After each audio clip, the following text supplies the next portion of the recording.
I want to dye my hair green. Many of my friends have dyed their hair different colors. I don't mean normal hair colors like brown or black. My friends have dyed their hair orange, purple, and blue. I told my mother that I would like to dye my hair green. I explained to my mother that I would only use food coloring. The green would not last forever.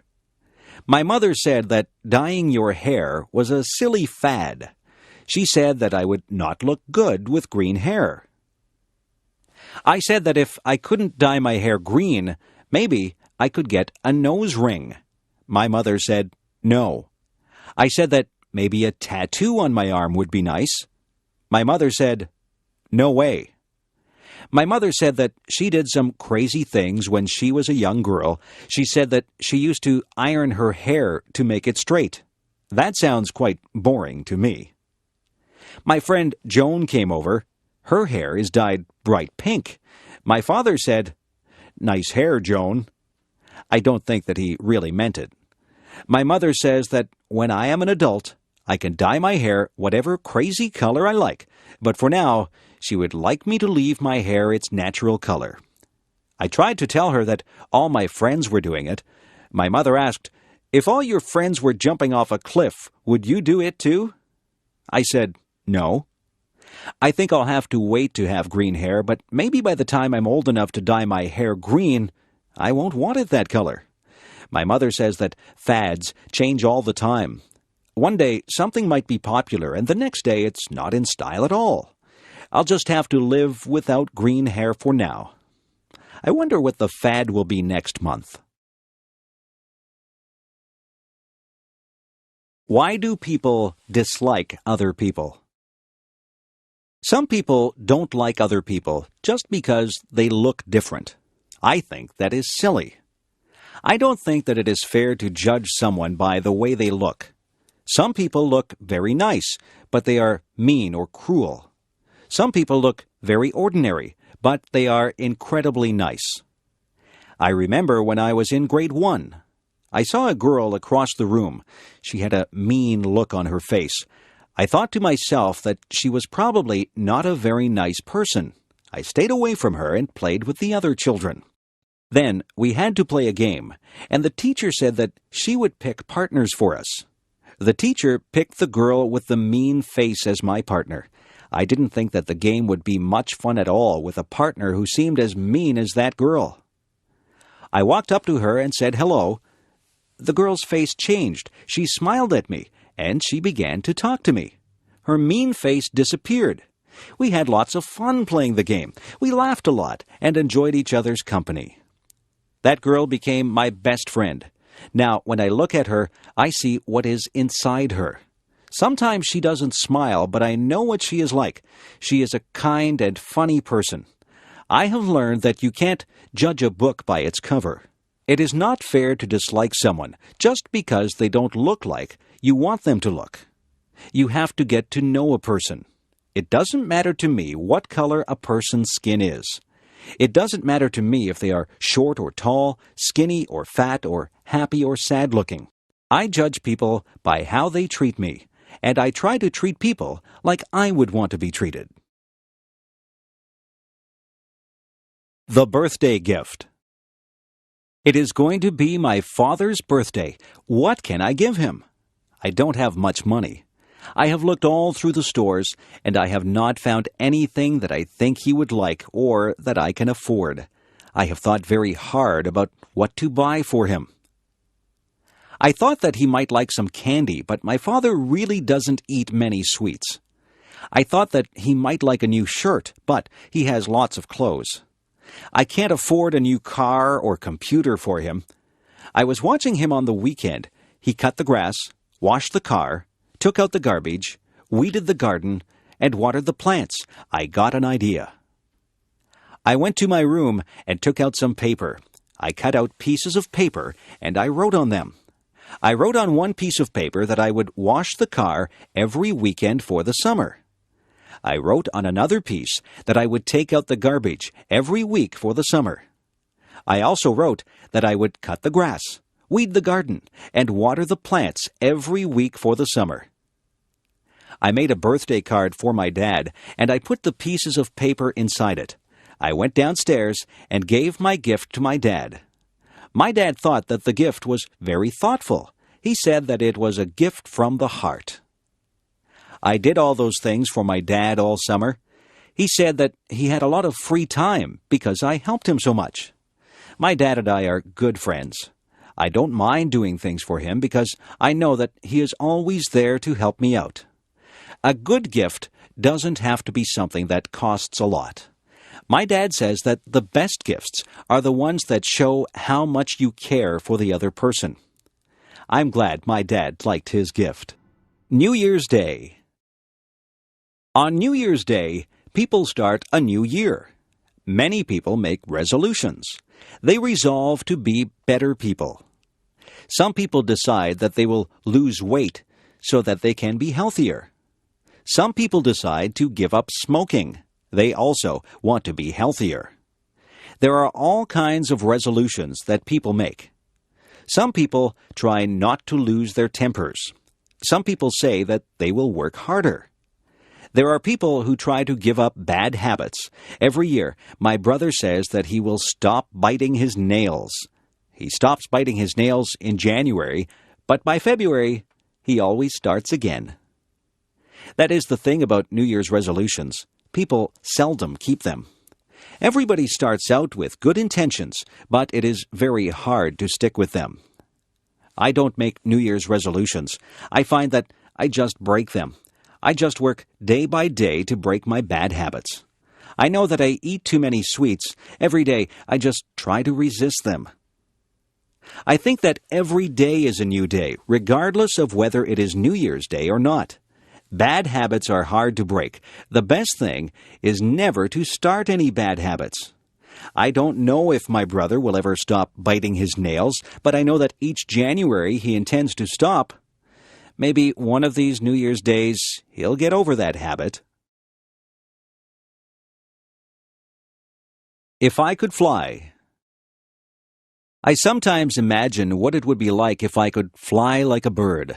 Just imagine what it would be like to soar into the sky, flying high above the trees. You could stand on high rooftops and never be afraid of falling. You would see so many things as you flew over rooftops and forests. You would feel incredibly free as you traveled from place to place, not bothered by road signs or traffic jams. If I could fly like a bird, I would start from my backyard and travel through town. I would look down on the houses and factories. When I got tired, I would land in a field and take a nap. I would travel above rivers and follow them as they wound along and emptied into lakes and oceans. I would fly above parks, and I would call out to the children as I flew high above them. I would dip and dive as I flew. I would soar up high and dive down low so that I could almost touch the treetops. Have you ever flown? I know that you can't fly like a bird, but you might have taken an airplane ride. When you're in an airplane, you pass through clouds. It is exciting to take an airplane ride.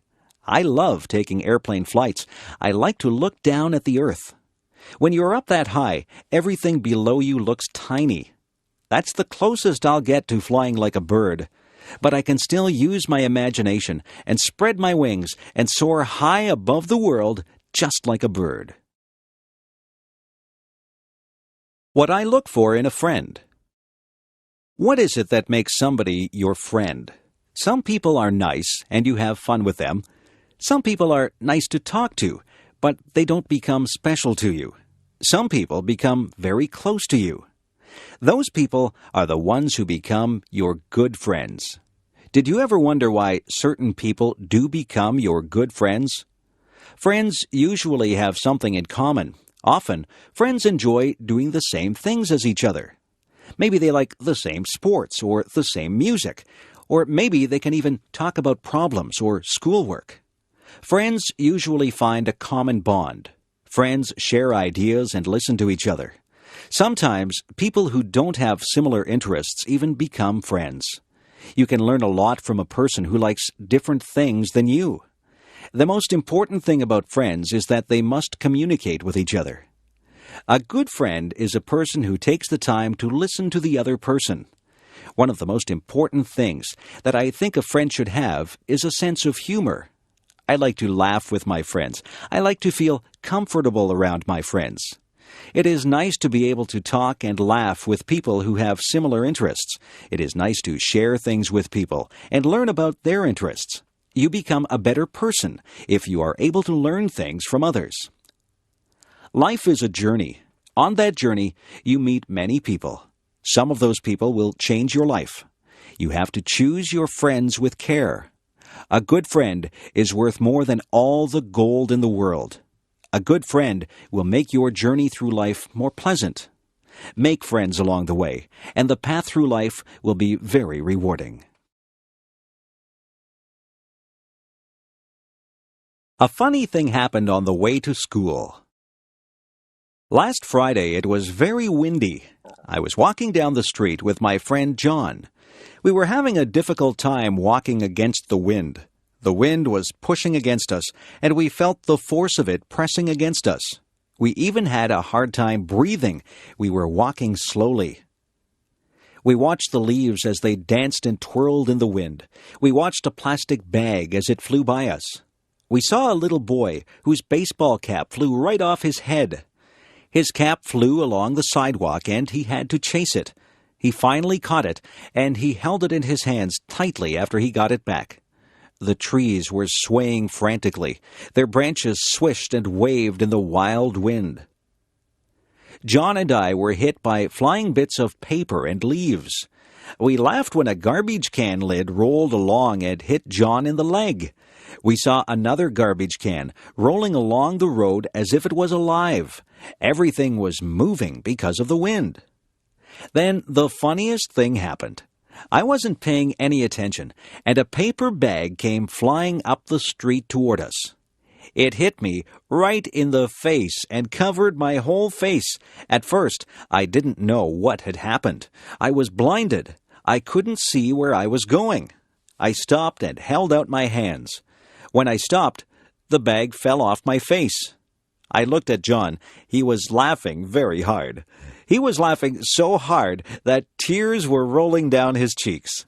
He said that I looked very funny with the brown paper bag stuck to my face. I started to laugh too. We laughed about it all the way to school.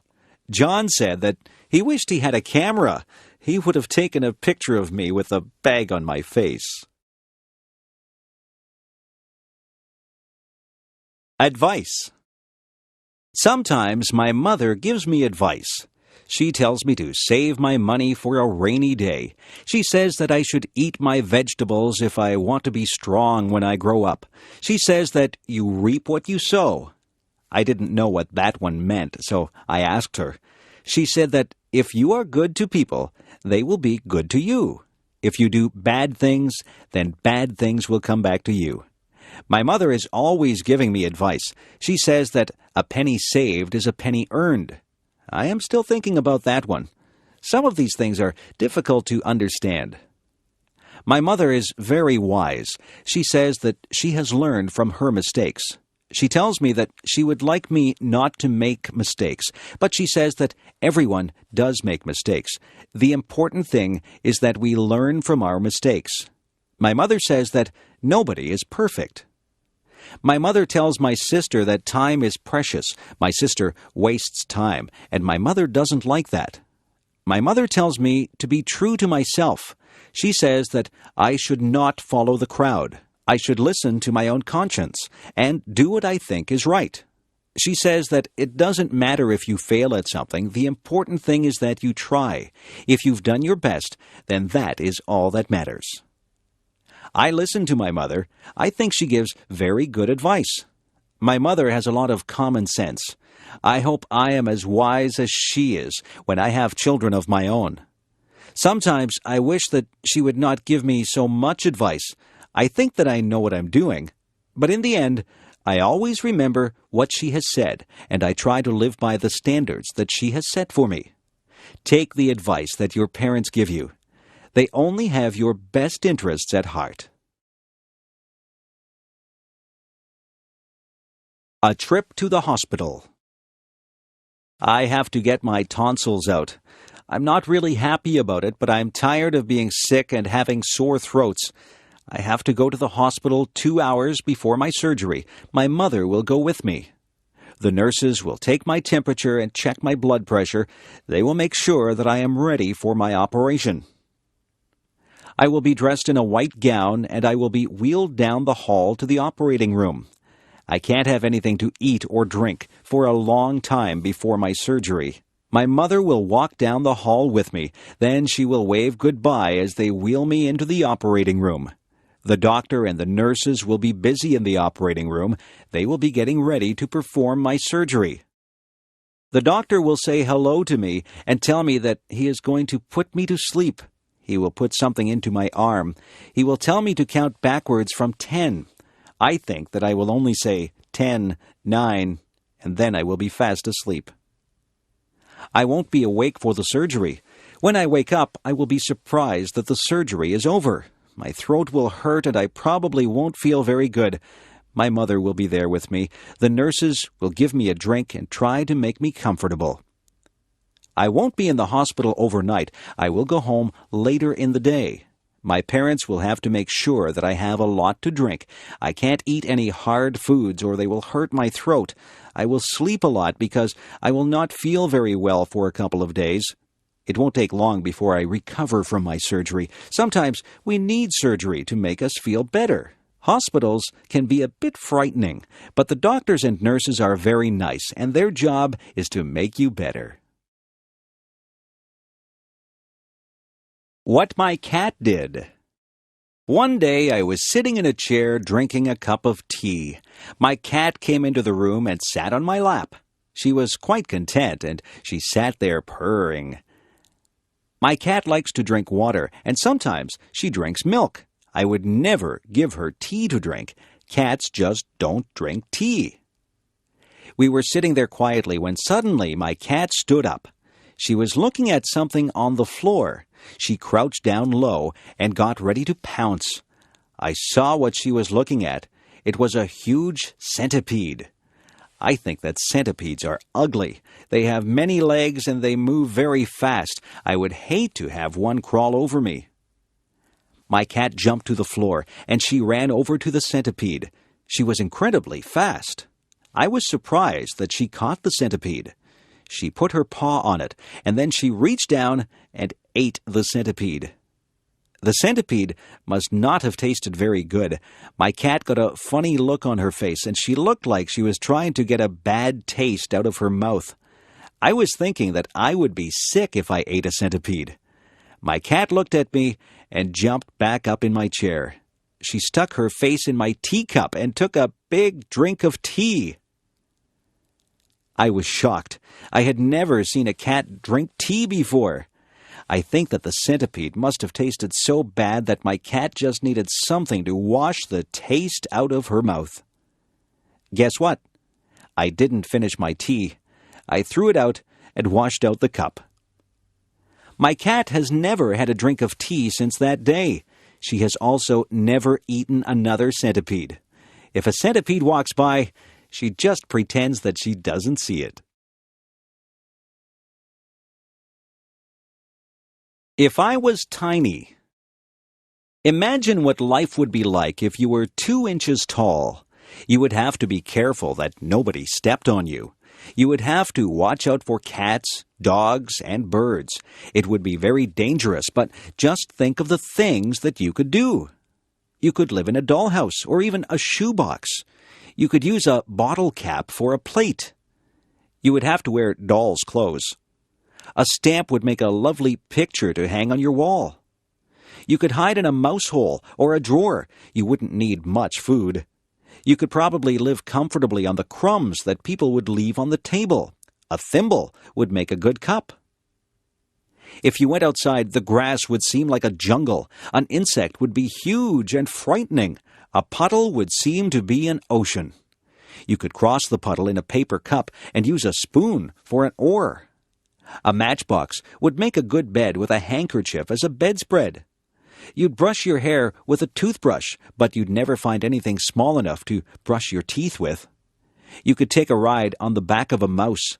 You wouldn't find any books that were small enough to read, but you might read the back of a pill bottle. You could ride in a toy car and have a soup bowl for a swimming pool.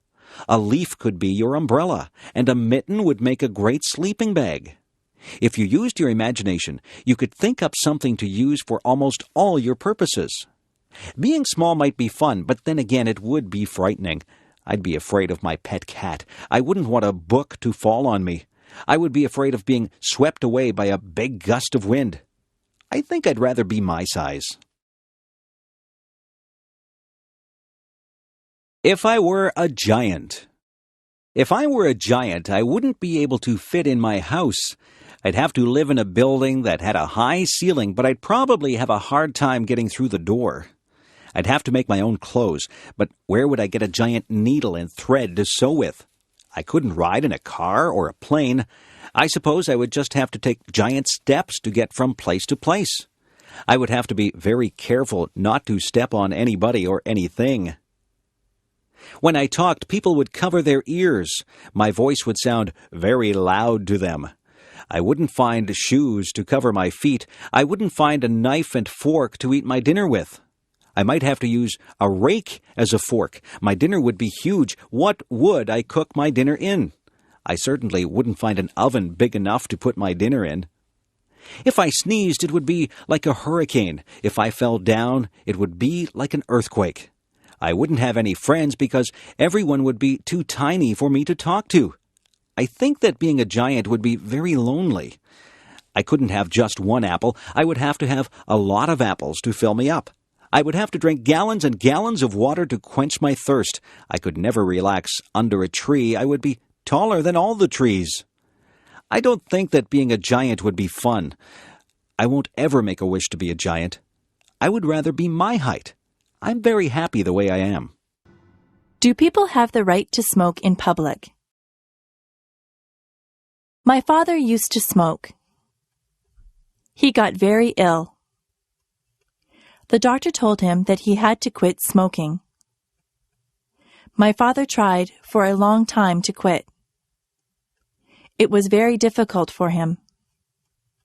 Smoking is an addiction.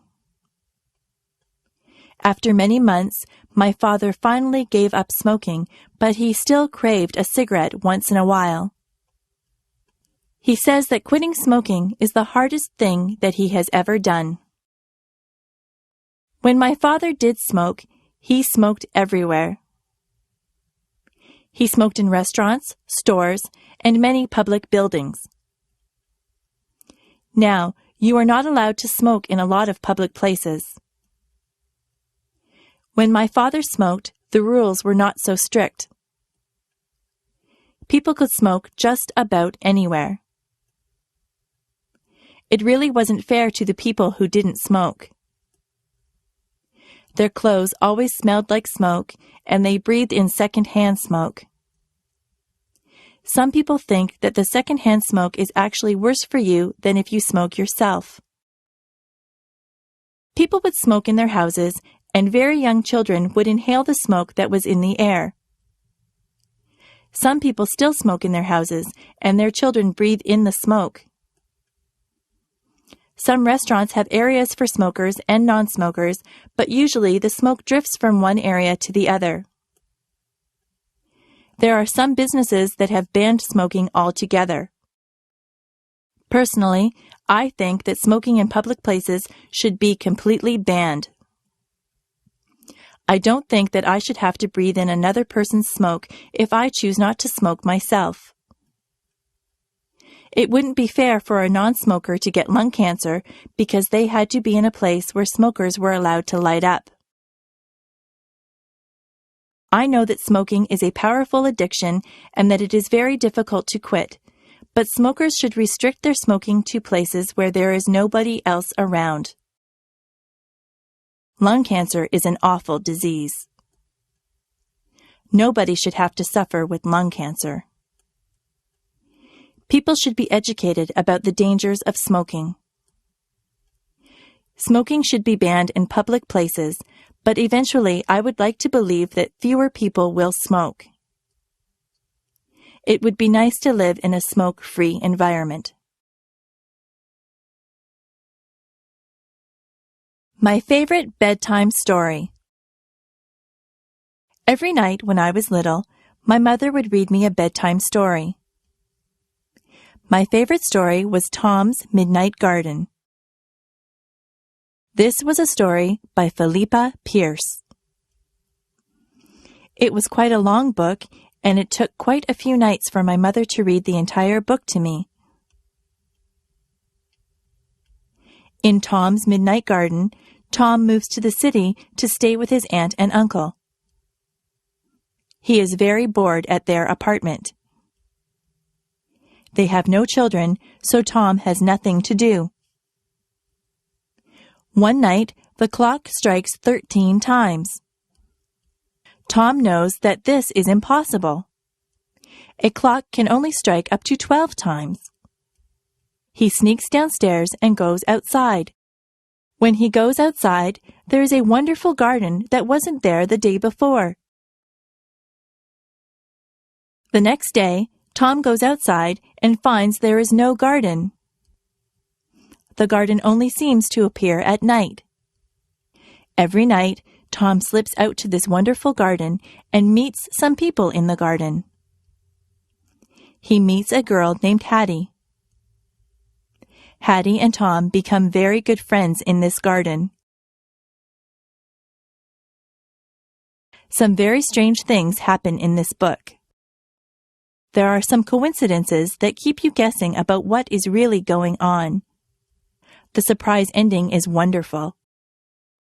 I really enjoyed Tom's Midnight Garden, and I was very sad when my mother and I came to the end of the book. I felt that I had visited the magical garden with Tom. It is a book that I will remember all my life. If I found a magic lamp. If I was walking down the beach one day and I happened to bump my toe on a magic lamp, I would pick it up and rub it. If it was a real magic lamp, but I don't believe that there really is a magic lamp, a genie would pop out in a cloud of smoke and he would call me Master. He would say that he would grant me 3 wishes. I would have to think very hard about those wishes because I wouldn't want to waste them. I don't think I'd want millions of dollars. Money doesn't buy happiness, or so they say. I might wish for good health, because if your health isn't good, you won't be able to enjoy anything. Some people might wish for beauty, but beauty is only skin deep. Some people would wish for a mansion or a beautiful car or a big boat. I don't want any of those things. Some people would want fame. Some people would want talent. Some people would wish for happiness. That might be a good thing to wish for. Yes, maybe I'd wish for health and happiness, but what would my third wish be? I could wish for something enormous, something global. I could wish for world peace. That would be a wonderful thing if somebody could grant me that. Yes, that would probably be my third wish. It's too bad there aren't any genies inside magic lamps. I won't get my 3 wishes. I can still work toward getting my wishes. I can eat well and exercise to stay healthy. I can be involved with a lot of things and be with my friends to stay happy. I can volunteer my time to different organizations to help achieve world peace. I can do my fair share in my community to help others. That's how I can get my 3 wishes, not through a magic lamp. I can only get what I want through self-determination and hard work. That is the key to getting your wishes fulfilled. Superstitions. I am not superstitious, are you? Yesterday was Friday the 13th. Some people think that Friday the 13th is an unlucky day. I think that it is just like any other day. Some people believe that if a black cat crosses your path, you will have bad luck. I don't believe that either. My mother always gets upset if I open an umbrella in the house. She says that is bad luck. She is probably right about that one because an open umbrella would take up a lot of space and you might knock things over. If your left hand is itchy, you are supposed to get money. I have had an itchy left hand before, but I haven't received any money because of it. It is bad luck to walk under a ladder. That is probably true because you might knock somebody off the ladder or have a can of paint fall on top of you. If you are acting in a play, it is bad luck if someone says, "Good luck" to you. This is very confusing. You are supposed to tell an actor to break a leg. It doesn't mean that you want the actor to break his leg. It means good luck to the actor. Actors have a lot of superstitions that are very unusual. I am not superstitious. I don't believe in superstitions at all. It is just fun to learn about superstitions. Some of them are very old and have been passed down from generation to generation. I once did a project at school on superstitions. It was a very interesting topic and I got a good mark for it. Help. Did you ever have to call for help? Were you ever in a situation that was an emergency? It is good to know what to do in case of an emergency. You should always know how to get in touch with the police and fire departments. I have read stories where very young boys or girls have called the police and saved their friends' or family members' lives because they knew just who to get a hold of. If you see a fire, you should call the fire department. A lot of tragedies have been prevented because the calls have been made quickly. It is important that emergency vehicles arrive very quickly. That is why those vehicles have sirens. When their sirens go, it means to get out of the way. Policemen, firemen, and ambulance attendants are trained to handle very difficult situations. They often save people's lives. They go through a lot of training to become good at what they do. They never panic in emergencies. For your part, you should keep emergency numbers near the phone or know what the emergency numbers are. Where I live, there is a special number that you call for any emergency. We teach that number to everyone, even very tiny children. It is important to remain calm if you need help. If you call an emergency number, you have to be able to speak clearly and tell the person you are talking to exactly what the problem is. I hope you are never in an emergency situation, but it is a good idea to be prepared. The Peach Orchard. When I was very young, I lived near a peach orchard. Now there is a park where the orchard used to be. I always remember the peach orchard because my grandmother and I used to go there and pick peaches. The owner of the orchard would let all the neighbors pick peaches. It's not the fact that I used to get many ripe, tasty peaches that I remember. It's the time that I used to spend with my grandmother that I remember. My grandmother was very old, but she was very healthy. She used to walk a lot. I think that is what kept her fit. She had a lot of energy, so she liked to go to a lot of places. She would get a fruit basket, and then she would ask me if I wanted to go to the orchard. I always said yes because I enjoyed walking through the orchard on a sunny day. We never climbed up on a ladder to reach the peaches. We just reached for the low-hanging fruit. My grandmother and I used to talk all the time that we were out there. It was nice to spend time with her. She told me many stories about when she was a young girl. We laughed and got to know each other better. My grandmother only visited us during the summer.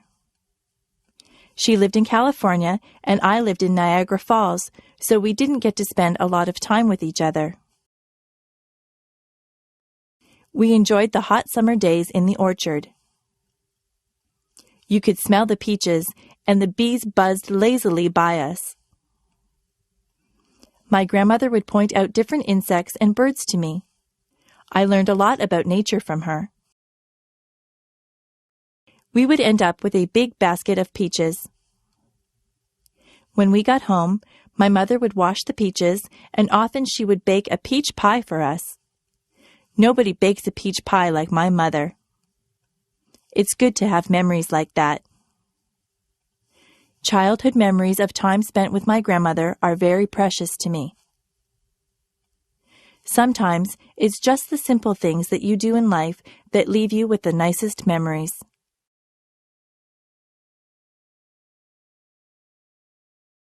Learning to dance. I went to England with my mother. She used to be a singer in a band. We went to the hotel that she used to sing at. It was a big, fancy hotel. Some of the people that she knew when she sang in the band were still there. They remembered my mother, and they had a good time talking to her and remembering old times. Many people told me that I looked like my mother. In the hotel, they had a fancy hall where they had ballroom dancing. I am not used to that kind of dancing. I always danced to rock music. A man told me that he would teach me how to dance. It looked very easy. I held one of his hands and put my other hand on his shoulder. He told me exactly how to move my feet. I was very clumsy and I stepped on his toes. He was patient with me and he counted 1, 2, 3. I tried to waltz with him. I would start out pretty well, but then I would get mixed up and stand on his toes again. The man laughed about it. I told him that I wasn't a very good dancer, but he said that I was good for a beginner. I think he was just being polite. The man asked my mother to dance. My mother is a very good dancer. I didn't know that about her. She never stepped on the man's toes once. The man thanked us for dancing with him, and I thanked him for giving me dancing lessons. I don't think I'll ever be very good at that type of dancing. Each generation has a specific type of dancing. The way that I dance is different from the way that my mother dances. The way that I dance doesn't involve moving your feet too much. I'm not too good at fancy steps.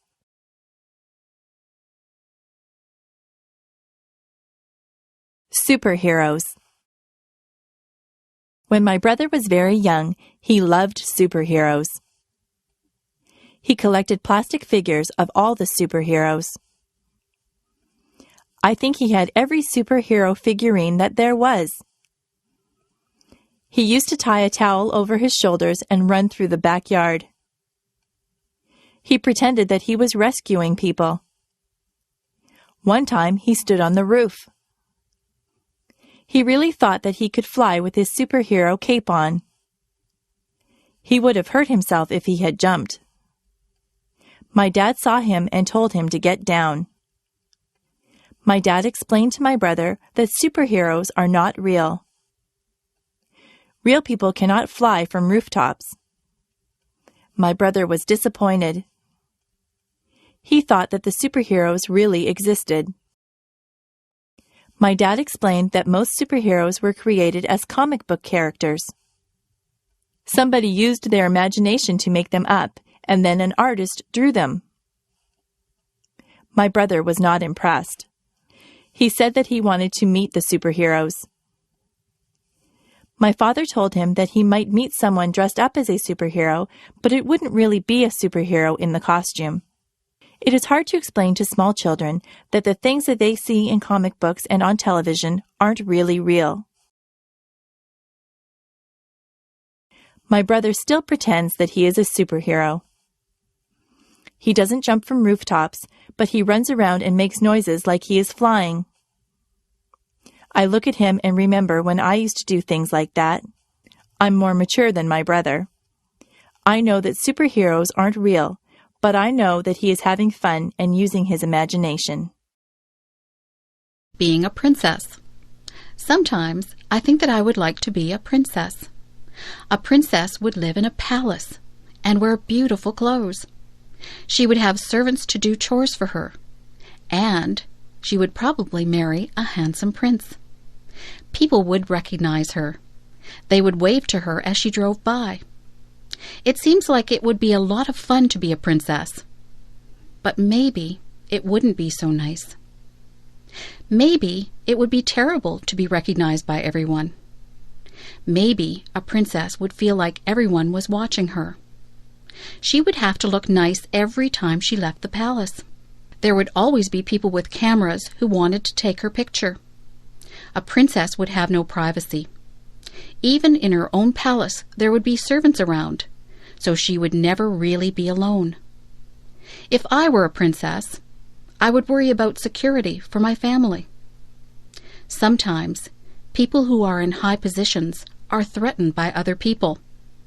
That would be a worry. I'm not so sure that being a princess would be all that much fun. I think it might be better to be just a normal person like me. I don't have to worry about looking wonderful all the time. People don't follow me around and take my picture. Whenever you see a picture of a princess, she is smiling. I wonder if she's smiling on the inside, or just smiling for the camera. My worst fear. I am afraid of water. I don't know why I am afraid. I have never had a bad experience in the water. I just never learned to swim. I should have done that when I was just little. It would be easier for me to swim now if I had started when I was young. I will go into the shallow water, but I start to panic when the water gets higher than my chest. I don't like the feeling of not being able to put my feet on the bottom of the pool or the lake. I don't like to get water up my nose. I choke and cough when that happens. My friends just tell me to relax and I will float, but I find it hard to relax in deep water. They keep telling me that if I panic, I will sink. Most of my friends have had swimming lessons. Some of them are even lifeguards. They have tried to teach me to swim, but I think I need to go to a place where they actually teach swimming. It would be nice to jump into a pool of cold water on a hot summer day. That would be so refreshing. If I go out onto a boat, I always wear a life jacket. I think it is wise to do that. Everyone should wear a life jacket on a boat. I would rather be safe than sorry. I have decided that I will overcome my fear. I will go and take swimming lessons. I have a goal. By this time next year, I would like to be able to swim the length of the pool without being afraid. It is best to face your fears and deal with them. I hope that I can overcome my fear of water. If I live to be 100. I think I would like to live to be 100. It seems like an awfully long time to live. It is an entire century. Imagine all the changes that you would see if you lived to be 100. I had a neighbor who was 85. She used to tell me what things were like when she was a little girl. She told me what my town used to look like, what her clothes were like, and what her school was like. I used to enjoy listening to her stories. Everything was so different when she was young. Listening to her was like having history come to life. I used to try to imagine what life was like for her back then.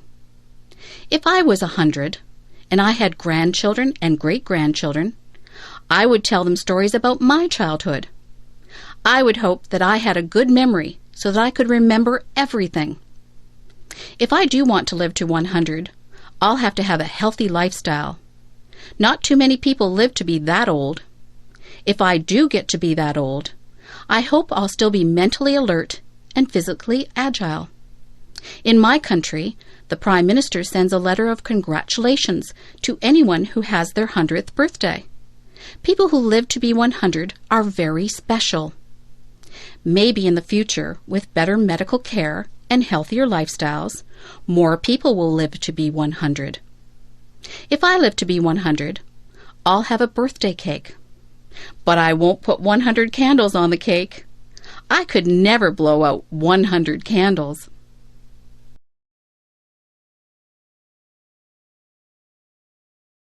What I like most and least about myself.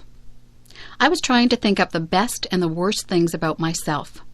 I think the best thing about me is that I am very friendly. I have a lot of friends, and they all like me.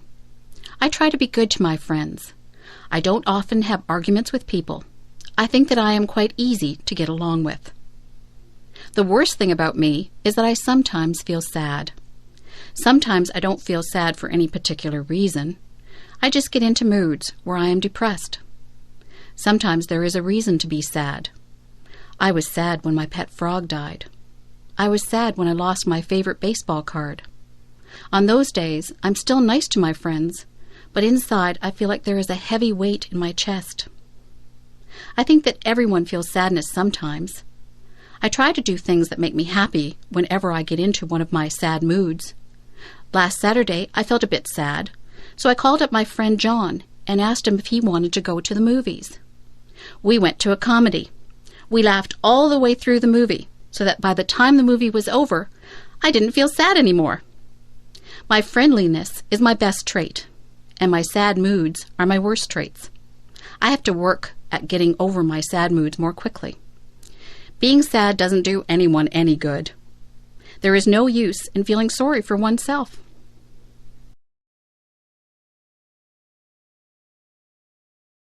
The trunk in the attic.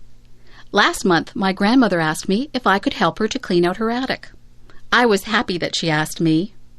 My grandmother says that her attic is full of junk. I think that her attic is full of treasures. I helped her to dust and vacuum the attic. I pulled and pushed around boxes and crates. I helped her to wash the floors and walls. My favorite thing that I did was to sort through the old trunk that she had up there. The trunk had a rusty latch on it. It was a bit difficult to open, but my grandmother got a knife and pried the latch open. The trunk was full of all kinds of things. There were lots of clothes. Some of the clothes had been my grandmother's. There was a blue velvet dress that she had worn to a dance when she and my grandfather were dating. It was a beautiful dress, but there were a few moth holes in it. There were some of my mother's old clothes. There was a pair of bell-bottom slacks that had bright flowers on it. I couldn't believe that my mother had ever worn something like that. There were some of my mother's old report cards. Some of her marks weren't very good. I had fun reading the report cards. There were photographs. There was a picture of my grandparents holding my mother when she was a baby. There was an old baseball glove that one of my uncles had owned. There was even one of my old dolls in there. One of her legs was missing. My grandmother said that I was rough on my dolls when I was little. I should have taken better care of my toys. There was even some old jewelry. I tried on some of the old clothes and jewelry. I told my grandmother that I liked looking through old things. My grandmother told me to keep whatever I wanted. She said that it was all junk. I still say that her trunk was full of treasures. Hot and cold. I notice that whenever it is summer, people complain about the heat. But whenever it is winter, people complain about the cold. It seems that people are never satisfied. I don't like the winter. It is usually much too cold for me. My teeth chatter, and my fingers turn numb whenever the weather gets cold. It is hard for me to warm up once I start to freeze. I try to wear layers of clothes, but winter winds go through my clothes no matter how much I wear. My feet feel like they are blocks of ice on a cold January day when I walk home from school. I would not like to live in a place that had cold climate all year long. I am not comfortable when it is too cold. I like the summer. Some people say that it is hot and sticky in the summer, but I don't mind the heat at all. I love to feel the warm sunshine on my skin. I like the freedom of not having to wear heavy coats and boots. I am the happiest when there is a slightly cool breeze that comes along to refresh you on a hot summer day. I could live in a place with a hot climate. I would enjoy that. Of course, when you are in a place with a hot climate, there are more bugs than in places with cooler climates. I don't care for bugs. Where I live, it is very humid. The heat and moisture combine to make it uncomfortable sometimes. It is nicer when the heat is high, but the humidity is low. It would be better if I lived somewhere where it was hot, but not humid. That would be just perfect. Walk a mile in my shoes. Have you ever heard the saying, walk a mile in my shoes? I think it's a very good saying. Do you know what it means? It means that before you judge someone, you should put yourself in his or her position. For example, if someone was running in a race and they did very poorly and came in last, it wouldn't be fair to say, oh, he's just a terrible runner. You would have to look at all the circumstances that made the person lose the race.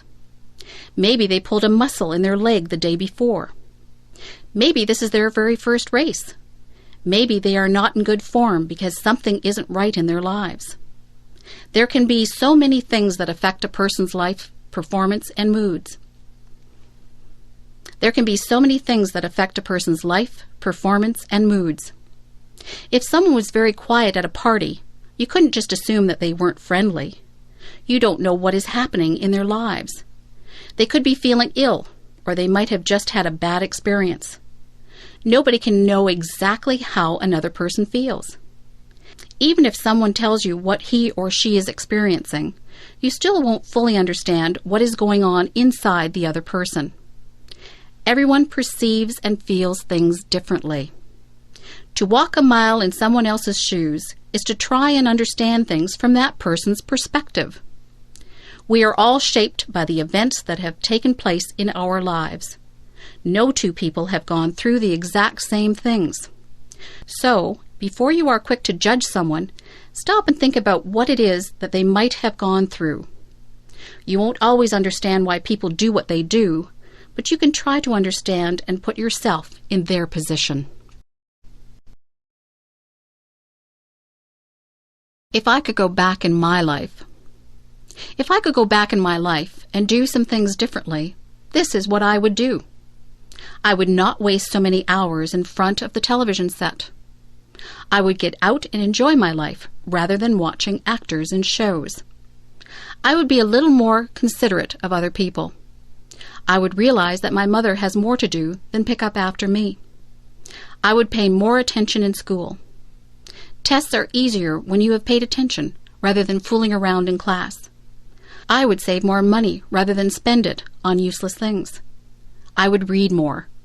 Reading is enjoyable, and it opens the doors into all kinds of wonderful places, both real and imagined. I would learn to play an instrument. Music is always appreciated if it is played well. I would eat better foods. I would try to stay healthy through my diet and exercise.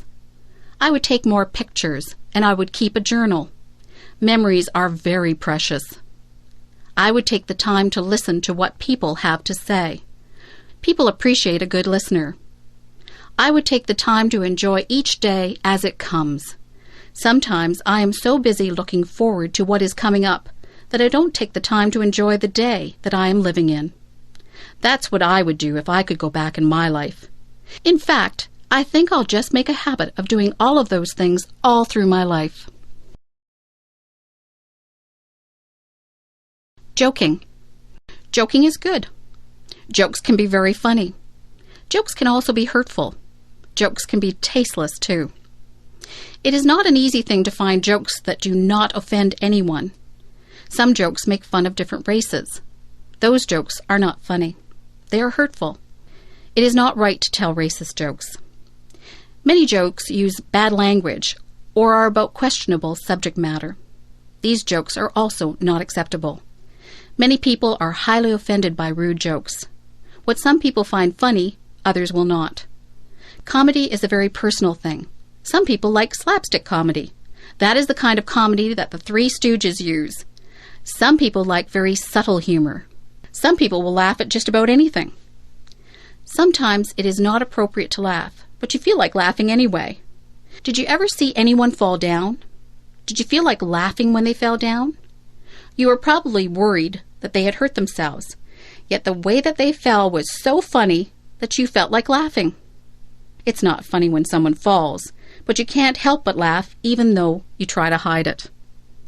Jokes and comedy differ from culture to culture. Many people from other countries come here and don't understand our comedy. Jokes and comedies are often geared toward our environment. Sometimes comedians make fun of the things that we do in our day-to-day lives, like going to the bank or going grocery shopping. We can all relate to that. Being a comedian is not an easy job. Telling jokes and making people laugh is extremely difficult. Jokes are fun, and they are funny if they are good. Jokes can get you into a lot of trouble if they are inappropriate, and sometimes they're just not funny and nobody laughs. Here's a joke. Why does the cow wear a bell? Because its horns don't work. Do you get it?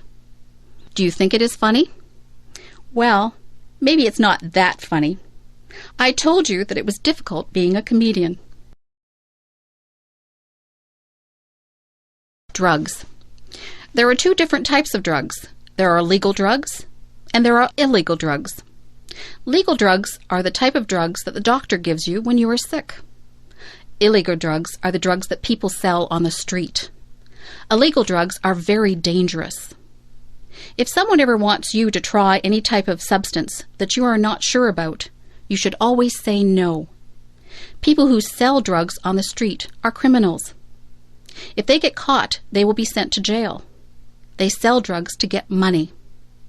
They don't care that people's lives are ruined from taking drugs. If you take illegal drugs, you can become addicted to them. That means that you just have to have the drug no matter what. Some people steal from other people to get money to buy drugs. Drugs affect your mind. If you take drugs, you will not be able to think clearly. Your marks in school will drop. Your memory won't be very good. Your personality won't be the same. It is very unfortunate that some people do try drugs. They think that it won't hurt them. They are wrong. If you are smart, you will stay away from all drugs, except for the ones that the doctor gives you. Drugs are just bad news. If you know someone who is thinking about trying drugs, tell them that their entire life could be ruined.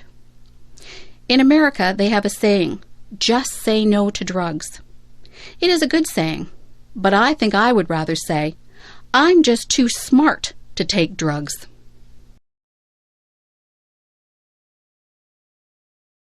Divorce. Mary's parents just got a divorce. Mary is very upset. She thinks that her parents don't love her anymore. She thinks that they got a divorce because of her. She is wrong. Her parents love her just as much as they always did. They aren't getting divorced because of Mary. Sometimes marriages just don't work out. It isn't really anyone's fault. Marriage isn't easy. It is hard for two people to stay together for a lifetime. Sometimes people change as they get older and they move on. Some people have perfectly good marriages and they stay together for their entire lives. Divorce doesn't happen because the parents don't love the children anymore. A lot of children feel that it is their fault, but it isn't their fault at all. Children neither cause the divorce nor can they prevent it. It is up to the parents. Divorce isn't the end of the world. Children can still see both parents and stay with them. Life goes on. Sometimes children can get new stepmothers or stepfathers. That can be a good thing. You just have to be understanding and know that your parents still love you. Life doesn't always go the way that we planned it, but it has its twists and turns. Life is an adventure. If your parents get a divorce, just be understanding. Know that they love you and that this is a hard time for them. It is a hard time for you too, but these things have a way of working themselves out in the end. If my fish could talk.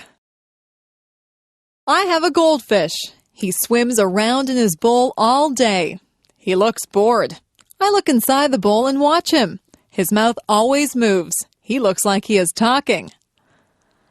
I imagine what my goldfish would say if he really could talk. I think he would say, "Hey, I'm bored in this little bowl. Why don't you get me a bigger tank with more fish in it? I would like to have some friends to swim around with." I went out and bought a bigger tank for my goldfish. I put some plants at the bottom of the tank, and I got a miniature deep-sea diver to put at the bottom of the tank. I looked into the tank and imagined what my goldfish was saying. He seemed to be saying, "This is a nice tank. It's roomy in here and you decorated it well, but I still don't have any friends to swim with." I went to the pet store and bought 3 more goldfish. I put them into the tank. All of the goldfish seemed to look at each other. They swam near each other and seemed to be playing games. I knew which one was my goldfish because he has a black spot on his fin. I looked at him and imagined that he was talking again. He said, "This is great. I have a big new home and friends to swim with. These are nice goldfish that you brought home for me. Thank you." Goldfish can't really talk. I know that. I just like to pretend that my goldfish talks. He seems very happy now with his nice new home and his new friends. I don't think goldfish can smile either, but it looks like my goldfish has a smile on his face. The best teacher. I have had a lot of teachers. Some of them were good and some of them were boring. There is one teacher whom I remember very well. He is the best teacher that I ever had. His name was Mr. Alban. He was a history teacher. History is not my favorite subject. I don't really enjoy history a lot. When I was in Mr. Alban's class, he made history seem exciting. He was more of an actor than a teacher. If he was describing a war, he would make us feel all the emotions that the soldiers and their families would have felt. We could almost hear the guns firing and the people shouting. He would paint a picture in our minds that was very vivid. When I had a history test in his class, I didn't have to study much. I would remember every word that he had said. I would see him doing the actions that went along with his stories. He was very animated. He would shout out orders as if he was a general, or he would speak softly and reverently when describing the death of a great hero. The most important thing that I learned from Mr. Alban was that I did really like history. I just thought that I didn't like it because most people had made it dull by just reading from the textbooks. History is not just a series of dates and dull facts. History is what really happened. History is real life. All the historical figures had real families and emotions. They weren't just fictional people. After I took history from Mr. Alban, I realized that I really did have an interest in it. He was my favorite teacher, and I will always be grateful to him for making me aware of just how interesting history really is. Weather. Sometimes I watch the weatherman on television.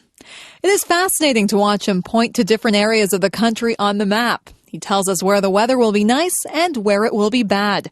The weatherman is not always right. Weather reporting is not an exact science. Nothing is very exact when it comes to the weather. The weather department does a lot of research, but they can never be sure of exactly what will happen. Sometimes it looks like it will be clear, but the wind changes direction and clouds move in. The weatherman can warn people if there is a chance of a hurricane or tornado. The weatherman can also warn people of floods. Sometimes entire towns have to be evacuated because of bad weather. It is important to be aware of the weather. For example, it is not good to be caught in the middle of a field when there is going to be a thunderstorm. You might want to take extra precautions if there is going to be a heavy snowstorm. You would need to be in a secure place if a hurricane or tornado was predicted. You might want to cancel a picnic if you knew that it would rain that day. The weather affects us in so many ways. Some people are really affected by dull, cloudy days. If there are no sunny days, they become very depressed. Heavy air pressure can cause some people to have headaches. Weather affects all of us in one way or another. It is always a topic of conversation. People often say things like, "Hello, it's a beautiful day today." Often we plan our lives and activities around the weather. So if you are planning on walking home tonight, keep an eye on the sky. Are those rain clouds up there? You might need an umbrella. How to avoid catching a cold. How many colds do you catch in a year? Most of my friends catch quite a few colds. They cough, sniffle, and sneeze. They carry around tissues and blow their noses all the time. Their eyes water and they have scratchy throats. I don't get many colds. In fact, I can go for a whole year and never catch a cold. This is why I consider myself an expert on how not to catch a cold. I'll tell you how to avoid catching a cold. I think that you need to take a lot of vitamin C. I eat a lot of fruits and vegetables. I drink fruit juice too. I also take vitamin C pills. Whenever I begin to feel a cold coming on, I make sure that I have taken my vitamin C pill and I drink a lot of orange juice. That usually knocks the cold right out of my system. I make sure that I get a lot of fresh air. In the winter, a lot of buildings are shut up tight so that the air is stale and people's germs circulate through the buildings. I get outside and breathe in fresh, clean air. If somebody is rude enough to cough or sneeze right in front of me without covering his or her mouth, I just hold my breath for a second. I'm not sure if this works or not, but I don't want to breathe in anybody's cold germs. Many germs are passed through hands. It is important to wash your hands thoroughly if you touch anything in a public place. If I hold a banister while I'm walking down the stairs, I think of all the people who have used that banister, and I make sure that I wash my hands before I eat. Doorknobs also have a lot of germs on them. Money is another thing that is passed from hand to hand and is covered with germs. Sometimes I see people stick money into their mouths. Just think of all the germs that you would be putting into your mouth if you did that. If you just give it a little bit of thought, you can avoid a lot of germs that cause colds. If you eat good food and stay fit, your body will be able to fight off the germs that causes colds and other diseases. It is not always possible to avoid colds, but if you do catch a cold, drink plenty of fluids and get a lot of rest. The future. I sometimes wonder what life will be like in the future. Life has changed so much in just the past few years. I'm sure that there are still big changes that are coming. Do you think we'll still drive cars? Maybe we'll get into computerized vehicles that we won't have to drive. We'll just push a few buttons and the vehicles will take us to wherever we have to go. Maybe there won't be roads. We might just fly through space to get where we want to go. Instead of telephones, we'll just use our computers. We'll be able to see each other when we talk. That type of thing is already happening. Maybe we won't have to cook our meals. We might be able to push buttons to order whatever we want. A nice roast beef dinner or an ice cream sundae might just pop out of a machine. It would be nice to have a robot to clean the house for you. In the past few years, computers have been extremely important. People used to write to each other through the mail. Now people communicate so much more frequently through email. Most of my friends own computers. If we had all of these things to do the work for us, what would we do? We would still need people to program the computers. We could spend more time being creative rather than doing everyday chores. The future holds many surprises. I'm sure that technology will become even more and more amazing. When my parents were young, they had never even seen a color television. Nobody owned a computer. It doesn't take long for things to change a lot. Who knows what amazing things are in store for us? Giving a speech. I had to give a speech last week. I gave a speech to 300 people. I had to speak in front of a group of students. I had to tell them about a campaign that we were having to raise money for cancer research. Giving a speech can be a difficult thing. When you stand in front of a big crowd, you can get very nervous. Some people feel like they have weak knees. Their legs feel as if they are made of rubber. Their heart beats very hard inside of their chest. Their palms get sweaty. Some people even become short of breath. For some people, giving a speech is their worst fear. When you give a speech, everyone is looking at you. They are waiting to hear what you have to say. When you have 300 people looking at you, you have 600 eyes that are on you. It is a little frightening when you think of it that way. Before I give a speech, I take 3 big breaths. I calm myself and I remind myself that what I have to say is important. I like to be sure of what I am going to say, so I practice my speech in front of a mirror at home. I like to look like I am relaxed and friendly. They say that practice makes perfect, so the more speeches that you give, the better you will become at it. Whenever I have to give a speech, I imagine that the audience is just one big person. I look out into the audience until I find a friendly, smiling face. I focus on that person, and I pretend that I am just talking to them. I have become used to giving speeches. I am more relaxed now than I used to be. People tell me that I do not look nervous at all. I like to hear that. Sometimes I do feel a little flutter of nervousness, but I just ignore it and do the best that I can. Giving a speech is not as scary as it appears to be. Anyone can do it with a little practice. Moving to another country. My friend Steve moved to another country. He had lived in Canada all his life and he moved to Japan. Life in Japan was very different for Steve than what he was used to. At first, Steve suffered from culture shock. His whole life seemed different. He was not used to the way of life in Japan. Steve was not used to the large crowds of people that walked up and down the streets in Japan. In his hometown in Canada, the streets were fairly quiet. Steve had to get used to the food. In Japan, the people eat a lot of fish. Steve had never eaten much fish before. Steve wanted pizza, but it was expensive in Japan. Steve said that he had to adjust his eating habits.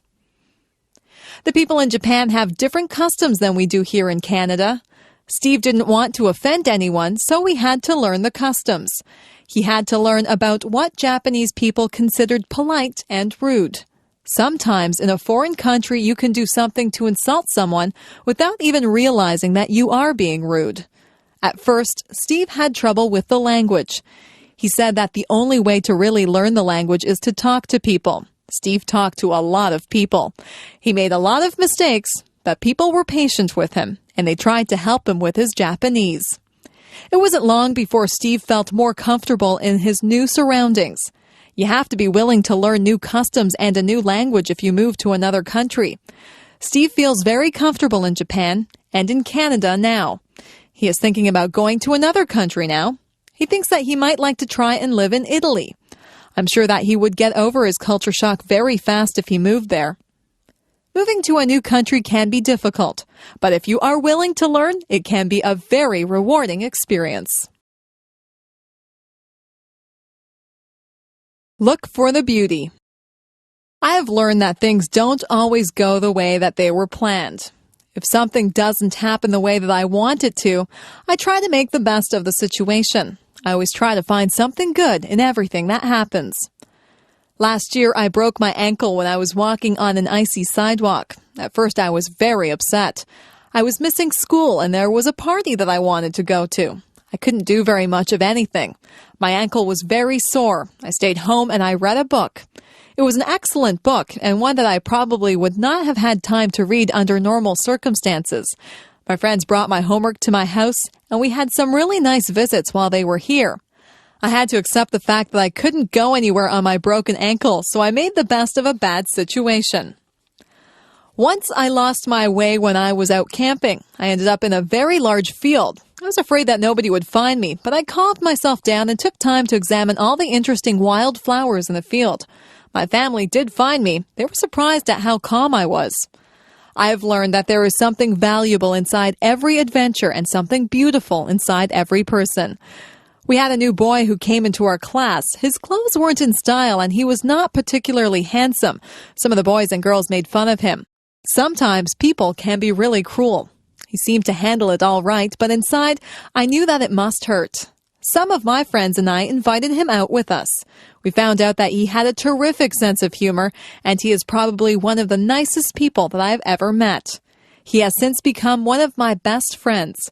It makes me ashamed when someone that I know judges someone by how they look. It isn't fair to do that. You'll find that something good comes out of almost every situation. You'll find something good about almost everyone that you meet if you look hard enough.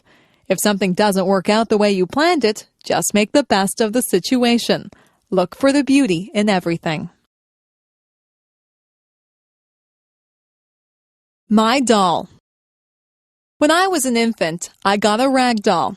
It was a very plain little doll, and it wore a clown outfit and a clown's hat. I used to take that doll to bed with me every night. I couldn't go to bed without my doll. My mother used to pretend that the doll was talking to me. She would make the doll dance and sing songs. I would talk to the doll. My mother would answer for the doll, but I was a baby, and I thought that the doll was actually talking to me. That doll was my best friend.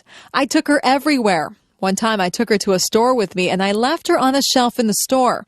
We were halfway home when I realized that I didn't have my doll with me. I was very upset. My mother and I rushed back to the store. My doll was still there. I was so relieved. I hugged my doll and I promised myself that I would never leave her anywhere again. I couldn't imagine life without that doll. Through the years, the doll became less important in my life. I had other things to do, but the doll still sat on my bed during the day, and I still took it to bed at night. I gave that doll a lot of love when I was little. In fact, I love that doll so much that she looks tattered and torn now. There are parts of her face and hands that are almost worn away. I had a lot of other toys when I was little, but none of them were ever so important as that doll. I don't play with toys anymore, but that doll is still in my room. She sits in a special chair in the corner. I'll always have that doll. No matter how worn out she is, I'll always keep her and cherish her as part of my early childhood. I am curious. I am curious about many things. I would like to find the answers to a lot of questions that I have. What holds the stars up in the sky? Why does ice form on the top of the lake when it is cold? Is there life on other planets? Why do we not fall off the face of the earth? How do caterpillars turn into butterflies? All of these things are mysteries to me. There are so many questions that are unanswered. I think I should go to the library and get a book to find out why people grow old. What makes a television work? I also want to know where electricity comes from. Who is the strongest person in the world? Who is the smartest person in the world? Why do some people have blonde hair and some people have black hair? Why do people in different countries speak different languages? Why do people have to die? Why are no two snowflakes alike? What makes people fall in love? What makes the rivers run?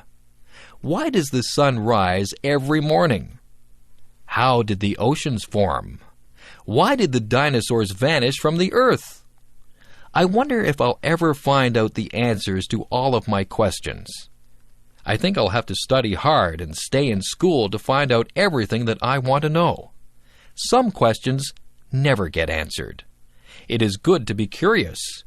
People who are curious about things are the ones who learn a lot, and some curious people go on to invent things and make important discoveries. Creative people. Some people are just born to create. That's what I think. Some people just have the need to write stories, compose beautiful music, or paint pictures. Creativity seems to be inside them, and they need to let it out. It's good that we have people like that. Composers like Mozart and Chopin have given us music that is incredibly beautiful.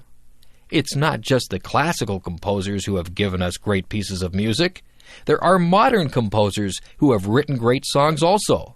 Elton John is an example of someone who has composed many wonderful songs.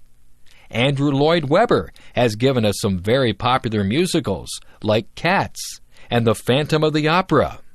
There are so many talented and creative people in this world. When you visit an art gallery, you marvel at how artists are able to recreate realism or make up something that seems totally unreal, yet beautiful. The American artist Norman Rockwell painted some pictures that actually look like photographs. He tried to portray life as it was in America. Through his paintings, one can get a good sense of American life through the years. On the other hand, artists like Jackson Pollock did not portray realism. Jackson Pollock painted abstract pictures. His paintings are just as good as Norman Rockwell's, but they are entirely different. Some books that we read are classics.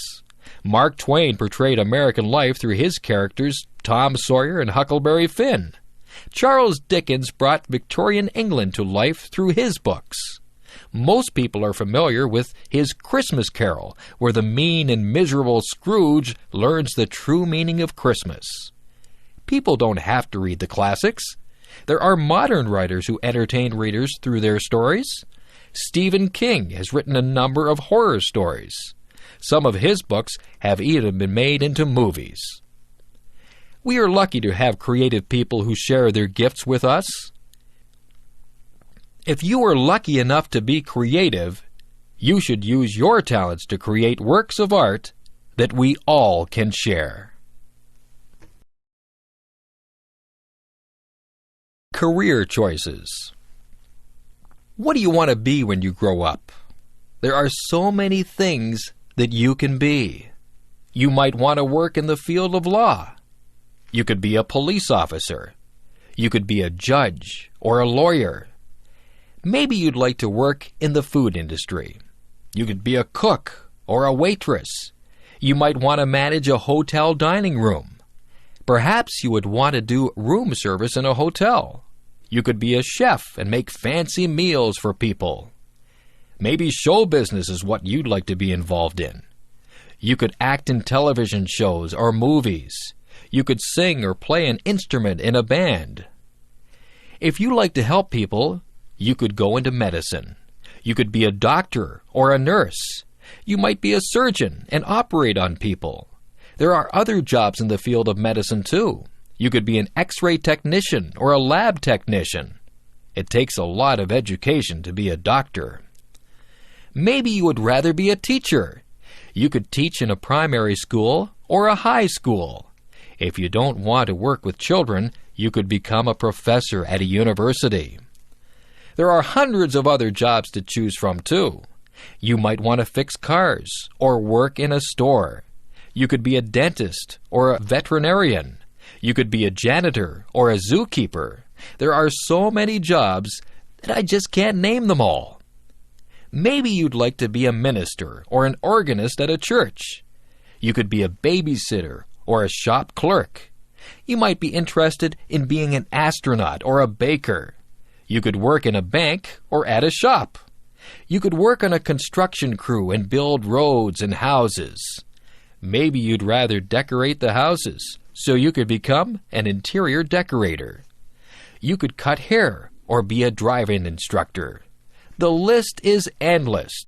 There are even jobs that you may never have heard about. The choice is yours. You just choose whatever you want to be and do your best to become that. I could go on forever. You could work in a library. You could be a factory worker or a fisherman. You could make clothes or build bridges. You could wash windows or be a bricklayer. The possibilities are endless. I need glasses. I have been having trouble seeing the blackboard. Everything is blurry. I keep getting headaches. I told my mother about it, and she made an appointment with the optometrist. I went to a place where they made me read words and letters on a chart. Some of the words were big, and some were very small. I tried to read everything, but sometimes I couldn't see some of the small letters. The optometrist would cover one of my eyes while I read the chart. Then she would cover my other eye. She even put some drops in my eyes. I asked the optometrist if I had passed or failed the test. She laughed and said it wasn't that kind of test that you passed or failed. She was just trying to find out if I needed glasses. I did need glasses. My mother and I looked around. There were many pairs of frames. I wanted something that was in style. I tried on many pairs of frames. Some of them looked good on me, and some of them looked really funny on me. I finally chose a frame that was my favorite. I gave them to a lady who did some measurements. She told me to come back on Friday to get my glasses. On Friday, I got my glasses. My friends liked them. They said I looked smart in my glasses.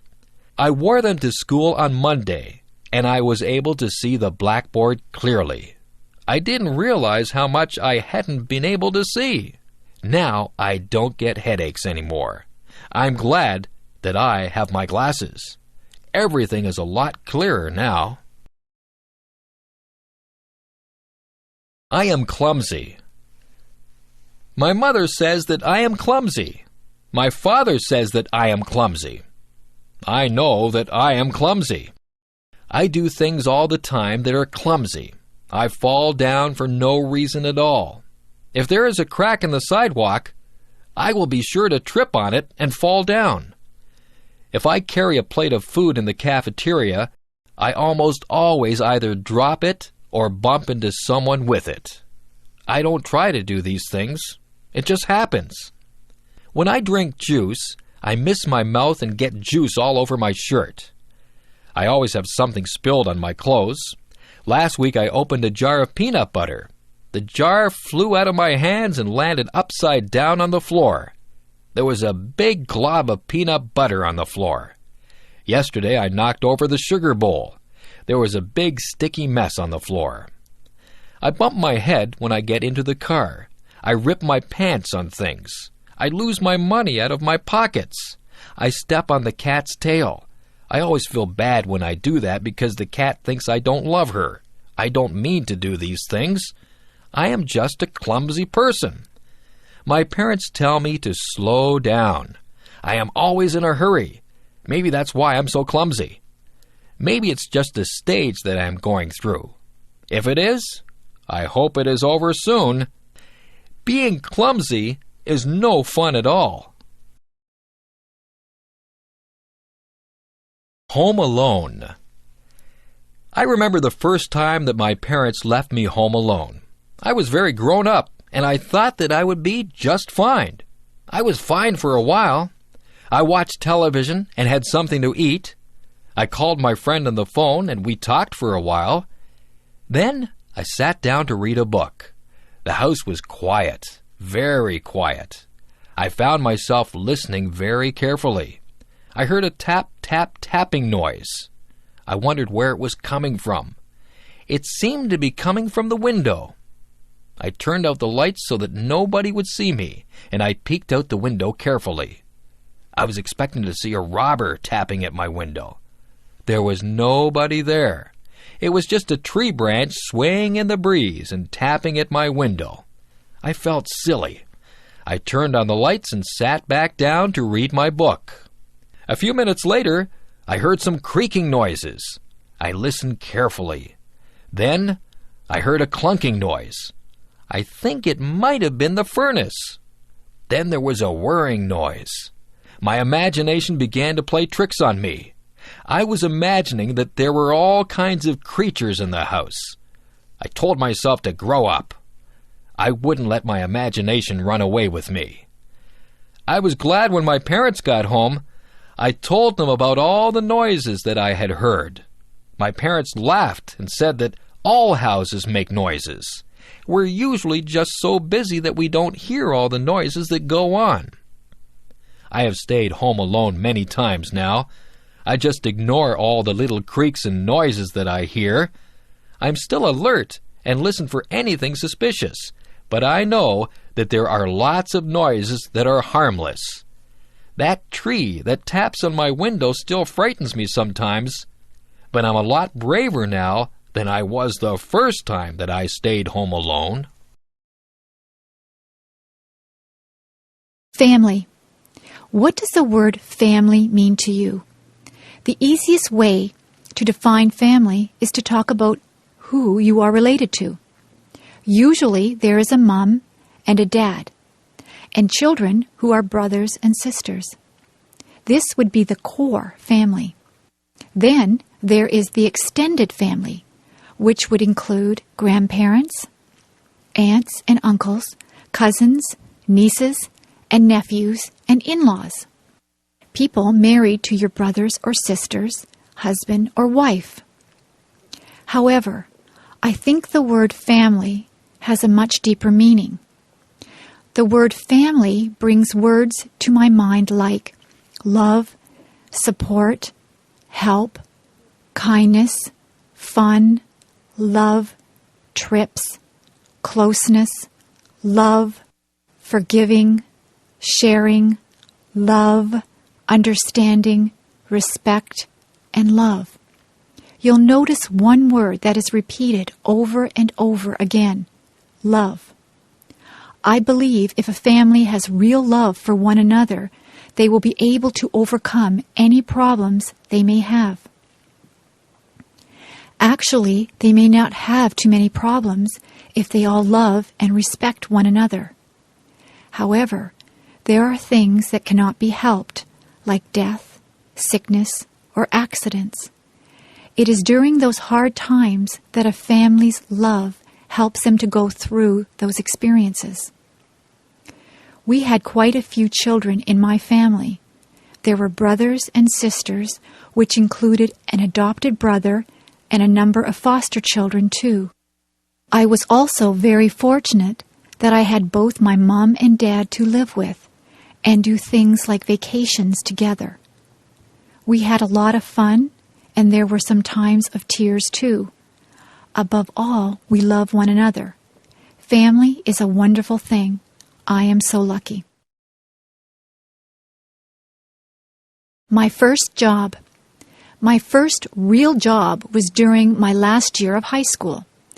I had taken classes in various business subjects. In that last year of high school, we could do a co-op. That meant we could work part of the time instead of going to school. It would count as a credit towards our diploma. The place I got a job was at a men's tailor shop. The owners were a very nice older German couple.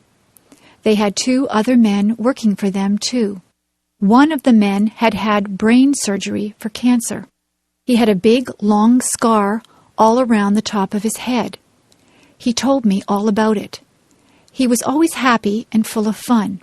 I thought he was very brave. The tailor shop made suits to order. One of the salesmen would measure the man, and the customer would choose a fabric and style for he or his wife liked. The people in the back of the shop would then cut and sew the suit. The suits cost a lot of money. There were also suits already made that the customer could buy instead if they wished. They could also rent suits or tuxedos for weddings or parties. I worked at a little desk. I answered the phone, wrote letters, filed papers, and did some bookkeeping. It was about a mile walk from my school to work. I passed many clothing shops. That wasn't good because I spent a lot of my money that I earned in those shops. I worked at the tailor shop for almost a year. It was a good experience and helped me get my next job with the United States Navy. That was fun too. First trip away from home. Today I'm going to my friend's house. Her name is Valerie. This is going to be my first trip away from home without my parents. My dad is driving me to Valerie's house, and I'll be staying there for 2 weeks. Her mom will drive me back home. It takes about 1.5 hours to get there. I have to pack enough clothes for play, work, and church. I hope I'll pack the right things. Of course, I have to remember my toothbrush and hairbrush. Valerie lives on a farm. I'll be helping her dad with milking the cows, I think. We'll play up in the hayloft after we have helped put the bales into the barn. We'll be all itchy when the job is done. There are a lot of things to do on a farm. Her mom is a good cook and will feed us well.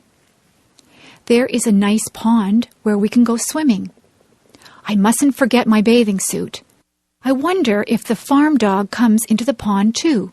That would be funny. My dad and Mum are giving me money just in case we go shopping. I hope we do go shopping because I want to buy lots of candy. I won't tell my Mum that. Oh dear, I hear Dad yelling, "Let's go!" I haven't even finished packing my things yet. I guess I better stop writing this now and get busy fast. Bye. My job. I work at a conservation park called Balls Falls. I've only worked there for 3 weeks now. I am a tour guide, and I tell people the history of all the old buildings there. Somebody told me that one of the houses I work in is haunted. Now I get chills every time I walk into that house. My boss told me that the stories aren't real, but I have an active imagination. Balls Falls is very beautiful. It has 2 different waterfalls, the upper falls and the lower falls. There used to be tons of water cascading over them, which turned a big water wheel to grind grain. However, through the years, the amount of water has really lessened. I love working at Balls Falls because I get to work outside a lot. I'm getting a tan. In July and August, I will be working with kids there at a day camp. I am getting ready now, making different crafts and thinking up fun new games to play. I can't wait to start working with them. I think that will be the best part of the summer.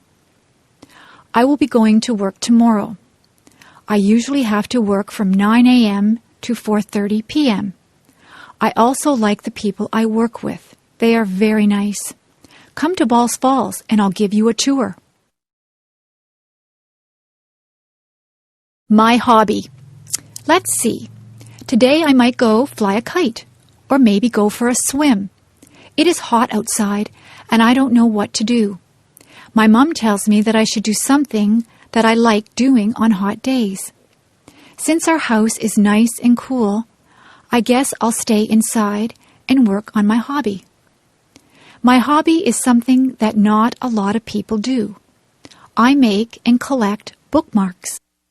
To make my bookmarks, I use stickers and special art pencils to draw. I buy the stickers at a mall, usually in a card store. The art pencils are bought in an art store. To make the bookmarks, I start with a piece of paper. I measure out how big I want the bookmark to be with a ruler. I once made a bookmark so big that it couldn't even be used in a very big book. After I measure it, I draw lines so that I can cut it straight. Sometimes I use fancy scissors that cut zigzag or frills. Then I start to decorate them. I like to draw cartoons and flowers on my bookmarks. Sometimes I even put real flowers on them. A lot of the time, I write little sayings on the bookmarks. I like to give my bookmarks to friends and family. Sometimes I even sell my bookmarks to people. I like my hobby. I can draw whatever I want on the bookmarks. Maybe sometime in the future, I will be a famous bookmark maker and even have my own store. If I had $1 million. If I had $1 million, I'd travel the world. I would go to the highest mountain. I would swim the deepest sea. I would probably buy a lot of clothes because I love clothes. More than anything, though, I would want to visit Ireland. I want to see the rolling hills and the green, green grass that everyone talks about. When I think of Ireland, I think of where my family came from many years ago. I am almost all Irish, and I would love to see my family over in Ireland. If I had $1 million, I would buy a Mustang or a Pontiac Sunbird car. I would buy a nice house with a big backyard and an outdoor and indoor pool. I would love to take my family wherever they wanted to go. I would buy them wonderful presents, too. However, I know that money does not buy happiness. It does not buy you friends or family. It may bring some happiness only for the moment, but in the long run, your family is what will be there for you if you love them and are there for them. If I had to pick between $1 million and my family, I would pick my family. The $1 million is a nice dream. If that dream ever comes true and I do get a lot of money, I hope I would use it wisely. A picnic. What a great day for a picnic. We're not only having a picnic, we're having a big bike ride too. We did this last year with a lot of friends also. It was really fun. We meet quite early in the morning in a pretty little town. The town is where the Niagara River flows into Lake Ontario in Canada. The town's name is Niagara-on-the-Lake. Then all of the people, 50 or more, get on their bikes or rollerblades. We go on a bike path beside the river. The path we take is about 11 kilometers or 6 miles long. There are a lot of people using the path too. We usually stop for an ice cream treat near the end or where we turn around to go back to our cars. It is just before the park where we will have our picnic and a steep hill. Many of the men and boys go up the hill. Most of the women and children go back to their cars. The ride takes about 2 hours plus whatever time we take at the ice cream store. After the ride is finished, we go to the park. We have a delicious potluck lunch. Potluck means everyone brings some food to share with the others. We eat, rest, talk, and laugh. After we've cleaned up, some of us climb the tower that is there remembering a war at that place and its general. It is a steep climb, over 100 steps. We usually end the day with a fun game of baseball or soccer. Finally, we pack up our stuff. Tired and dirty, we head for home with good memories swimming in our heads. Working in my yard. I live in a house that has a small yard around it. In my yard there is a lawn and a garden. There is also a sidewalk that leads to my front door and a driveway that leads to my garage. Throughout the year, I work to maintain my yard. During the summer, I cut the grass that grows in my yard using a lawnmower. I like the smell of the grass when it has just been cut, but it's better not to cut the grass too short. When the weather is dry, I also put water on the lawn and garden so that the grass and flowers can grow. During the autumn, many leaves fall from the trees in my yard. I use a rake to collect the leaves from the lawn. Then I can put the leaves into bags. I can use the leaves to make fertilizer. When I was a kid, I didn't like the job of raking leaves, but now I don't mind it. Another job during the autumn is to remove flowers from the garden before cold weather arrives. During the winter, there is no work to do in the lawn or garden because they are covered in snow. But I need to keep the snow off my sidewalk and driveway. Whenever it snows, I use a shovel to clear the snow from the sidewalk and the driveway. Sometimes it snows a lot.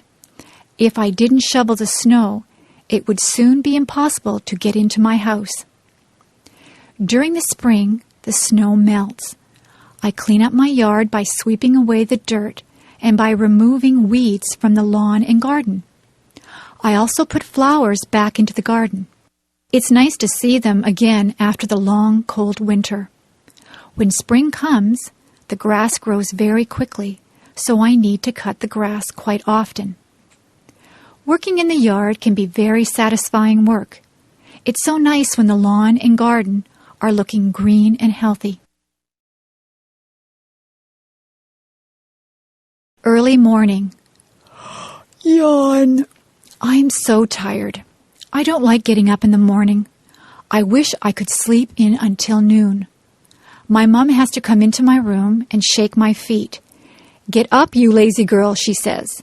"It's time to rise and shine. It's a beautiful day." I raise my head, mumble and turn over, putting my pillow over my head.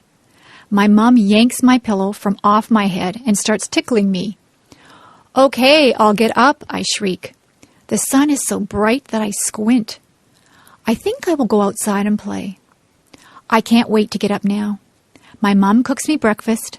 I have eggs, bacon, toast, and orange juice. When I finish my breakfast, I brush my teeth, comb my hair, wash my face, and then change into my play clothes. I choose a bright pink and yellow tank top with jean shorts and blue sandals. My bike is in the garage where my dad keeps the cars and tools. As I pedal, my hair flies out behind me. I keep my mouth shut so that bugs don't get in. I am going down a big hill now. I can hardly pedal anymore.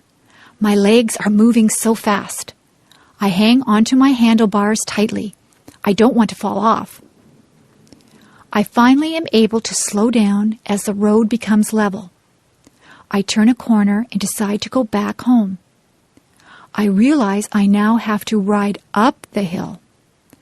I know I will be tired when I get to the top. I think that I will have some water now before I start to go up. It tastes great. It is so clean and cold. Well, I know that I have a big trip ahead of me, so I need to get going. Bye-bye. The wedding. We went into the church and sat down. There were pretty flowers at the front. There was beautiful organ music playing. The church was full of people dressed up nicely. Everyone was waiting to see the beautiful bride walk up the aisle. A hush, an intake of breath. There she was. Oh, she was so beautiful. She had a lovely long white dress with pretty lace and beads. Her hair was swept up off from her face. There were curls flowing down her back. Instead of a veil, she had little flowers in her hair. Her bouquet of tiny flowers was very, very pretty. Her dad looked very proud of her. He looked just a little sad, too. At the front of the church, the groom stood waiting. He had a beautiful, tender smile on his face. He took his bride's hand as her dad left her there. They smiled at each other. The minister read, prayed, and offered some words of advice to the lovely couple. Someone sang a pretty song. The groom slipped the simple wedding band on the bride's finger. She struggled a little to put a band on his finger. Pretty soon the minister said they were now husband and wife. They kissed. We all stood as they walked down the aisle to live the rest of their lives together as Mr. and Mrs. We cried. The perfect place. There is a place in my mind that is pure. Everything there is beautiful. Many flowers grow, and the grass is very green. The clouds are always white and fluffy. The tree's branches sweep the earth floor. You can hear the sound of a waterfall. It is roaring with life, and the water races. A bird calls in the distance, and as you listen, the sound gets closer. A flapping quite near makes me turn and look. A great, magnificent eagle flies over my head. The strength I see in his powerful wings amazes me. I am never thirsty or hungry. I live off the beauty that surrounds me in this perfect place. I walk on trails that lead me to breathtaking places. The beach is my favorite spot to end up. The sand between my toes is soft and cool. I love to lie down on the sand. I watch the sun go down. Sometimes the sun is a brilliant orange. The world seems like it is on fire. Waves lull me to sleep. The seagulls wake me up. In this perfect place I have learned so much. The animals and their homes are so precious. I have learned to respect the animals. They were here first. The sounds, smells, and sights are too perfect and full of life. There is no war here, no anger or stress. I don't have to worry about pollution or destruction. My perfect world exists only in my head. Maybe if we all work hard, my fantasy can become real. Visiting the zoo. When I was a kid, I always enjoyed visiting the zoo. My family lived far away from the zoo, so we didn't go there very often. But whenever we went to the zoo, I always had a fun and interesting time. Some of the animals were very large. Of course, the elephants were huge, and they had such an unusual appearance, with their big ears and their long trunk and tusks. The giraffes were very tall, with long necks that reached high into the trees. Some of my favorite animals were big cats. The lions looked very powerful, with their big teeth and paws. The tigers were just as big and strong, with yellow and black stripes. But the bears were even larger than these cats. The polar bears, with their bright white fur, liked to swim through the water. The grizzly bears had brown fur and liked to roam around on land. The animals from Australia seemed very unusual.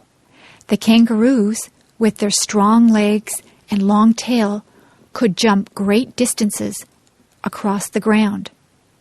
The baby kangaroo could go inside its mother's pouch. Another Australian animal, the koala bear, crawled slowly in the trees where it ate leaves. The monkeys and apes were also very interesting. In many ways, they reminded me of people. Some of the monkeys were very small. They could use their arms, legs, and tail to swing through the trees. Some of the apes were very large. The gorilla was the largest of all. Sometimes a big gorilla would stand up and pound his fists on his chest. To see all the animals at the zoo took almost a whole day. By the end of the day, I was very tired from walking around. But I was also very happy to see all the amazing animals from places around the world. The dentist appointment. My dentist called my house the other day. He told me I needed my teeth cleaned. I set up an appointment to see him on Saturday, June the 10th. When I got to my dentist's office, I had to sit in the waiting room. There were other people ahead of me. They finally called my name. I went into his room and sat down on a big blue chair. They leaned it back. A bright light was turned on. It hurt my eyes, so I closed them. My dentist asked me to open my mouth. I did. I thought my mouth was very big, but he told me to open it even wider. Soon he began poking around to see if I had any cavities. He flossed my teeth and put fluoride around my teeth too. The fluoride tasted like bubble gum. I had to spit into a dish-like bowl. It squirted out water. My dentist kept asking me questions. I couldn't answer because there were weird tools in my mouth. When I tried answering back, he seemed to understand, though. His helper came into the room. She asked me to open my mouth again. I had to clamp down on something that felt like rubber. She put a big camera-type machine right next to my cheek. She did this on the other side of my face as well. They took 2 pictures of my teeth. It was really cool. The dentist told me my teeth were perfect. I didn't have any problems. I could go home. "See you next year," he said. Daydream. Little Annie was very bored one lazy afternoon. She had nothing to do. She had already played with her brothers in the sandbox and had tea with them and her dollies too. She had baked chocolate chip cookies with her mom and even tasted one. They were very good, she thought. Now Annie was trying to figure out what else she could do to pass the day away. Little Annie decided that she would go to her favorite spot in the world, the green, grassy field full of daisies beneath the great oak tree. She took a red and white blanket with her. She laid it down on the ground, and then she lay down on it. She lay there looking at the clouds, fluffy and white. She saw bunnies, huge gray elephants, and scary-looking crocodiles. Soon little Annie was drifting in and out of clouds and reality. The clouds started dancing with her, begging her to come and play. She got up from her blanket and joined the clouds. They flew over rooftops of all of the village people, swam with the fish in the lake, and said hello to all of the birds that they passed by. Little Annie was having so much fun. The clouds had formed into a chariot, so little Annie could drive if she wanted to.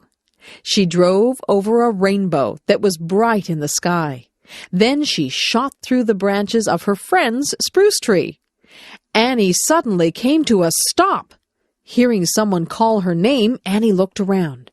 She blinked once, twice, and finally everything came into focus. Her brother was tugging at her leg, wondering why she was staring into outer space with a big grin on her face. "Oh, little Annie, my friend in the next office." When I started my job a year ago at the university, I did not know my way around. I did not know where to find anything. I had a million questions. But Diane in the next office took me on a tour showing me the places to eat, the library, the lecture rooms, where to get a picture ID card, how to get from one building to another. When I had a question, I asked Diane how to use the telephone, where to make copies, where to print with my computer, the location of my mailbox. She teaches as I do. We both spend a lot of time helping students and answering their questions. She giggles a lot. I hear her laugh with her students. Sometimes she asks my advice about her work or about a problem, and I ask her advice. Sometimes she comes into my office and says, "I am really angry. Can I whine to you?" Then she talks about a problem, and I listen. And then she returns cheerfully to her office. Sometimes I go into her office and say, "I'm upset about something that happened. Can I come in for a minute?" Then I grumble to her, and she listens, and then I go back cheerfully to my office. Each of us feels better when we have shared our problems. Then they are no longer problems. Diane is shy in a group of people. She is quiet and does not start a conversation. Everyone around her talks, and she listens. On Friday afternoons, she makes popcorn for everyone. We all sit in the staff room and eat microwaved popcorn and drink tea and talk. We start to relax for the weekend and talk about our plans. She is a good friend. She helps my students when I am not there. She wishes me good luck when I go to a lecture. I am very glad that she can be my friend in the office beside mine. The Musician. There once was a little girl named Rain Angel. She loved to sit at the piano and play. Rain Angel was a very gifted girl. She had a voice that gave people shivers, and she loved to sing. As Rain got older, she continued to love music. Rain became involved in the choirs and bands at her high school. She loved performing in front of people. She couldn't help but feel the sense of power she had when she was up on stage, and there was always loud clapping when she finished a song. Rain soon went out on her own and looked for someone that could help her become famous. Rain wanted to share her talent with the world. She felt that her special talent for music helped people feel good. Rain went out into the big world, and she did very well. She was always performing her best, and someone finally noticed her. Her new agent helped her to make her first album. Rain became famous because she never quit trying. Rain loved her new way of life. She continued singing and playing her piano, She was even taught how to write her own music.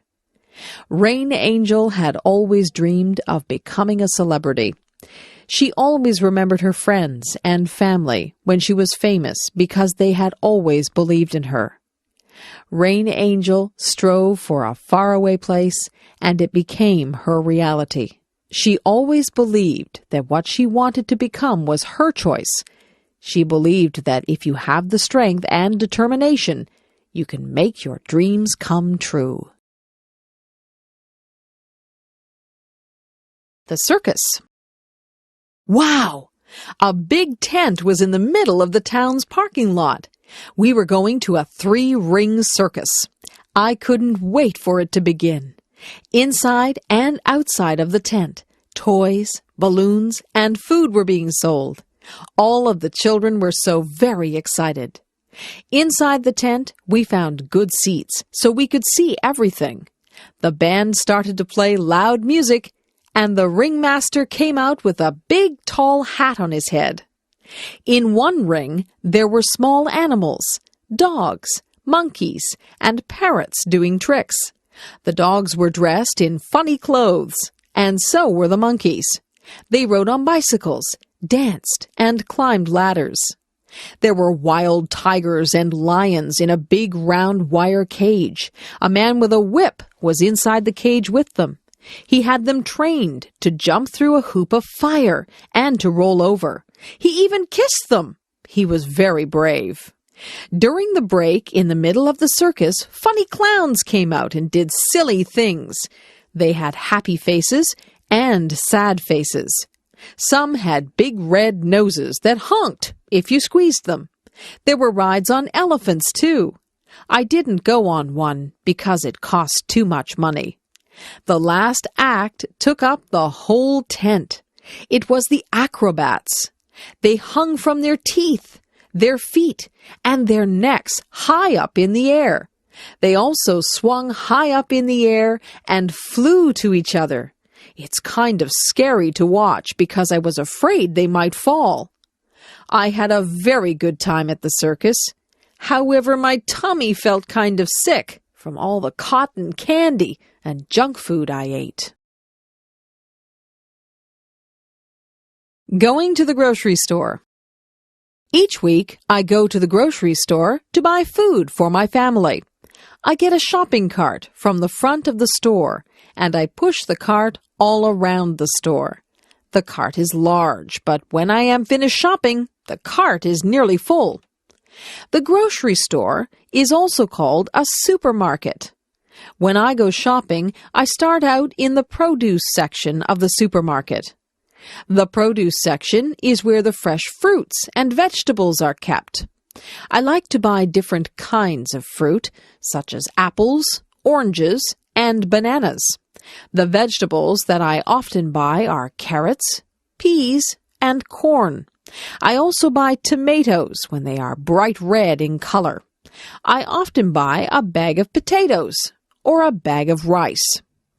After visiting the produce section, I go to the meat section. Here I buy poultry, such as chicken and turkey. I often buy seafood, especially fish.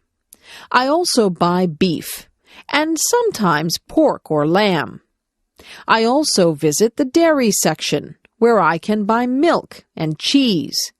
Sometimes I also buy ice cream or yogurt. When I have finished in the meat and dairy sections, I then move to the bakery section. This is where loaves of bread are baked and sold.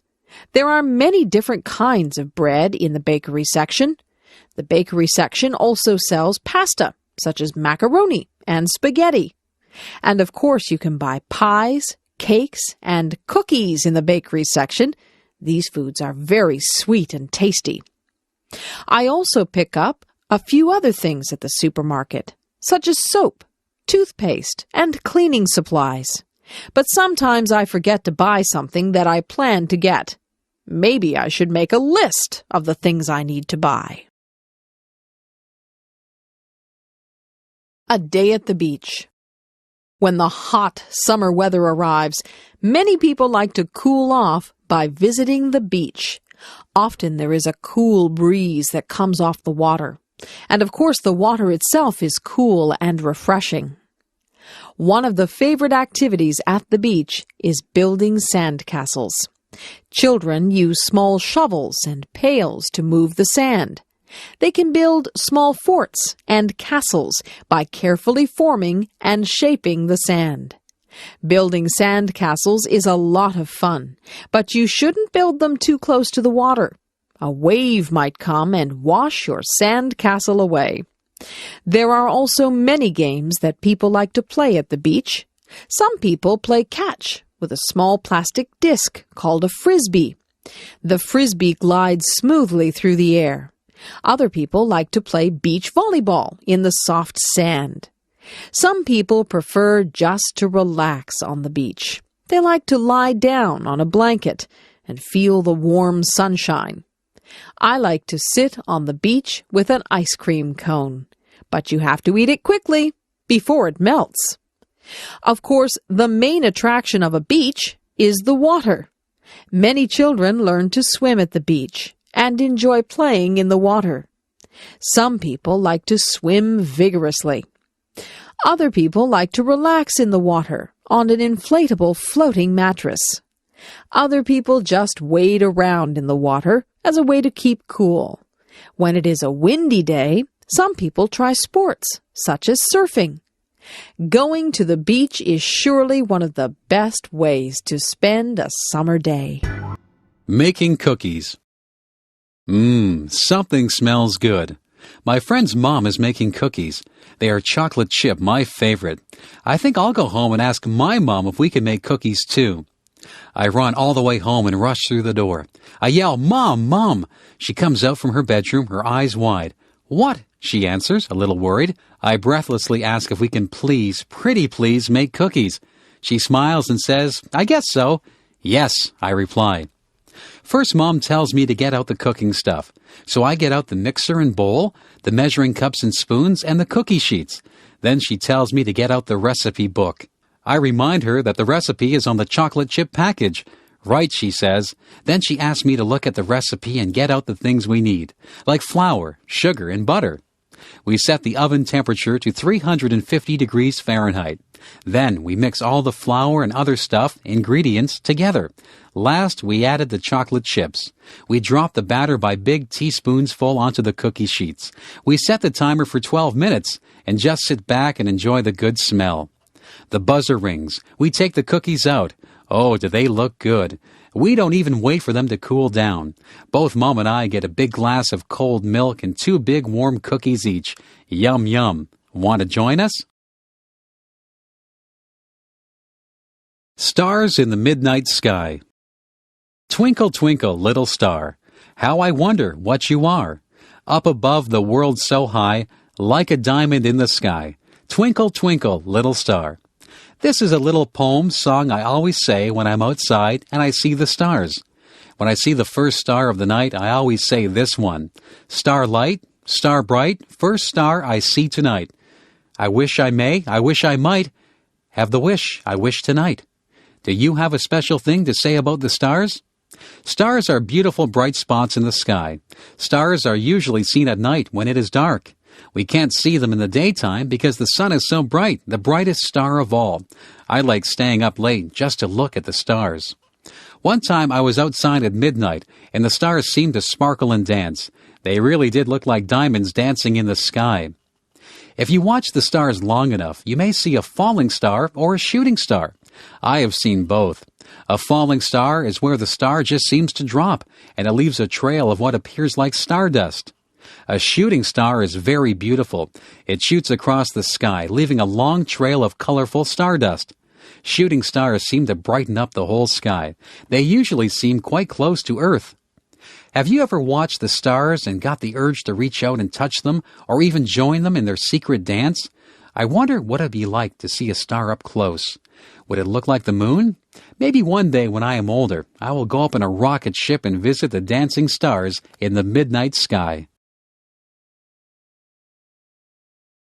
Music. A song comes on the radio. My lips start to move, singing along. My fingers start to snap, my feet begin to tap. The music sinks deep into my soul. I listen to the music as it fills my brain, and I remember when I used to sing.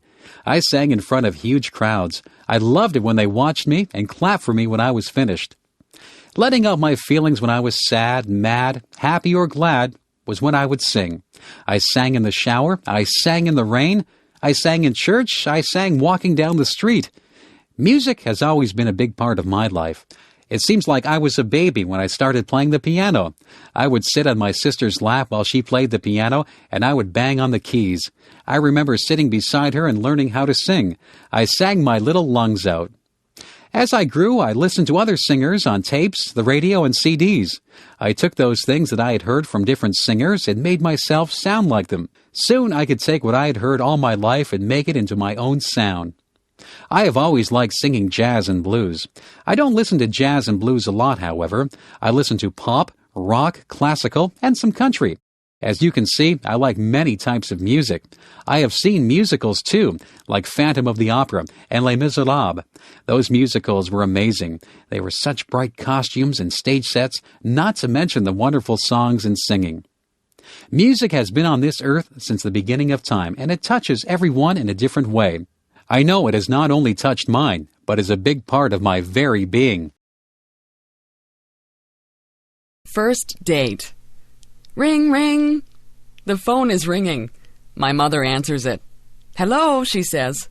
It is for me. When I pick up the phone, I hear a boy's voice. It is a boy I go to school with. This boy is very nice, and he is cute, too. He asks me if I want to go out for dinner with him tonight. I say yes. He's going to pick me up at 5:30 p.m. in the evening. He has a nice red car. Before he picks me up, I have to find an outfit to wear. I am nervous and don't know what to wear. So my sister picks out an outfit for me. I feel excited and have the sensation of butterflies in my stomach. The inside of my hands are damp, too. I put on my outfit and do my hair. My sister gives me some nice clips to put in my hair. Ding dong! The doorbell buzzes. My date is here. I hurry to the door so I can greet him. He tells me that I look nice and that we are going to a place called MT Belly's. When we arrive at MT Belly's, there is loud music playing. A smiling waitress comes who serves us our food. I order a large Caesar salad. My date orders steak. When it arrives, the food looks and is delicious. The waitress asks us if we want dessert after we've finished. But we are too full. So we ask for our bill to pay. My date pays for the meal. I brought money just in case we would share the cost. When we leave the restaurant, we go for a walk by the river. It is a beautiful night. I am enjoying my first date. I am laughing and having fun. It is time for us to go home. So my date takes me home. I smile and thank him for the great time. I hope he'll ask me out again. University. It's time to sign up for school. This year, Natalie is going to Brock University. She has never been to university before. She is a little bit scared. She hopes she meets nice new friends. Natalie stood in line to get her picture taken. The picture was put on a card. The card was her picture ID, identification.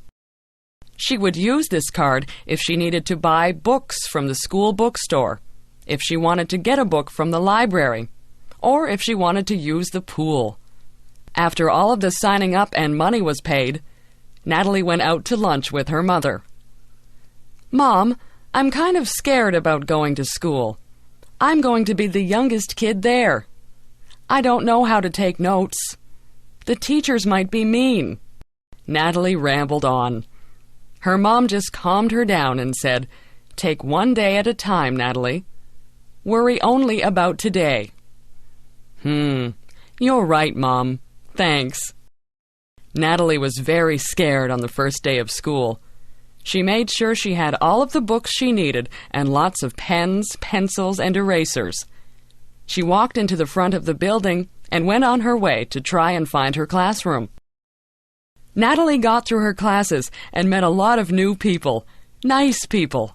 Her classes seemed to go by really fast, and the day went by even faster. When Natalie got home, she was so excited. She told her mom that classes weren't all that scary. The students and the teachers weren't scary either. Natalie knew that the schoolwork would be hard, but she felt good about the people she had met that day. She knew she'd have a good year. School dance. It is the first school dance that I have ever been to. All of the boys are standing on one side of the gymnasium, and all of the girls are on the other side. There is loud music playing, and I can hardly hear my friends talking. The music is going fast, and some people are starting to move to the beat of the song. Soon all the girls are dancing, but the boys are still standing against the wall. Then the song ends, and slow music comes on. I don't know what to do, so I just go and stand against the wall. Then one of the boys in my class comes over and asks me if I would like to dance to the slow song. I really feel awkward and nervous, but say yes. We go out into the middle of the gym, and he puts his hands on my waist, and I put my hands on his shoulders. We start to move to the music, and we step on each other's feet. He is bigger than me, so my toe starts to hurt a little bit. As we continue to slow dance, more boys and girls come to the middle of the gym to dance together. It sure is funny to watch people dance because they are stepping on each other's toes and bumping into each other and turning in opposite directions. Soon the song ends, and the boys go to one side of the gym again. The girls decide that they want to dance to a fast song, so they stay in the middle of the gym and dance with one another. Our teachers are making sure that we are behaving because they are watching us. I wonder if they want to dance. They probably are remembering their first school dance. I wonder if someday I'll be grown up, just like the teachers, and laughing at the memories of my first school dance.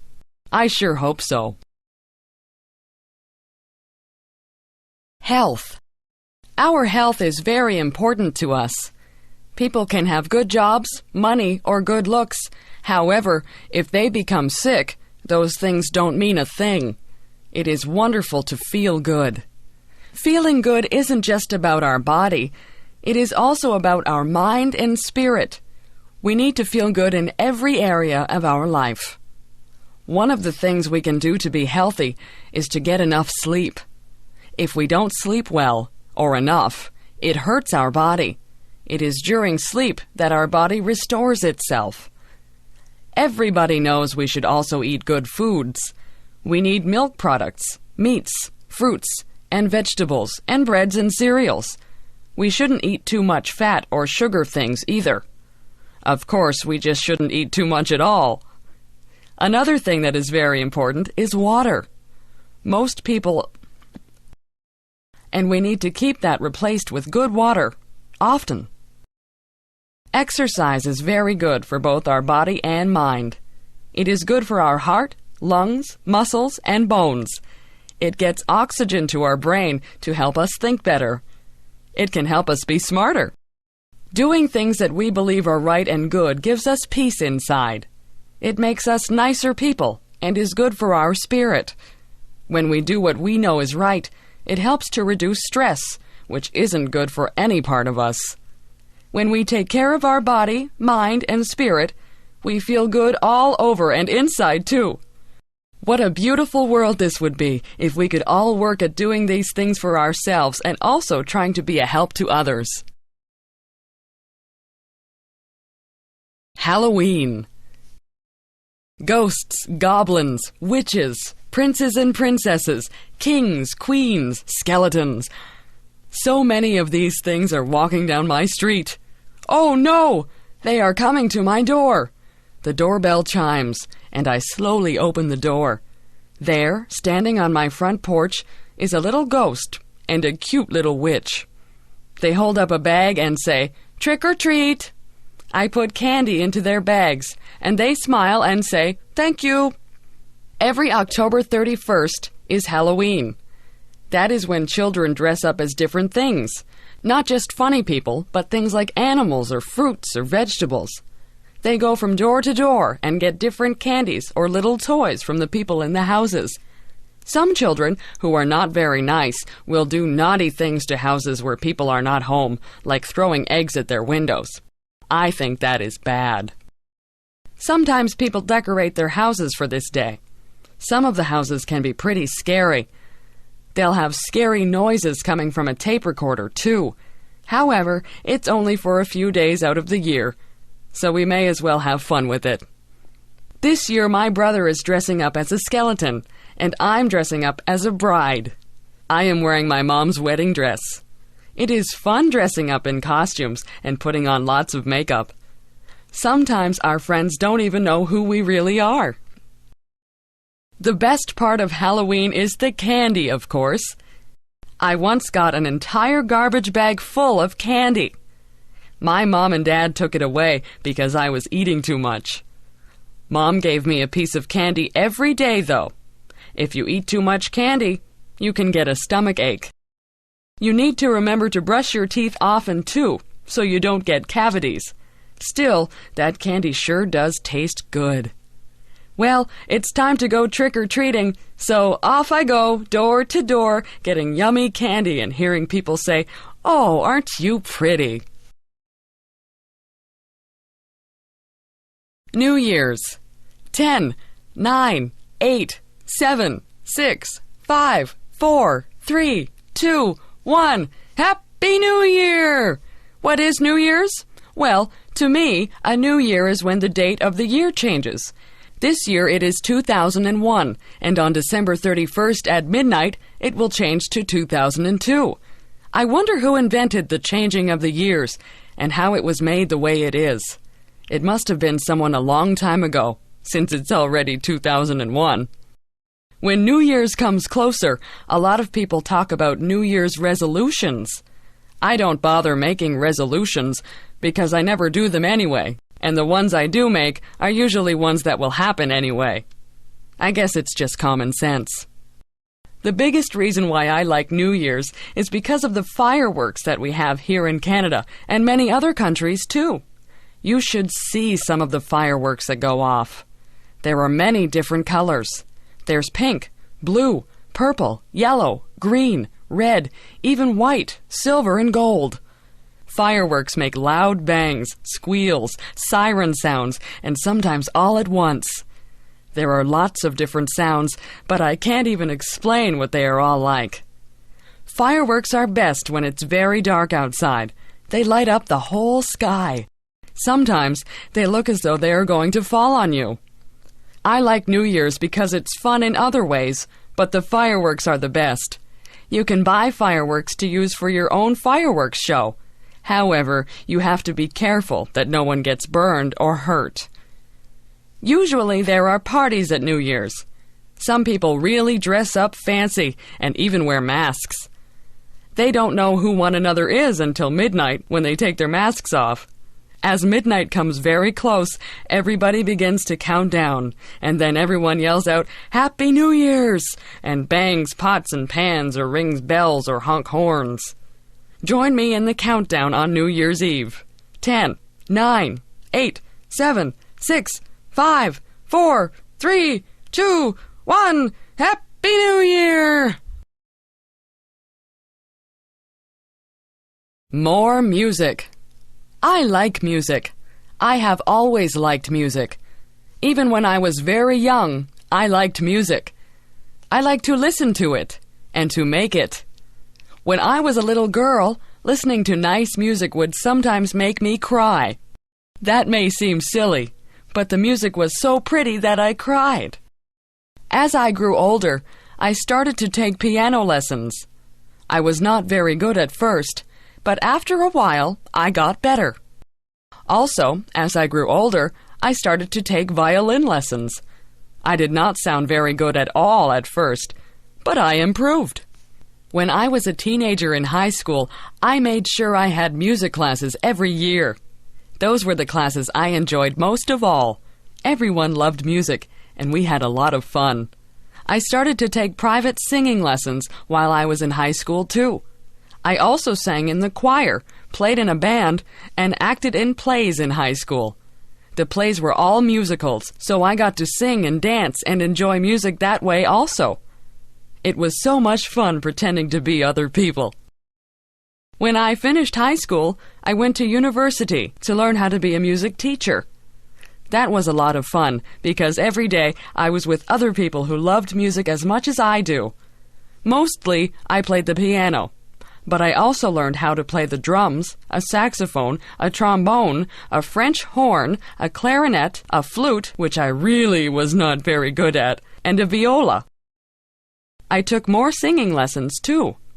We did not have plays to sing and act in, but I sang in the university choir. Some years, I played the piano for other students who were learning other instruments. One year, I played duets with another girl who was also there to play piano. She and I made sure we played fast, funny songs, so we really enjoyed ourselves doing it. Now I am a music teacher. I do not have a lot of students, not as many as I used to have anyway. I still find it very rewarding. I like to see people who start off not knowing very much, if anything, and go on to be very good at creating music. I still love listening to music also. Music makes me happy when I am sad. It makes me want to dance or sing when I'm already happy. Mostly, music just makes me glad that I am me and that music is alive in me. Babies. My baby is asleep in my arms. Her soft cheek rests against my chest, while her sweet breath puffs gently on my skin. Her tiny lips are puckered a bit, her little eyelids flutter. I wonder what she dreams about as she sleeps. Does she dream? I have heard her whimper in her sleep. Sometimes she awakens with a scream.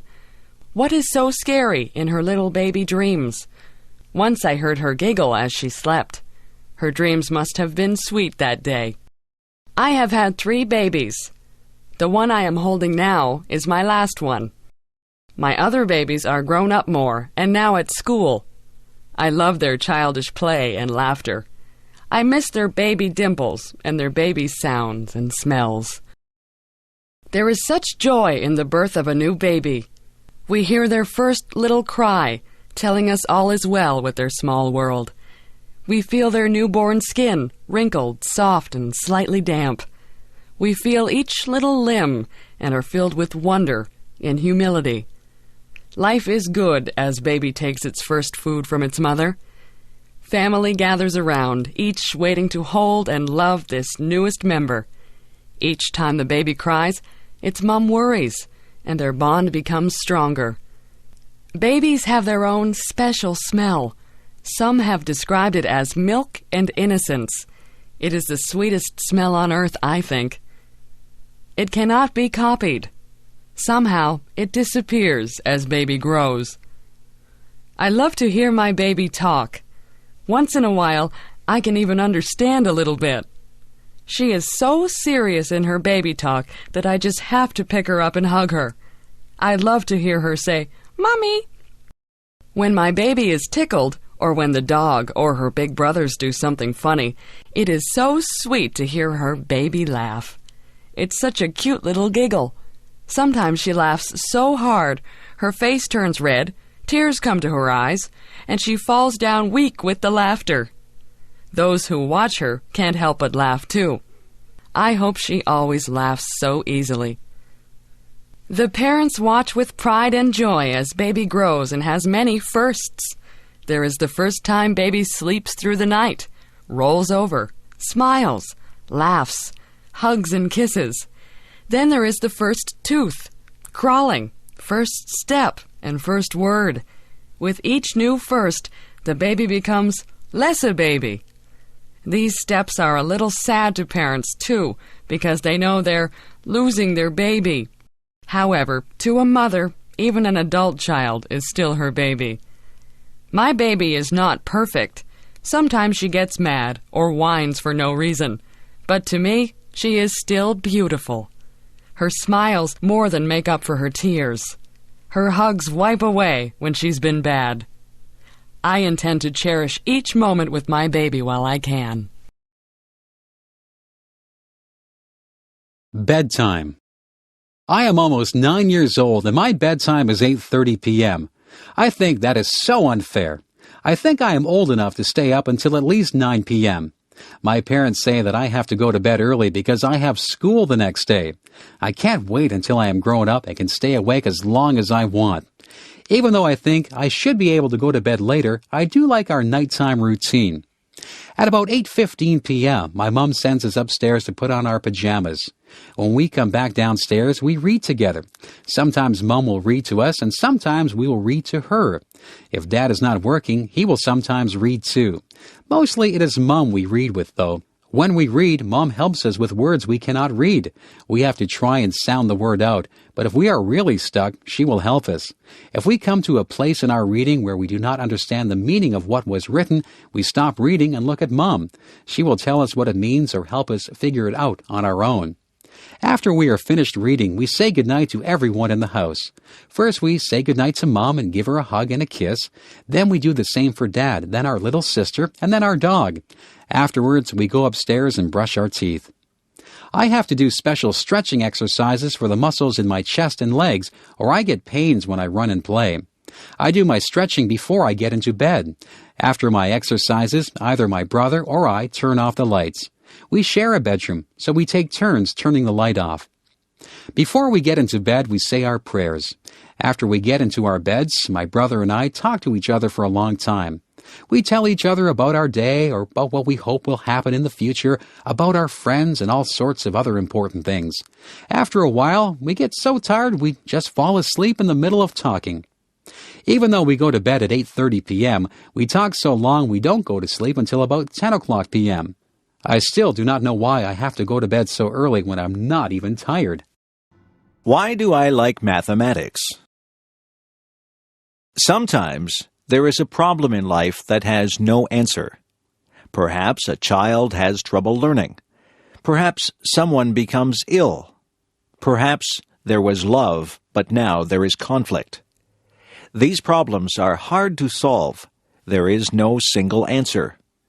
Many people have opinions on what is the best answer.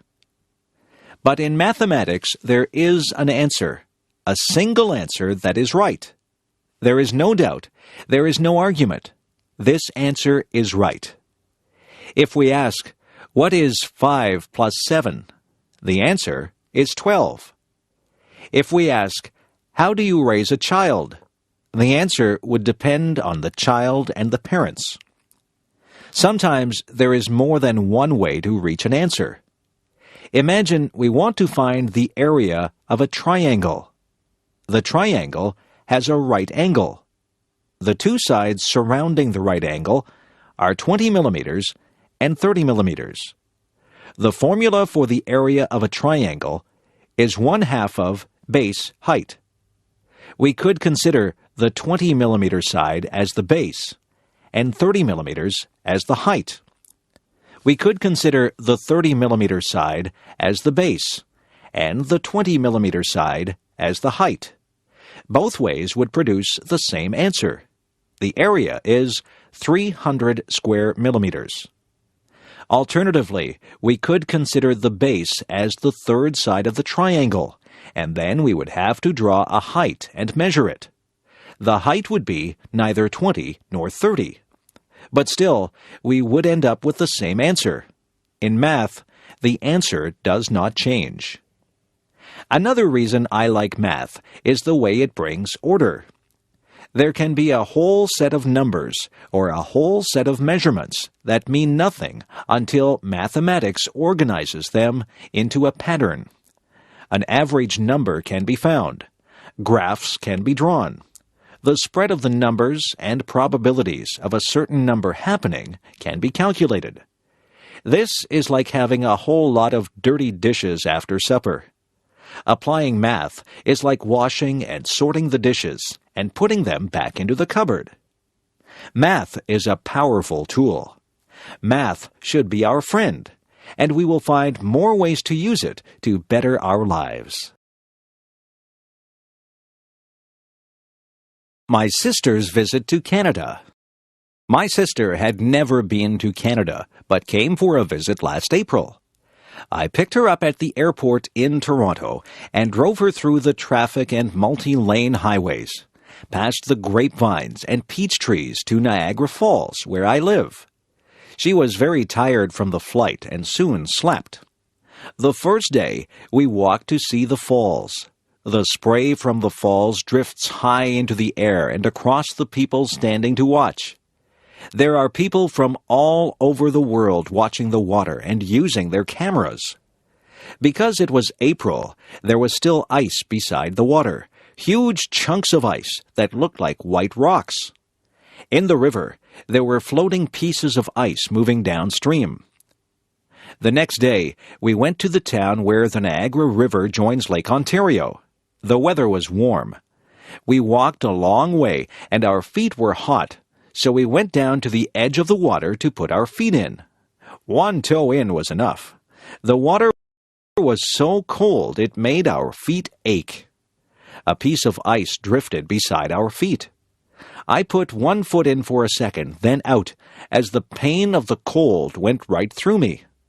My sister could not understand how it could be so warm, but there was still ice. Another day, we went to see my daughter. She is living on a farm, an hour's drive away. We walked through her trees. The buds were starting to turn into leaves. We stopped and looked at the spring wildflowers. We climbed across a creek by walking over a fallen tree. We saw the footprints of raccoons by the water. There was fresh air and sunshine and blue sky.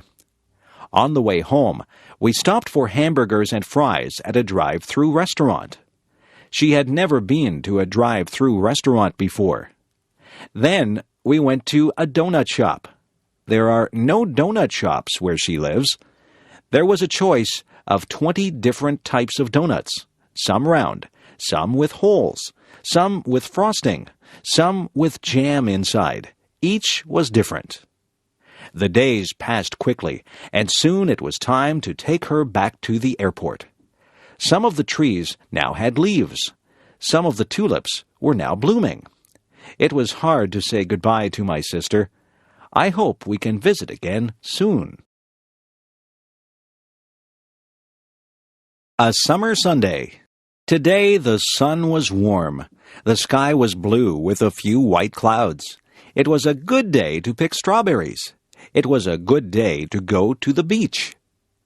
I drove to a pick-your-own farm where people can pick their own fruit and buy it. There the fruit is very fresh and delicious. The owner of the farm gave everyone a row to pick their strawberries. Everyone was wearing sun hats. I knelt down on the straw between the rows and picked the big, juicy red berries. I tasted one. It was warm from the sun. When I bit into it, the juice was sweet and strong. When 3 big pails were full, I went to pay for them and picked up some recipes for some strawberry desserts. I packed 2 of the pails in a cooler with some ice, and the other one we would eat at the beach. I met my daughter at the beach. She had a soft pink blanket on the sand. This beach is beside a lake, and across the lake, about 50 kilometers away, the large city can sometimes be seen. Today, the wind blew cooler air across the lake over the people on the beach. There were children playing in the water. One man helped his son dig holes in the sand, and the water ran into the holes. One lady held her children's hands and walked down into the water. Families climbed over the rocks and sat on the last rock where the water was deep. Teenagers rode bicycles and rollerblades along the path beside the beach. Adults walked and ran along this path, carrying water bottles around their waists. We sat on the blanket and ate sandwiches of meat and lettuce and strawberries from the pail. We talked and read books and lay in the sun, relaxing. We wore sunscreen, but our skin was getting hot. How cold was the water? We walked across the sand that almost burned our feet to the edge of the water. She went right in and lay down floating. I put my toes in and felt the chill through my body. I went up to my knees, then my thighs, but that was far enough. My whole body was cooled down. I headed back to the blanket to lay in the sun again. Soon it was time to go home. She was coming to my house for supper. We drove down the highway with the windows open and our hair blowing in the warm breeze. We cut the strawberries up and made a strawberry dessert with cake and ice cream. We sat outside. My parents live in England and I live in Canada. I don't see them often. They used to come and visit on a plane, and we would pick them up at Toronto Airport. But now they are older and say the flight is too long for them. I went to visit them last year with my son, their grandson. They live by the ocean, and we could hear the sound of the waves through the bedroom window and see the blue water of the English Channel. There is an island with a castle on top in the bay. We walked many times on the beach and picked up pebbles and feathers. We visited the island and walked up the steep hill to the castle. My mother likes to cook. She makes delicious cakes and pies. We went for a hike and picked wild blackberries. She made them into a pie that smelled so good coming out of the oven and tasted so good on our plates. She has many cookbooks with recipes from all over the world and likes to try new things. She can make pastry very easily and rolls it with a rolling pin quickly. When I tried to make pastry, it sticks to the rolling pin. It has holes at the bottom of the pie, and it tastes like a rock. Her pastry is crisp and tender. My father likes to garden. He grows lettuce, carrots, potatoes, tomatoes, cucumbers, and many flowers. When my mother was very ill last year, she had to stay in bed. He planted roses outside her bedroom window, so she could open the curtains and see them. Their house has a small room with windows all around, and they plant seeds there in winter in small pots. The warmth from the sun makes the seeds grow, and in spring they are a good size to be planted outside. In the house beside them and in the house in front of them, there are older ladies whose husbands have died. These ladies do not drive, so my father takes my mother and the two ladies to the town for shopping every week. He helps one find her groceries because she cannot see well. He helps her take tapes of books from the library so she can listen to books instead of reading them because of her eyes. He helps them cut their grass and fix anything that is broken in the house. I am very proud of my parents. They are over 80 years old and often hurt when they move around, but still, they help other people and they help each other. They have been married for over 50 years, but still my father loves my mother enough to plant roses for her to cheer her up when she was ill. The planets of our solar system. The planet on which we live is called the Earth. Our planet is constantly moving around the sun, and each year the Earth travels all the way around the sun. But there are many other planets that also travel around the sun. Together with the sun, the planets, and various other bodies, the Earth is part of our solar system. The planet that is closest to the sun is Mercury. Mercury is extremely hot, and it is much smaller than the Earth. The second planet from the sun is Venus. Venus is about the same size as the Earth. Venus is also very hot. The Earth is the third planet from the sun. The Earth is unusual among the planets because it has such a large moon. The Earth is bigger than the moon, but the moon is still quite large. It takes about 1 month for the moon to travel around the Earth. The fourth planet from the sun is Mars. Mars is known for its red color. Mars is smaller and colder than the Earth. Mars has 2 very small moons. After the planet Mars, there are many small bodies called the asteroids. These rocky objects are much smaller than the planets. The first 4 planets are all made of rock and metal. The remaining planets, however, are mostly made of frozen gases. The 5th planet is called Jupiter. Jupiter is the largest planet.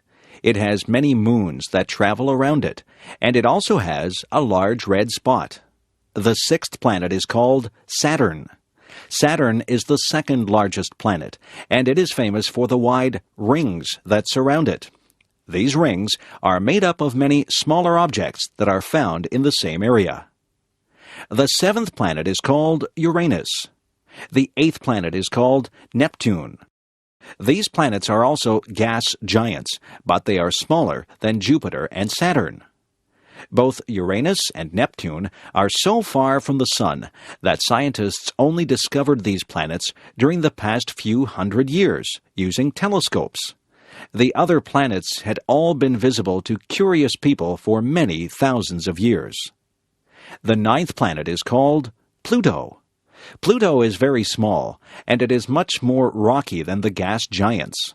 Some scientists believe that Pluto is not really a planet at all. They suggest that Pluto is the largest of many asteroids that are found at the edge of the solar system.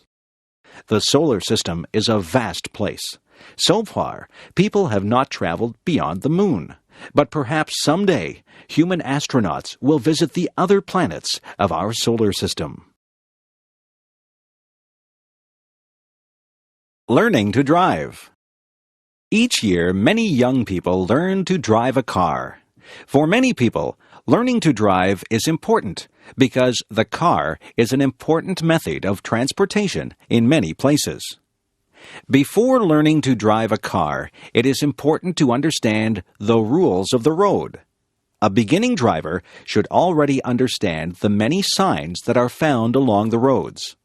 Also, the student driver should know the many rules about changing lanes, turning, stopping, and many other aspects of driving. In addition, the driver should be familiar with the way the car is operated.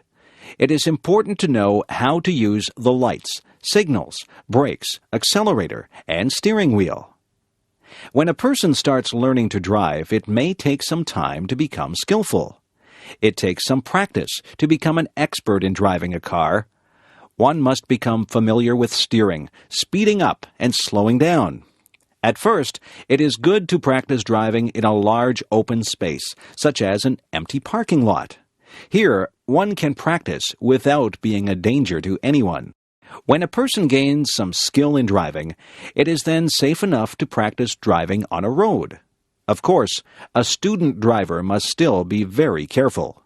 He or she should always have an expert driver in the car with him or her. Many beginning drivers take driving lessons from professional instructors who can teach safe driving techniques. Eventually, the young driver is ready for a driving test, which is needed to obtain a regular driver's license. This test is supervised by a government official. In the driving test, the driver must show that he or she can control the car with great skill by being able to make turns and to park the car in small spaces. But he or she must also show respect for the rules of the road by driving at a proper speed and obeying all traffic signs and signals. Of course, even when one has obtained a driver's license, it is always important to drive carefully and responsibly. Snow. Snow is the white substance that falls to the ground during cold weather conditions. Each tiny piece of snow, called a snowflake, is a very small amount of water that has frozen into an unusual shape. During the winter months, huge numbers of snowflakes fall to the ground, covering the land in a white blanket of snow. In many parts of the world, people never see any snow. Snow only falls when there is moisture in the air, and when the temperature falls below the freezing point of water, which is 0 degrees Celsius. During the winter, snow falls instead of rain. One advantage of snow is that it allows many fun outdoor activities. Children like to play in the snow. For example, they may make a snowman by rolling snow into a large ball and then placing these balls of snow on top of each other in the shape of a person. Another fun activity in the snow is skiing. Skis are very long, thin, flat pieces of hard material that one wears on one's feet. Wearing skis allows a person to slide along the surface of the snow. People can ski down the side of a hill, traveling at great speeds. Many people find the sport of downhill skiing to be very exciting. Some people like to ski along flat ground, often traveling great distances. This sport, called cross-country skiing, is an excellent way to develop physical fitness. Of course, snow also causes some problems. Snow can make driving dangerous because falling snow makes roads slippery, and on a windy day, blowing snow can make it difficult to see very far. It can also be a lot of work to remove snow from the roads and sidewalks. Snow is a heavy substance, and it must be cleared away using a shovel or a large machine. Many people love the beauty of the land when it is covered by snow. The white covering of snow over the fields and trees can give a feeling of peace and calm. If you have never seen snow before, you should someday experience this strange and wonderful substance. Christmas. In most Western countries, Christmas is the biggest holiday of the year. People gather with their families to celebrate this day, which occurs on December 25th each year. The holiday of Christmas celebrates the birth of Jesus Christ. In the Christian religion, Jesus Christ is recognized as the Son of God. During the Christmas season, many people celebrate the events of the birth of Jesus Christ. For example, they recall the 3 wise men who visited Jesus Christ shortly after his birth. Also, they recall that Jesus Christ was born in a manger, a place where horses are kept, because his parents could not find a place to stay. In Western countries, Christmas is also celebrated by many people who are not religious. People view Christmas as a time for being together with one's relatives. Children, parents, and grandparents gather to exchange presents and to eat special foods. The tradition of giving gifts at Christmas is unusual in one way. When children go to bed on the evening before Christmas, they hang large socks called stockings in their house. When they wake up on Christmas morning, the stockings have been filled with toys and candy. According to tradition, the presents have been given by a fat man who wears a white beard and a red suit. This man, called Santa Claus, flies around the world in a sled that is pulled by reindeer. He stops at each house and flies down the chimney to deliver his presents. In the weeks before Christmas, children are usually very well behaved. Their parents tell them that Santa Claus will only give presents to children who are good. Another Christmas tradition is the Christmas tree. People put a small tree inside their house and decorate it with various pretty objects. Nowadays, most people use an artificial tree instead of a real tree. The tradition of the Christmas tree is actually older than Christmas itself. The people of Europe celebrated the beginning of the winter season in this way even before Christianity reached Europe. Christmas is certainly one of the most important and most enjoyed holidays in Western countries. Thanksgiving. An important holiday in North America is held during the fall or autumn season of the year. This holiday is called Thanksgiving. At this time of year, people join with their relatives to reflect upon their good fortune. Thanksgiving is a holiday that has a long history in North America. It was first celebrated when English settlers arrived in the eastern part of what is now the United States during the 17th century. When they survived the first hard year, they celebrated and gave thanks to God. They invited some of the native people to their Thanksgiving celebration because the native people had helped them to survive during the hard winter. The tradition of celebrating Thanksgiving continued and spread throughout North America. Each fall, during the time of the autumn harvest, people celebrated Thanksgiving. They gave thanks for the food of the harvest and for all the good things in their lives. Today, the tradition of Thanksgiving celebration continues. Families gather to eat a large bird called a turkey. They also eat pumpkin pie. This is a sweet dessert that is made from a large orange vegetable that grows on the ground. In the United States, Thanksgiving is celebrated on the fourth Thursday of November. But the following day, Friday, is also a holiday, and then comes the weekend. In Canada, Thanksgiving is celebrated on the second Monday of October. The reason for the earlier celebration in Canada is that the weather is colder than in the United States. This means that the harvest happens earlier in Canada, so Thanksgiving is held at an earlier date. But in both countries, Thanksgiving is a very pleasant time of year. Halloween. The holiday called Halloween is celebrated on October 31st of each year. Halloween is not an official holiday.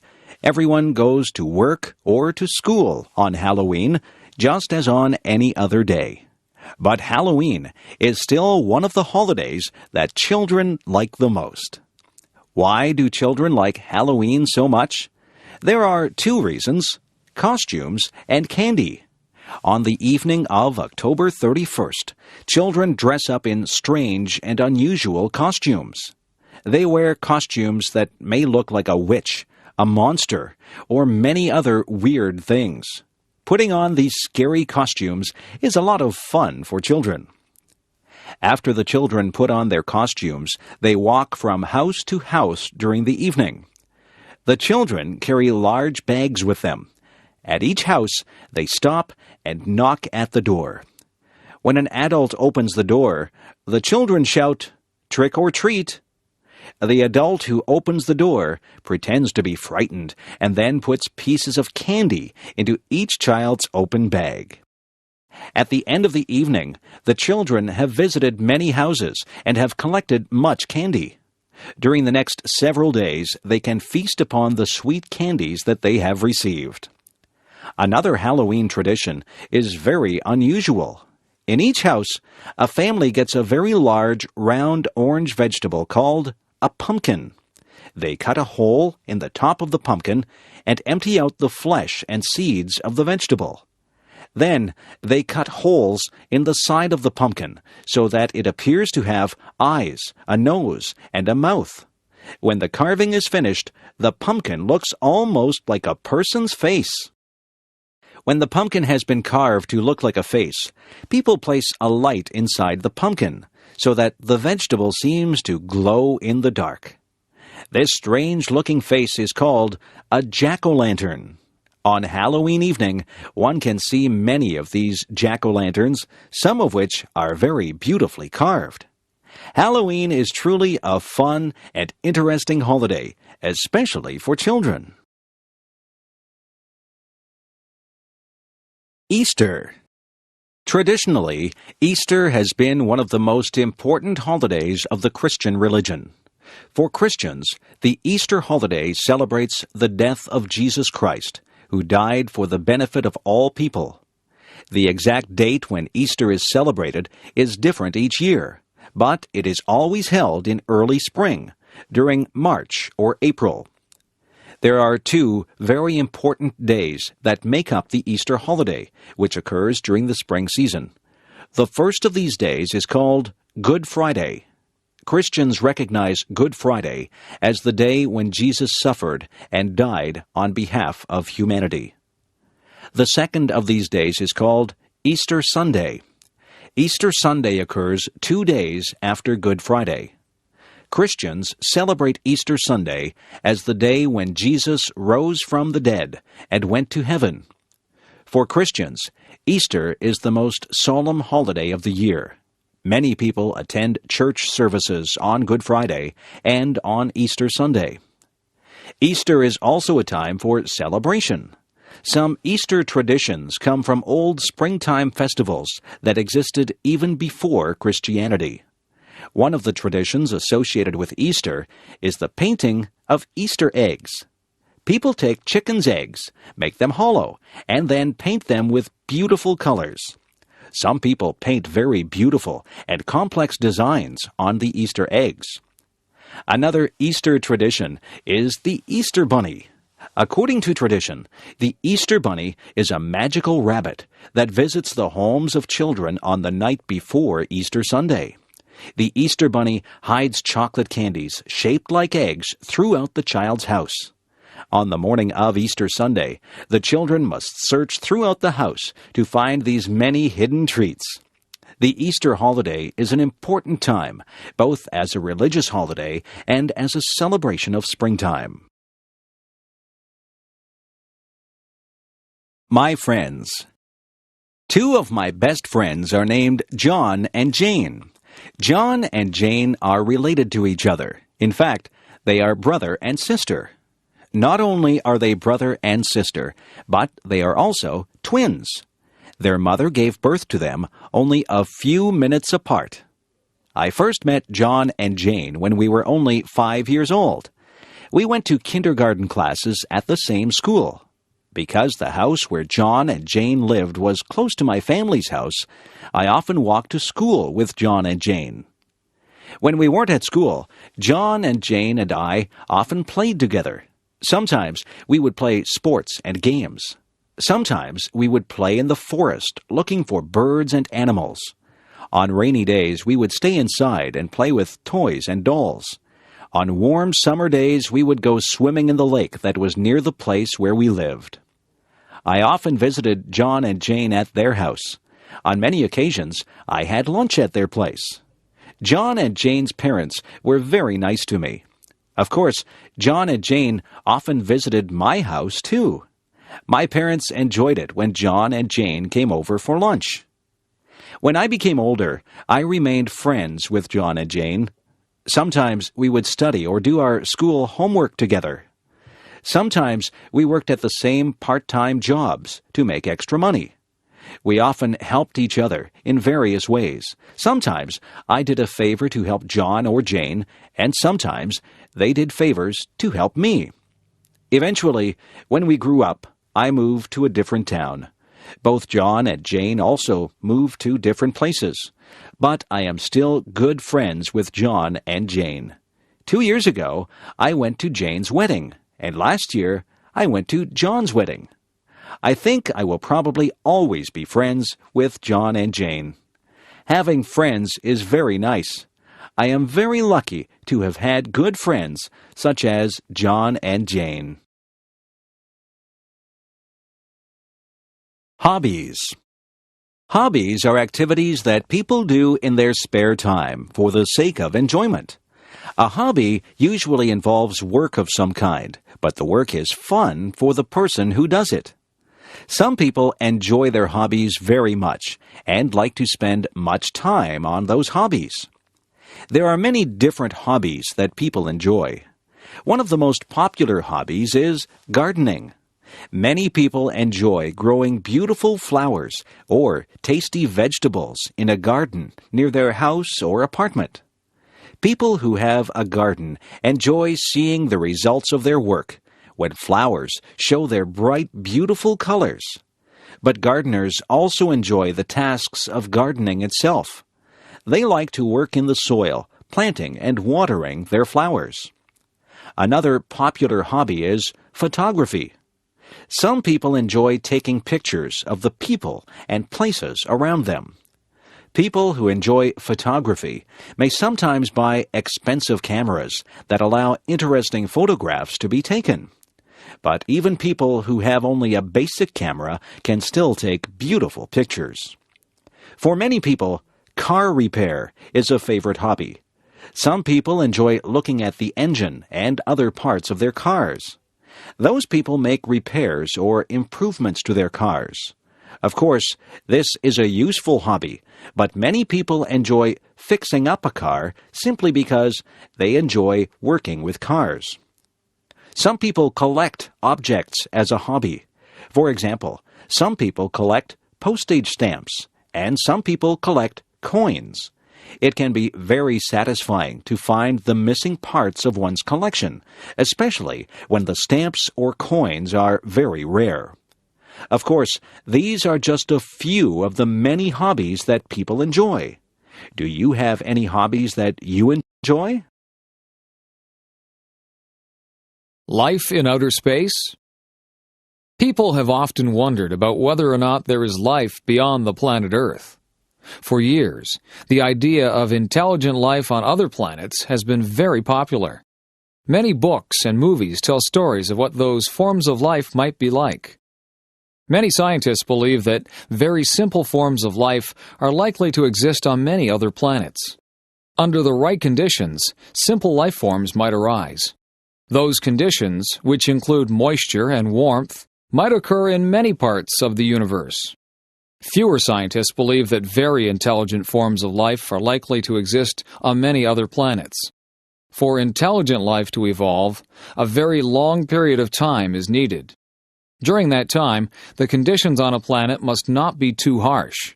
Otherwise, the evolving life forms will die. The amount of water, heat, and various chemicals must be just right. If not, then complex life might never evolve. The conditions needed for intelligent life to evolve are very unlikely to occur on any one planet. However, some scientists believe that intelligent life might be common in the universe. Because there are so many stars and planets in the universe, there might be a few places that have intelligent life. However, those places are probably very, very far away. Other scientists disagree. They think that the conditions needed for intelligent life are extremely rare. Because of this, our planet might be the only place that has intelligent life.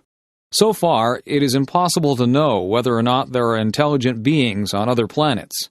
But even if those beings do exist, it seems very unlikely that we will ever meet them. Reading the newspaper. I often enjoy reading the newspaper. In my city, there are 3 different newspapers, and I look at different newspapers on different days. I find that each section of a newspaper has some interesting information. Most newspapers contain several sections that can be easily removed from the rest of the newspaper. The main section is found at the front of the newspaper. This section usually contains the most important news from around the world, from around the nation, and from the local area. Sometimes the main section also includes some pages that contain opinions about the news. The editors of the newspaper write an editorial opinion. Other writers provide many different opinions about current events. Also, some readers of the newspaper write letters to the editor in which they express their opinions. Another popular section of the newspaper is the sports section. This section contains information about many different sports events. The sports section provides scores and results from many games and competitions. Another section of the newspaper contains information about entertainment and the arts. The arts and entertainment section tells readers about new movies and plays. It also describes new books, music concerts, and art exhibits. Most newspapers also have a business section. This section provides information about new business deals and about the stock market. Many people read the business section of the newspaper to gain information and advice about investing their money. Finally, newspapers usually have a section for classified advertisements. This section allows people to advertise about things they want to buy or sell. It also gives notices about job openings. Reading the newspaper is surely a good way to keep informed about many different events in the world around us. Summer jobs. In North America, many young people attend high school, college, or university. But during the summer months, most of those students work at a summer job. For most students, there are no classes during the months of July and August, and sometimes none in May and June also. Having a summer job allows students to make money that they will need during the rest of the year. They need this money because it costs a lot of money to pay for university or college.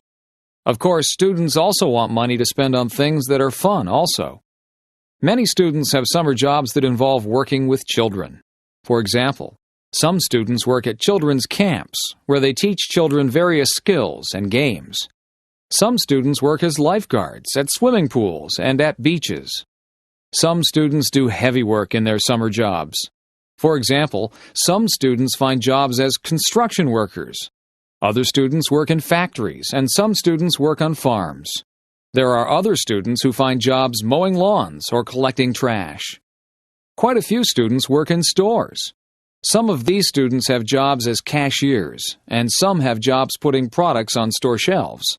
Other students work in restaurants, as waiters or as cooks. Other students work in offices. Some of them work as assistants for other employees. Their tasks might include typing letters, programming computers, or delivering mail. Some students enjoy their summer jobs very much, and they find those jobs to be a pleasant break from studying. Other students do not really enjoy summer jobs, but find their jobs to be a nice way to make new friends.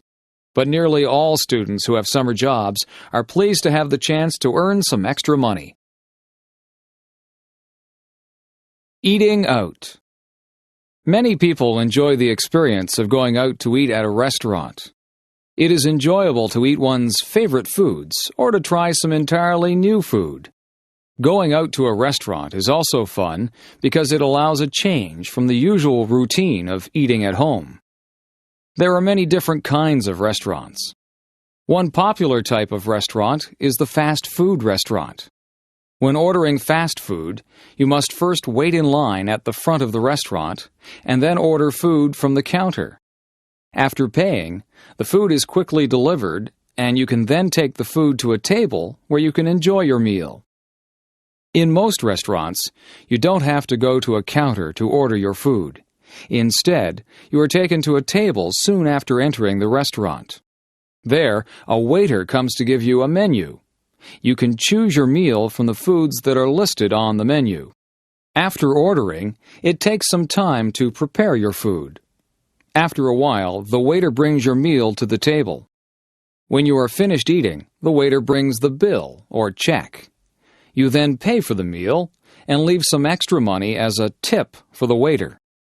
In some restaurants, the waiter does not bring the meal to your table. Instead, after you are taken to a table, you then go to a counter called a buffet. There you can select different types of foods, such as salads, soups, meats, breads, vegetables, and desserts. After putting the food on your plate, you return to your table. After eating, you can return to the buffet to get more food. Other restaurants can be very fancy. They may have beautiful decorations, and they may have food that is prepared by expert chefs. These restaurants may also serve fine wines with the food. Of course, these restaurants are very expensive. At these restaurants, it is often necessary to reserve a table by telephoning the restaurant in advance. Different restaurants specialize in different kinds of food. Fast food restaurants may specialize in hamburgers or chicken. Some restaurants specialize in steak or seafood. Other restaurants specialize in foods that belong to a certain nationality. For example, many restaurants specialize in Italian, Mexican, Chinese, Indian, or Thai food. Eating out at a restaurant can be a fun and tasty experience. What is your favorite kind of restaurant? Radio stations. When I drive in my car, I like to turn on the radio.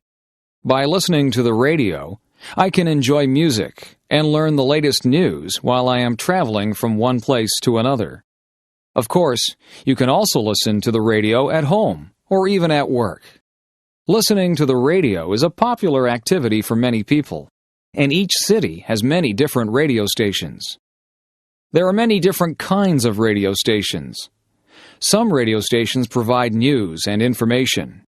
Other radio stations have a talk format, where listeners can call the radio station's experts to discuss political affairs or to ask for personal advice.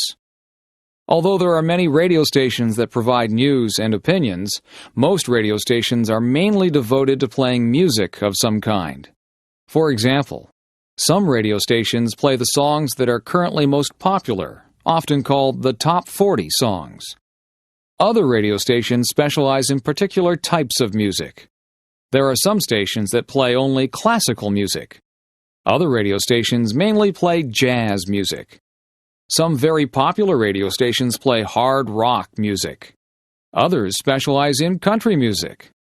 Some people prefer radio stations that play rhythm and blues music. Still other people enjoy radio stations that specialize in soft, easy listening music. If you have a favorite kind of music, or even if you like to listen to all kinds of music, you can probably find at least one radio station that you will like. In addition to news and music, some radio stations provide other kinds of entertainment. Sometimes, a story from a book will be told over the radio. Occasionally, the words of a theatrical play may be heard on the radio. Even in the age of television and computers, the radio has remained an important source of entertainment and information. People will surely listen to the radio for a long time to come. Being a good citizen. Every society has laws that regulate the way people behave. A good citizen should obey laws. However, there is more to being a good citizen than merely obeying laws. There are many other things that people can do to make their society a pleasant one for every person. One way to be a good citizen is to be polite in everyday activities. For example, when passing through a door, a considerate person will hold the door open for a person who is close behind. Holding doors open is especially important when someone is carrying a heavy load.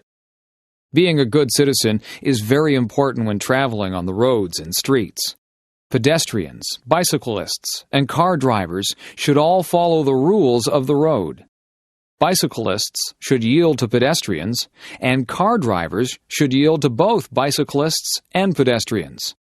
Drivers should also allow other drivers to merge into their lanes. Also, drivers should avoid honking their horns except when this is necessary. A good citizen will also avoid doing things that interfere with others. For example, a considerate person does not smoke cigarettes in areas where this might irritate others. Also, a polite person avoids playing music so loudly that other people will be annoyed. And, of course, a good citizen avoids littering or making a mess. Other ways of being a good citizen involve greater effort. Some people serve their community by doing volunteer work of some kind. Other people help by donating money to a charity. Another way to serve the community is to donate blood. Blood donors are needed so that there will be enough blood available to help people who are sick or injured. Being a good citizen is very helpful for the community, and it also gives a feeling of satisfaction and pride. Visiting the doctor. When people feel sick, they go to a doctor. But sometimes people visit the doctor even when they are not sick. Doctors can perform a medical checkup to find out if a person is healthy. By performing this physical examination, the doctor can identify any health problems that might be developing. During a checkup, the doctor examines your eyes, ears, and throat. The doctor uses a small flashlight to examine the eyes, ears, and throat. It is important to make sure that the eyes react normally to changes in light. It is also important to make sure that the ears and throat have a normal appearance. When the doctor examines your throat, he or she will ask you to open your mouth wide and say, "Ah." The doctor uses a stethoscope to examine the patient's heartbeat. The stethoscope hangs around the doctor's neck. By using a stethoscope, a doctor can hear the patient's heartbeat very clearly. While checking the patient's heart, the doctor also listens carefully to make sure that the patient's breathing is normal. The doctor also checks the patient's blood pressure. Blood pressure is measured by placing a cuff around the arm. Air is then pumped into the cuff, and this allows blood pressure to be measured. Having very high blood pressure or very low blood pressure is not good for one's health. It is better to be in between. Another part of the examination is a test of the reflexes. The doctor tests the patient's reflexes by gently hitting his or her knee with a small hammer. If a person has normal reflexes, the leg will extend suddenly. Sometimes a doctor may give injections using a needle as an extra part of the checkup. These injections, called vaccinations, prevent the patient from developing certain illnesses. Medical checkups can help to maintain health, but people should also maintain their health by leading a healthy lifestyle. A small town. I grew up in a small town. There were only about 2,000 people who lived in the town where I grew up. When a town is very small, it is also called a village. My village was surrounded by many farms and many lakes. The house where my family lived was near the middle of the town. On the streets where we lived, most of the houses were similar in size, but many of them had different shapes and different colors. Each house was surrounded by a yard, where people grew their lawn and their garden. Often, I would walk from my house to the downtown part of the village. Downtown is the area where the stores and shops of a town are located. Because I lived in a small town, it was a short walk to the downtown area. Along the main street, there are several different kinds of stores. Some stores sold food, some stores sold clothing, and some stores sold hardware or building supplies. It was also a short walk to the schools in my town. When I went to elementary school, it would take about 10 minutes to walk to the school. Some of my friends lived on the same street where I lived. Sometimes we walked to school together. During the summer months, many people came from the big city to visit our village. The people liked to get away from the busy streets of the city. They enjoyed the quietness and the slow pace of village life. They also liked to spend their vacations near the lakes that were near the village. People from the city often said that people who live in villages seemed very friendly. When I grew up, I left my village and I went to work in a larger town. But sometimes I like to go back and visit the place where I grew up. Personal computers. During the 1980s and 1990s, personal computers became very widespread. The use of the computer has changed people's lifestyles in several ways. Before 1980, hardly anyone owned a computer. Only governments and large companies had computers. But throughout the 1980s and 1990s, computers became much cheaper, faster, and smaller, and they held much more memory. More and more people were able to afford to buy a computer. By the year 2000, computers had become very common. For many people, the personal computer is used mainly for performing calculations and for word processing. For example, people can calculate their finances on the computer. They can also use the computer to type their written documents, such as essays or letters. Many people enjoy playing games on their computers. Some people like to play chess or checkers on their computer. Other people prefer games that require fast reflexes and fine coordination. Computer games were very simple during the early days of the 1980s. Today's computer games show detailed images and sounds. Another very popular use of computers involves communication. Many people keep in touch with their friends and relatives by using electronic mail or email. Email allows people to send letters instantly to people far away. It is even possible to attach pictures to one's email messages. Many people also like to use their computer to gain information on the Internet. The Internet is a vast network of electronic pages where people can find information on many different topics. For example, people can read newspapers and magazines on the Internet. Personal computers have only existed for a short time, but for many people, those computers have quickly become a very useful part of everyday life. Methods of transportation. In the modern age, people often travel long distances. Sometimes people travel for reasons related to their work. Sometimes they travel as tourists. And sometimes people travel to visit relatives and friends. There are many different ways that people can travel. Some forms of transportation move people along the ground. Other methods of transportation move people across the water or through the air. Airplanes provide the fastest method of traveling. Modern jet airliners travel at about 1,000 kilometers per hour. These airplanes cruise through the skies almost 10 kilometers above the level of the sea. Jet airplanes allow people to travel great distances in a short time. For example, it is possible to fly across a great ocean, such as the Pacific or the Atlantic, in several hours. Ships were once the only way to travel across the oceans. Before airplanes, it took many weeks or months to travel around the world. Today, many people still travel by ship when crossing smaller bodies of water. Some ships, called ferries, allow people to bring their cars with them onto the ship. Some people also like to travel by ship as part of a holiday. These holiday ships, called cruise ships, stop in several interesting ports along the voyage. Trains are very popular in many places.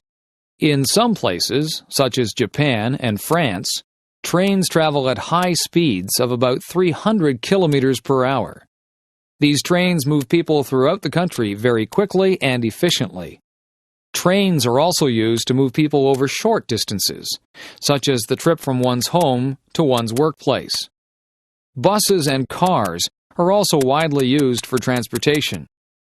Some people travel by bus or car for only short trips, but sometimes buses and cars are used for very long journeys. In North America, many people have driven across Canada or the United States in their cars. The wide, smooth roads allow cars and buses to travel quickly from one place to another. There are many different methods of transportation. Which one do you think is the best? A life experience. My friend Lanny and I went to Burger King yesterday. We ordered a big order of French fries and a couple of drinks. Lanny got a strawberry milkshake. I picked out a table near the window so we could look at the people passing by. As we were sitting there, we heard our favorite song, Butterfly, by the band Crazy Town, come on the radio. We looked at each other with big grins on our faces and started singing and dancing. It was great fun. Many people began staring at us, wondering why we were so happy. We didn't care. We just kept on moving and enjoying ourselves. The song ended and we were almost finished our food. We sat and talked about what was happening in our lives. She had just bought 4 new t-shirts for the summer. The new sandals she had gotten for her birthday had given her really bad blisters on the sides of her feet. When she wore other shoes, she had to wear Band-Aids on the blisters. I told her that I had bought 4 new CDs. I love music. As we finished our conversation, we finished off our drinks. I like going out with Lanny and talking. Lanny is my best friend, and I can talk to her about anything. I am glad I have her to share my life with, even if it is as simple as going to Burger King and eating French fries. Lanny and I are planning to travel together, so we are trying to save our money. Our French fries and drink only came to about $6, so we didn't feel too bad about spending our money. I wonder, though, if McDonald's would have been cheaper. Airplane ride. Tasha signed a piece of paper which gave her a chance to win a free airplane ride. She put her name, address, and telephone number on that piece of paper. A few days later she got a telephone call. It was the man that was holding the ticket draw. Tasha didn't think she would win, but the man on the telephone said she did. She listened as the man told her where she would have to go to get her free airplane ride. She had to go near the town of Grimsby. She was allowed to pick a friend to go with her on the airplane ride. Tasha was so happy. She asked her twin sister Tanya to go with her. Tanya was very excited. Neither of them had been on an airplane before. When they got to the airplane center, Tasha and Tanya were nervous. They knew the airplane was small, so that meant only the pilot and them were going to be in the plane. Their mom took a picture of them beside the plane before they left. Tasha and Tanya hopped into the plane. They put their seatbelts on and got ready for takeoff. Tasha got to sit in the very front, right beside the pilot. Tanya sat behind Tasha. The girls laughed nervously as the plane started rolling down the runway. They went faster and faster, trees passing by quickly. There was a powerful surge, making everyone's head jerk back. The plane started lifting off the ground. Up, up, and away! They were up off the ground and flying high in the sky. It seemed as though they could get anywhere within a matter of seconds. They flew from Grimsby to Beamsville, where they saw their high school. Then on to St. Catharines, and then Niagara Falls. They even flew over top of their house. They took pictures of their house. They could see their pond from way up there, too. The pilot asked Tasha if she wanted to fly the plane. Sure, Tasha said. So Tasha took the steering handle and began to fly the plane. She didn't really know how to fly it, so when she pulled the handle down, the plane shot upward. Both of the girls squealed. Tasha leveled the plane and flew smoothly from then on. Soon it was time to go back to Grimsby. The pilot took over again. We braced ourselves as the landing strip got nearer. The landing went smoothly with Tasha and Tanya beaming as they looked out at the ground. They hopped off of the plane, thanked the pilot, and ran to tell their mum about their wonderful experience. A rainy day. The clouds were very gray. There was a loud boom that came from the sky. A bolt of lightning struck down a tree. All of a sudden, buckets of rain came pouring down. Jane and Bill were walking in a park when the rain started. Jane wanted to take pictures of the flowers, but the rain got her camera wet. She had to put it away so that it wouldn't get ruined. Jane was going to hide under a big tree to stay dry, but Bill told her that was not a safe idea. He said that she could get hurt if the lightning hit the tree. The tree could break and fall on her, or the lightning could even hit her. The air was very chilly. Jane and Bill put on their sweaters and raincoats to keep warm. Jane took her umbrella out and put it up. They both walked under it to stay dry. The ground was really wet and muddy. Bill and Jane were very glad that they remembered to wear their boots. They ran through the puddles, getting mud and water all over the back of their pants. As they were running and having fun, they saw some ducks. There were 5 of them splashing around in a pond. The ducks were not afraid of water. They swim in the water all the time.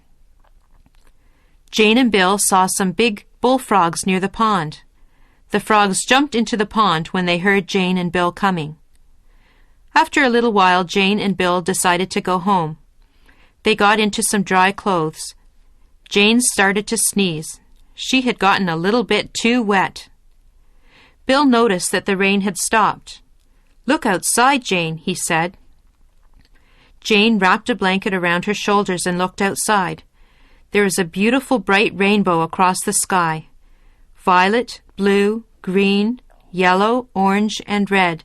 The rainbow shone high in the sky. "I wonder if there's a pot of gold on the other side," Jane asked. She had once been told that leprechauns lived on the other side, handing out money to those that made it to the rainbow's end. Bill didn't believe there was a pot of gold. Jane ignored Bill, though, and started off across the field to claim her big pot of money. Let's hope Jane finds her way back home safe and sound with a big pot of gold. Elementary School. I go to Gainsborough Public Elementary School.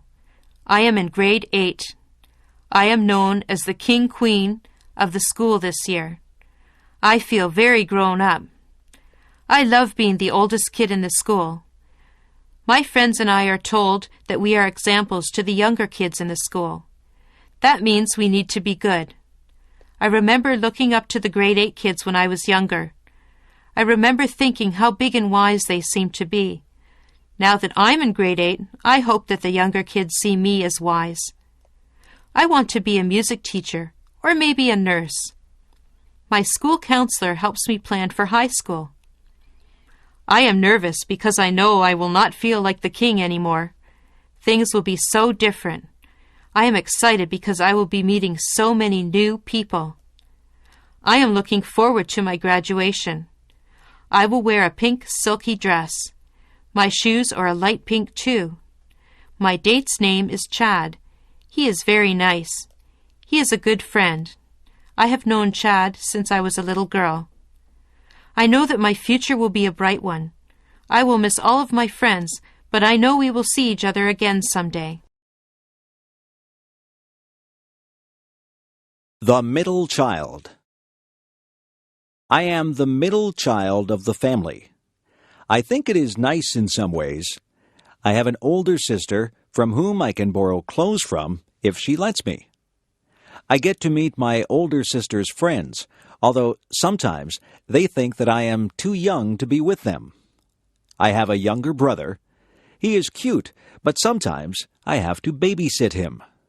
There are good things and bad things about being the middle child.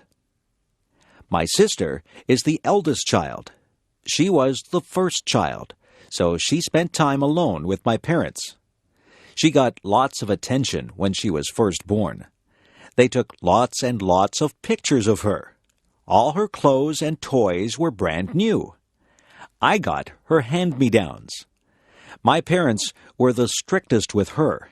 They had lots of rules for her to follow. She is the first child, so they want her to be perfect. My younger brother is the baby of the family. I think that we all spoil him. We let him get away with some things that he shouldn't get away with. His room is always messy, and my mother never gets mad about that. She gets upset with me if my room is messy. She tells me that I'm old enough to keep a nice, clean room. It's no good thinking about which position you would like to hold in the family. You really don't have a choice about that. I think I like being the middle child. I can relate to my older sister and my younger brother. Yes, I think the middle is probably a good place to be. Advice to a student from a foreign country.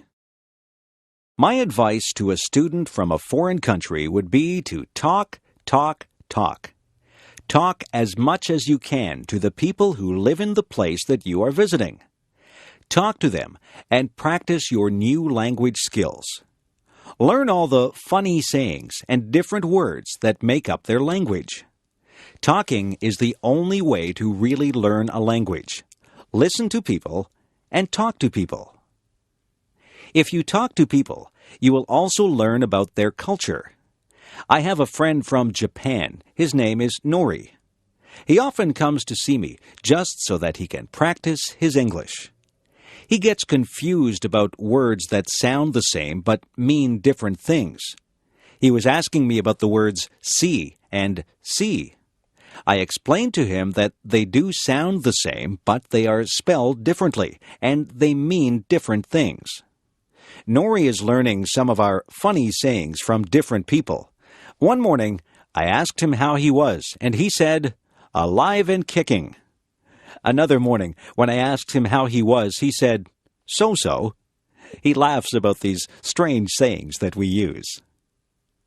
He is learning English quickly because he spends a lot of time with English-speaking people. He likes to have lunch with my friends and me because we ask him questions about his homeland, and he answers us in English. If he doesn't understand our questions, we spend time explaining what we mean to him. He says that he enjoys being here. He thinks that the people are very friendly. We enjoy speaking to him and helping him to learn English. We also enjoy learning about his country. It is enjoyable for us to meet new people and learn about new things. A ghost. One dark and gloomy night, I was sitting in my bedroom reading ghost stories. The stories were very scary. A storm was brewing outside my window. The wind began to howl, and the trees shook and bent in the wind. Lightning started to flash across the sky. I felt uneasy as I heard the low rumble of thunder. I glanced around my room. The shadows were deep and dark. The ghost stories were making my imagination play tricks on me. I thought that the shadows were moving. I looked under my bed to make sure that nothing was under there. I hid under the covers and peeked out. I was starting to hear things. A big streak of lightning flashed across the sky, and a loud clap of thunder made me jump. I was very nervous. All of a sudden, I heard a noise. It was coming from my closet. I thought that it must be a ghost. I looked out from under my covers and waited for the ghost to appear. My face was white, and I was very, very scared. Then I heard the noise again. Yes, there was definitely a rustling in my closet. I stayed very still and did not make a sound. I watched the closet and hoped that the ghost would not come flying out at me. Something started to come out of the closet. I squeezed my eyes shut. I didn't dare look at the ghost. I heard it come out of the closet. I felt it jump up on my bed. I was still too scared to look. Then the ghost made a noise. It said, "Meow." I opened my eyes and saw my kitten standing there. It was my kitten that had made the rustling noises in the closet. I laughed and felt very foolish. I have decided not to read ghost stories on dark, stormy nights. I think my imagination plays tricks on me when I read ghost stories on nights like that. First snowfall. Today is November 26th. It snowed all day today. The snow is beautiful. The snow finally stopped. My sister and I are excited. My mom doesn't like the snow. My mom has to shovel the driveway. My sister and I get to play. I put on my hat and mittens. My mom puts on my scarf. My mom zippers my jacket. My sister puts on her hat and mittens. My mom puts on her scarf. My mom zippers her jacket. My sister and I go outside. We begin to make a snowman. My mom starts to shovel the snow. My sister and I make snow angels. My sister and I throw snowballs. It starts to snow again. We go inside for hot chocolate. Jessica's first day of school. Today is Jessica's first day of kindergarten. Jessica and her parents walk to school. Jessica's mom walks with her to her classroom. Jessica meets her teacher. His name is Mr. Parker. The school bell rings at 8:45 a.m. Jessica hugs and kisses her mom goodbye.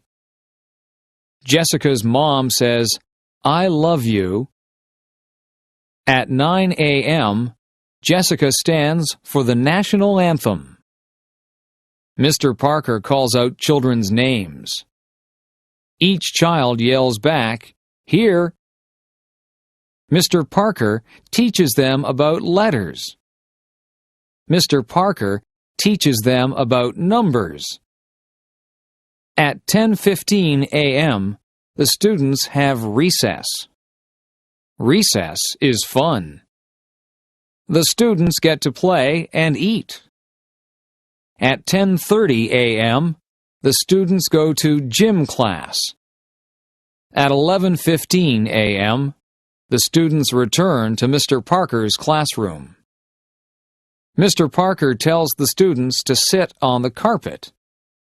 Mr. Parker reads the students a story. Mr. Parker teaches the students a song. The lunch bell rings. Jessica's first day of school is over. My flower garden.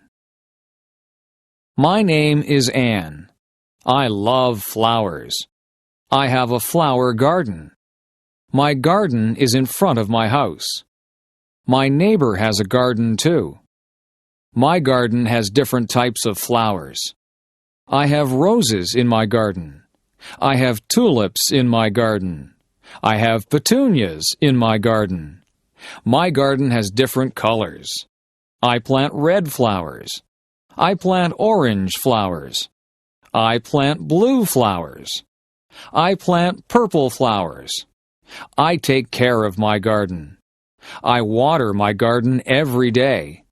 I kill the weeds in my garden. I kill insects that eat my flowers. I love my beautiful garden. Going camping. The Bright family went camping on the weekend. The Bright family went to Silent Lake.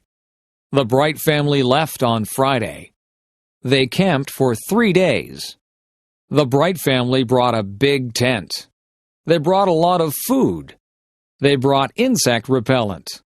The Bright family had a campfire on Friday. They roasted marshmallows. They sang campfire songs.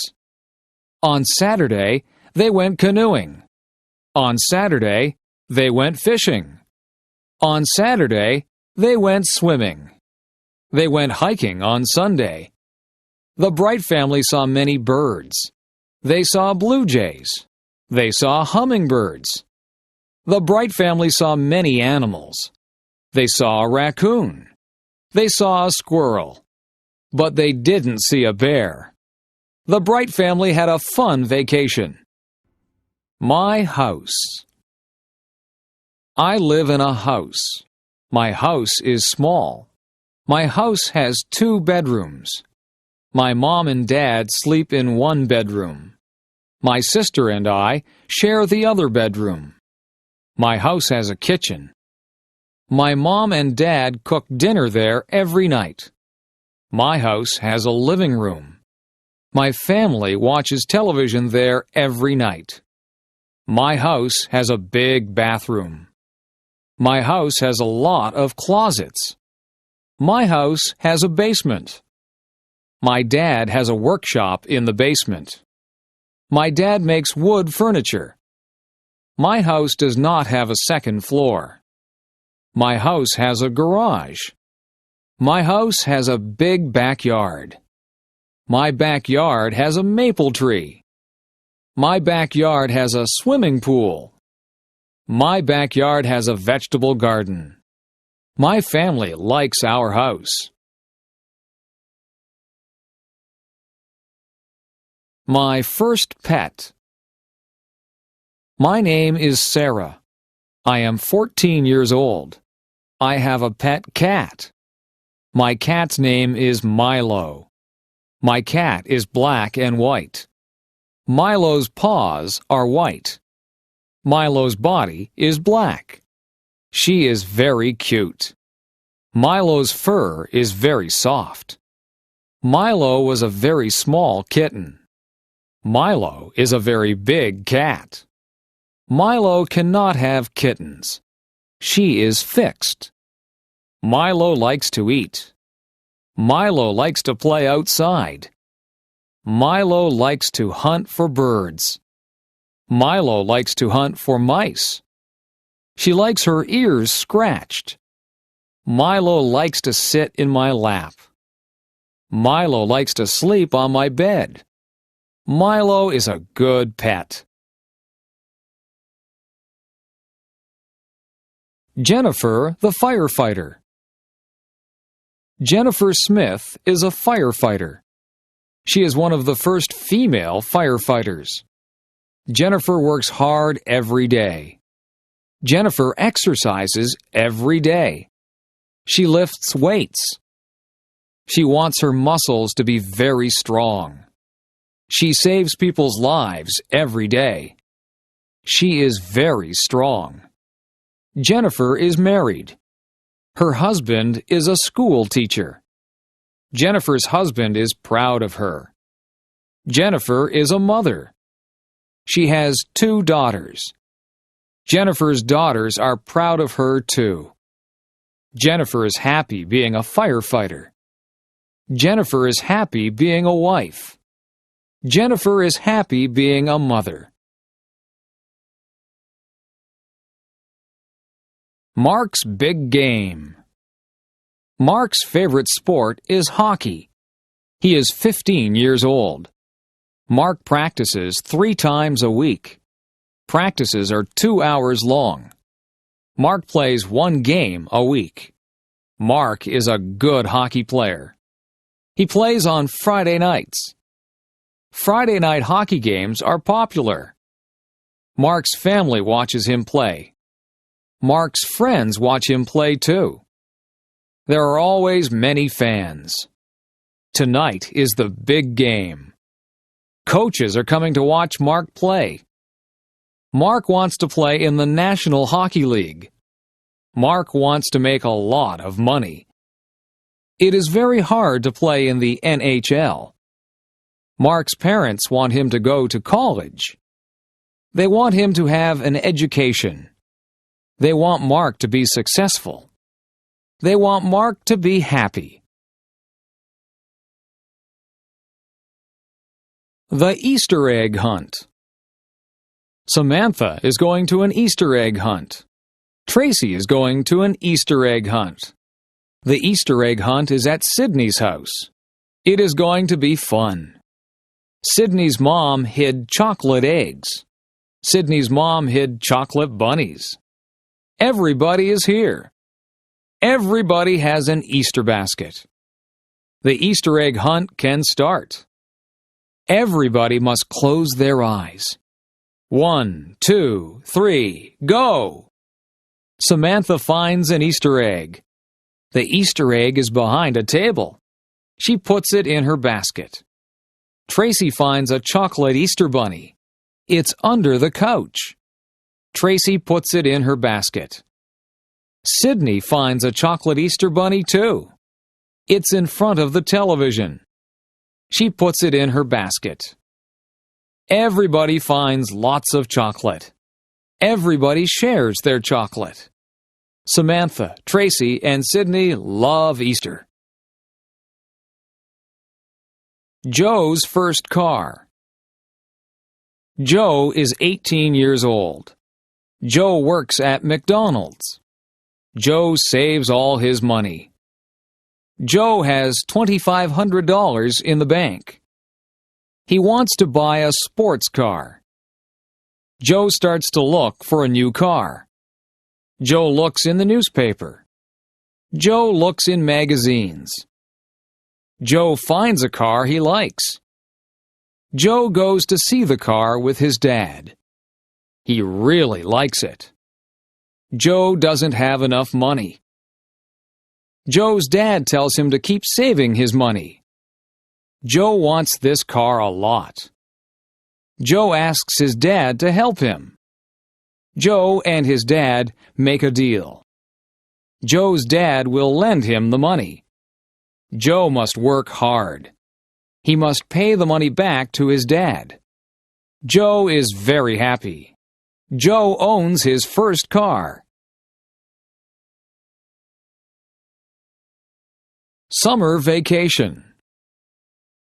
Today is the last day of school. It is summer vacation. Grace is very excited. This summer will be fun. Grace is going to visit her grandparents. They have a cottage. The cottage is on Lake Erie. It is a lot of fun. Grace is going to swim. She is going to play board games. She is going to talk with her grandparents. Grace is going to have fun. Grace is going to a summer camp. She will sleep in a cabin. She will make lots of new friends. Grace will learn campfire songs. Camp will be fun. Grace is going to Cape Cod with her parents. We are going for 2 weeks. We are going to drive. Grace will see the ocean. Cape Cod will be beautiful. Summer vacation is fun. Cleaning up leaves. The leaves are changing colors. I see red maple leaves. I see orange maple leaves. I see yellow maple leaves. The leaves are beautiful. It is starting to get cold. The wind is strong. Winter is coming. The leaves fall off the trees. On Saturday, we will clean them up. The whole family helps. My dad gets the rake. My mom gets the garbage bags. My brother and I help too. We gather leaves with our hands. We make a big pile. My brother and I jump in the leaves. We make a big mess. Our parents don't mind. Our parents fill our coats with leaves. We look really big. Everyone laughs. Playtime is over. Back to work. Susan's wedding day. Susan is getting married. Her fiancé's name is Michael. They are in love. They are getting married today. Susan wakes up early. She is getting her hair done. Susan is having her makeup done too. Susan looks beautiful. She puts on her white wedding dress. She puts on her veil. Susan needs something blue. Her garter is blue. Susan needs something old. Her grandmother's ring is old. Susan needs something borrowed. She is wearing her mother's jewelry. Susan needs something new. Her shoes and dress are new. Susan needs a penny for her shoe. It will bring her good luck. Susan is ready to get married. Remembrance Day. My grandfather fought in World War II. My grandmother was a nurse in World War II. Today is November 11th. Today is Remembrance Day. Today we celebrate soldiers. Everyone wears a poppy. Poppies are red flowers. Poppies remind me of my grandparents. Poppies remind me of their sacrifice. At 11 a.m., there are 2 minutes of silence. People remember their friends and family. People recite the poem In Flanders Field. It is a sad poem. It helps us remember. Today we wish for peace in the world. Halloween night. Halloween is fun. My mom buys candy. My mom buys potato chips. My mom buys chocolate bars. It is for the trick-or-treaters. My mom buys me a costume. It is a ghost costume. I am going to be scary. My sister is going to dress up as a princess. She will have a wand. She will have a crown. She will look beautiful. My dad buys a pumpkin. It is going to be a jack-o'-lantern. We draw a face on the pumpkin. We carve the face with a knife. Our jack-o'-lantern looks funny. We go trick-or-treating. We knock on the neighbor's door. We say, "Trick-or-treat." Our neighbors give us candy. We say thanks. We go to many houses. We go home. Our parents check our candy. It's safe. We eat lots of candy. We don't feel very good. We go to bed. Christmas Eve. Ben and Melissa are getting ready for Christmas. Ben and Melissa's house has lots of lights on the roof. The lights are many colors. Inside, they listen to Christmas music. Ben and Melissa drink eggnog. Eggnog tastes good. Ben and Melissa hang stockings on the fireplace. They string popcorn. Ben and Melissa put the popcorn string on the Christmas tree. They put Christmas lights on the tree. They put tinsel on the tree. Ben and Melissa put ornaments on the tree. They put a star on top of the tree. They get ready for Santa Claus. They leave milk and cookies for Santa. Ben opens one present. Melissa opens one present. They go to sleep. Ben and Melissa wake up early. They run downstairs. There are a lot of presents under our tree. They wake up their mom and dad. Ben and Melissa open their presents. They love our presents. Everyone cleans up the wrapping paper. It is time for breakfast. Thanksgiving. We are having Thanksgiving at our house. My whole family is coming. My parents bought a turkey. It weighs 30 pounds. It takes a long time to cook. My mom wakes up early to cook the turkey. I clean the house with my dad. The house smells good. We help Mom in the kitchen. I peel potatoes and carrots. My dad makes pumpkin pies. My mom cooks squash. I help my mom make stuffing. I mix the bread and spices. We make good stuffing. It goes inside the turkey. We put on nice clothes. I set the table. My dad carves the turkey. My mom makes the gravy. Our relatives arrive. We say, "Thank you for all we have." We eat and eat. It is a good Thanksgiving.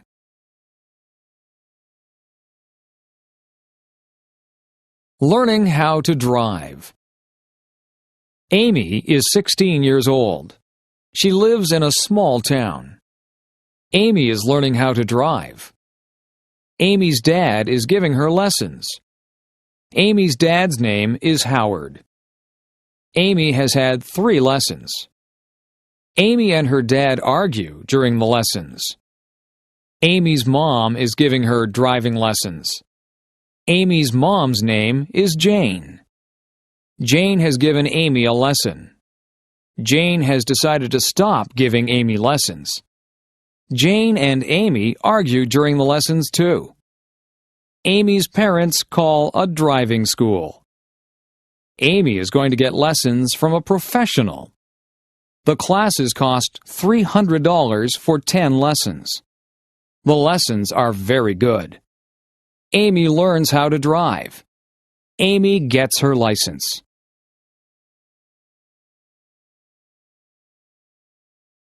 Housework. There is always housework to do when you live in a house. You have to wash the windows so that you can see outside. The floors and the carpets need to be vacuumed. The floors also need to be washed, and some of them need to be waxed. The furniture has to be polished. The bathroom has to be kept clean. After you have a bath, you need to clean out the bathtub. Laundry needs to be done regularly, or you will run out of clothes to wear. The clothes go into the washing machine, and then they have to be dried in the dryer. Sometimes we hang the clothes out on the line to be dried. Some of the clothes need to be ironed. You have to buy groceries and put them away. Meals need to be made. You can't let the dishes pile up in the kitchen. The dishes have to be washed, and the counters need to be wiped. The stove needs to be cleaned, and sometimes the refrigerator and the cupboards need to be cleaned out. You can dust the furniture and sweep up the dirt. You can make the beds. The beds have to be changed too. They need to have clean sheets put on them. There are just so many things to do.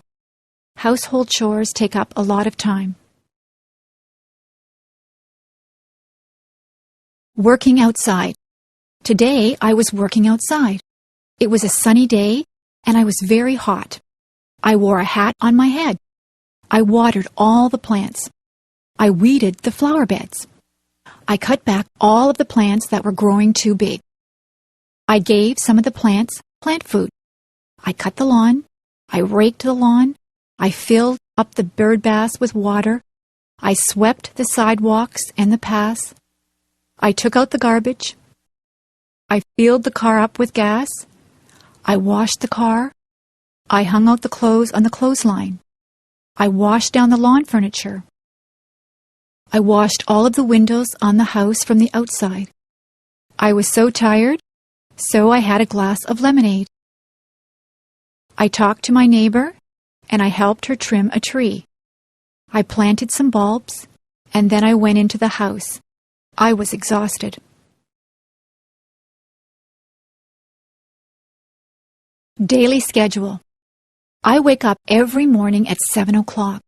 I take a shower. I eat my breakfast. I usually have toast or cereal. I brush my teeth. I put on my clothes. I catch the school bus. I ride to school. In my class, we have math and English before recess. At recess time, the girls skip or walk around and talk. The boys play in the playground or play baseball. After recess, we have physical education and geography. We eat lunch, and then we play outside. When the bell rings, we line up to go back into the classroom. After lunch, we have history and science. At recess, we play ball again. Some of the girls play ball too. In the winter, we build snowmen. If it is too cold, we stay indoors and talk to each other. After recess, we have music and health. We get out of school at 3:30. I sometimes walk home with my friends, or I take the bus. I have a snack and change my clothes when I get home. If it is raining, I watch television. If it is nice outside, I play with my friends. I have supper at 5:30. On some nights, I help my mother to do the dishes. After supper, I do my homework.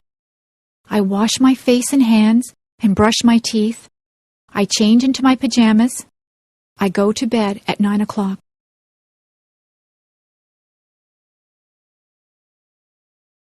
Meals. Breakfast is very rushed at our house. My brothers and sisters and I have toast or cereal. We also have orange juice. On weekends, my mother makes bacon and eggs for us. My father just has a cup of coffee for breakfast. My mother packs a lunch for all of us. We usually have a sandwich, a piece of fruit, and a drink of juice or milk. My favorite sandwiches are egg salad, tuna, roast beef, and ham. My brother always wants peanut butter and jam sandwiches. My mother sometimes packs a treat for us. Today we had cookies with our lunch. At supper time, the family sits around the table and talks about what they did all day. My mother makes good suppers. We sometimes have spaghetti. My mother makes a roast of beef with potatoes and vegetables quite often. She makes many different dishes out of chicken. She makes soups or stews. She also makes casseroles. My brothers and sisters and I have milk with our dinner. My parents sometimes have wine with their dinner. Sometimes we have salad before our dinner. I set the table for my mother. I put out the forks, the knives, and spoons. I also put out glasses and fill them full of milk or water. For dessert, we sometimes have ice cream, cake, or pie. My mother says that it is better to have fruit because it is better for you. Tonight, I ate a peach for dessert. My favorite fruits are apples, peaches, plums, and bananas. After supper, my mother always has a cup of tea with sugar and cream in it. After dinner, I help my mother with the dishes. Usually she washes the dishes and I will dry them.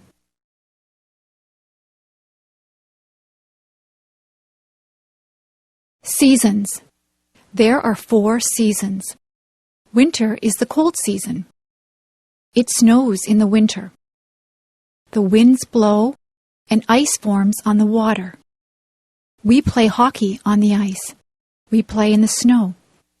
After winter is the spring. That is when it begins to get warmer. Trees get buds on them.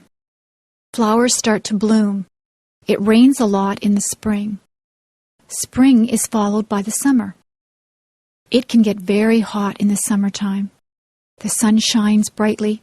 We go swimming in the summer. We spend a lot of time outdoors. Many people go on vacations in the summer. we get a summer vacation from school. Summer is followed by the fall or autumn. The leaves on the trees change colors. They change from green to red, orange, and brown. The leaves fall off the trees. The weather gets cooler. The days get shorter. We go back to school in the fall. Then winter comes again. The seasons follow one after each other. Weather. You can watch the weatherman on TV to find out what the weather will be like. It might be a nice clear day with no clouds in the sky. The sun might be shining. It could be a cloudy day. Sometimes cloudy days are just dull. On some cloudy days, it begins to rain or snow. Some days are rainy. You need a raincoat, umbrella, and boots on a rainy day. Rain makes the flowers and grass grow.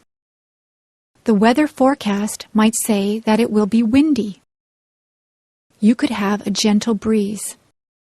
It might be very gusty so that the wind pushes you. It is dangerous if the wind is very strong. A hurricane or tornado is very dangerous. Once in a while, the weatherman says there will be hail. Hailstones are hard, cold pellets of ice that fall from the sky. Sometimes the weatherman will say that there will be snow flurries. Sometimes there is just a light dusting of snow.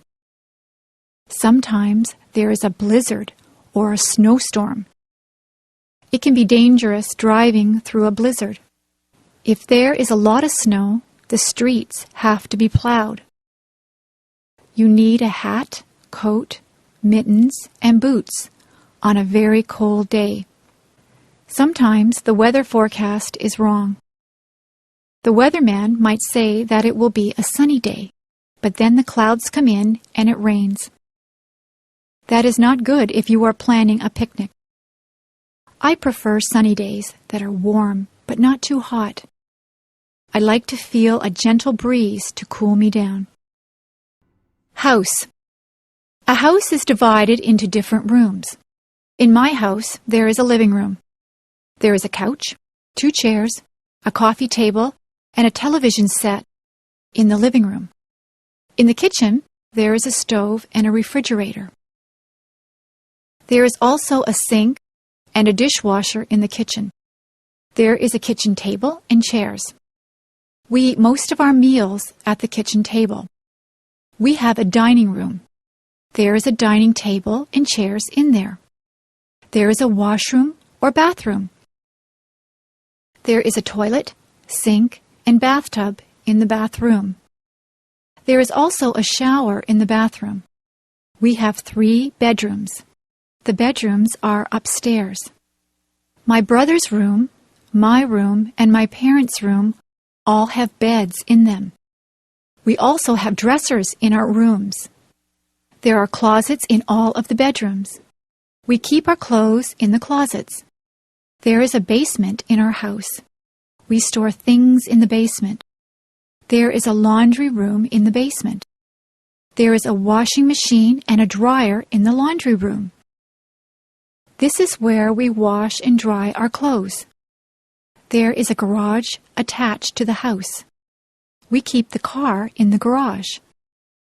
You drive up the driveway and into the garage. We also have a front yard and a backyard. There is a vegetable garden in the backyard. There are some flowers and a tree planted in the front yard. School. There are different types of schools. There is an elementary school. The children at the elementary school are young. There is a playground for them to play in. The classrooms are bright and airy. There are blackboards in the classrooms. The children sit in desks to do their work. There is a parking lot for the teachers to park in. There is a cafeteria for the students to get food. The principal has an office. Nobody wants to go to the principal's office.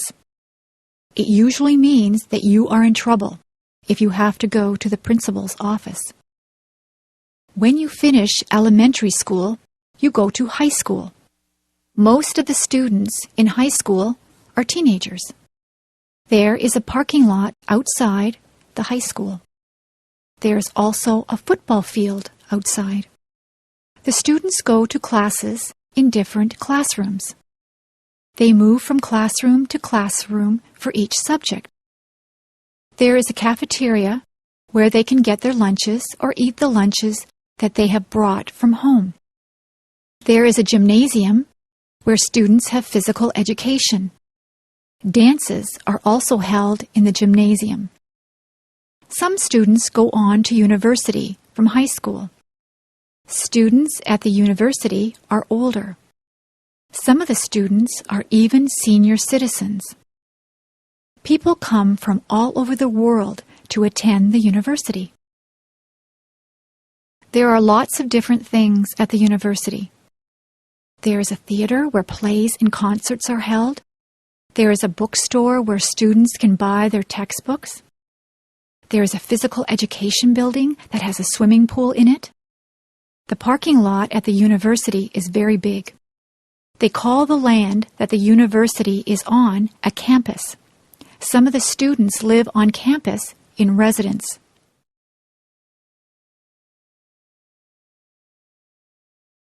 Subjects. There are many subjects that you can take at school. My favorite subject is music. I like to sing and to play the clarinet. I also like art. I am quite good at drawing and painting. History is a good subject. I like learning about the past. Geography is very interesting. We look at many maps in geography. We learn where there are deserts and mountains. I know the names of all the continents and all the oceans. Mathematics is my least favorite subject. I'm not very good with numbers.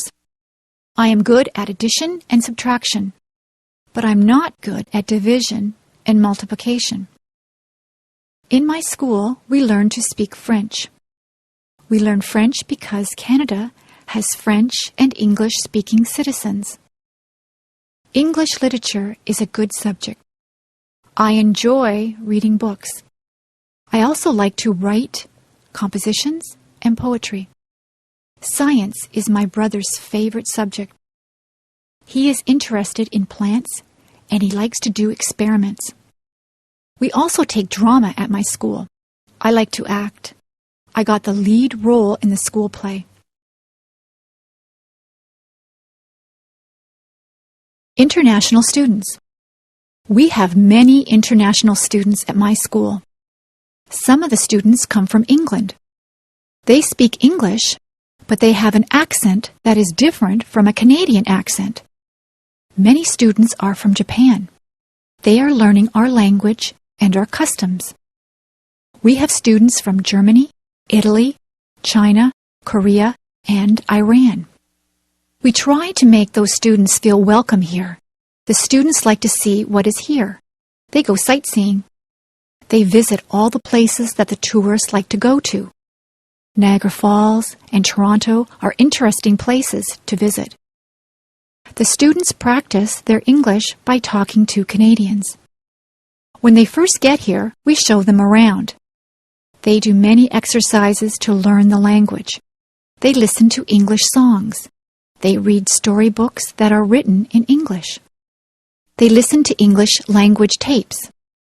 The best way to learn the language is to talk to other people.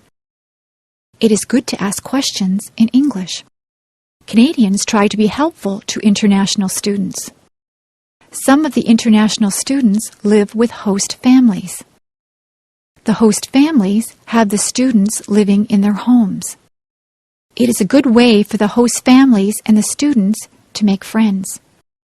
Many of the international students stay in contact with their friends and host families even after they have gone back to their homelands. The international students learn a lot from their host families because they eat Canadian foods and they learn what it is like to live in a Canadian household.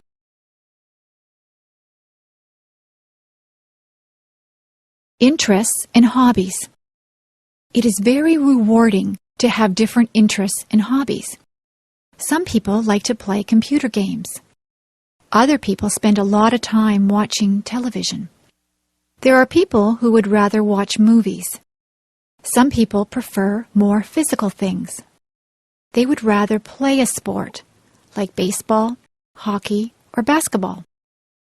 Some people do exercises at a gym, or they just go for walks. There are many ways to exercise. They can ride a bicycle or lift weights. There are people who like to collect things. They can collect all kinds of different things.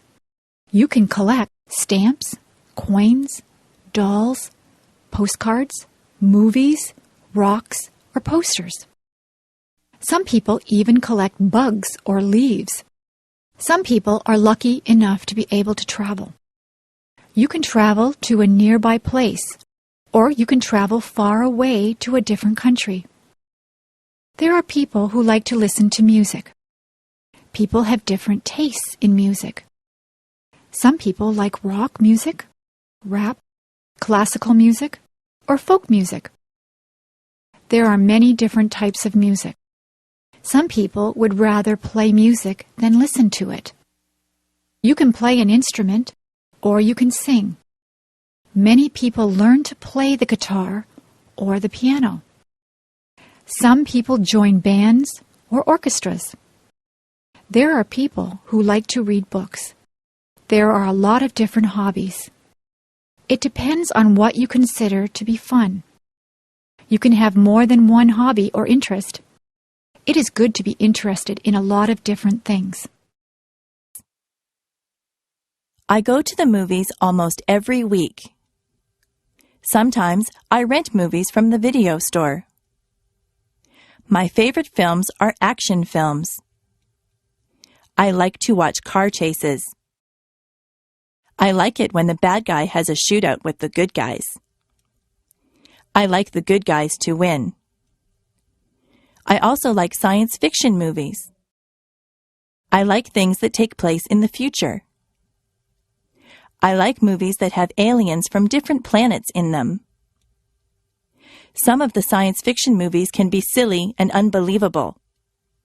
I don't like those ones. My mother likes dramas. She has a lot of favorite actors and actresses. She sometimes watches sad movies that make her cry. She also likes comedies. She laughs out loud if a comedy is very funny. My father likes horror movies. He likes movies with monsters in them. He also likes thrillers. I have watched some thrillers that keep you tense and on the edge of your seat. Sometimes I have to shut my eyes if the movie gets too scary. My brother likes animated films. In animated films, there are no actors, just cartoon characters. My brother goes to the movies on Saturday afternoons with his friends. He goes to the matinee. He gets popcorn, candy, and pop. He usually comes back with a stomach ache because he eats so much. Sometimes my father watches documentaries. Documentaries are about real things. You can learn a lot from watching a documentary.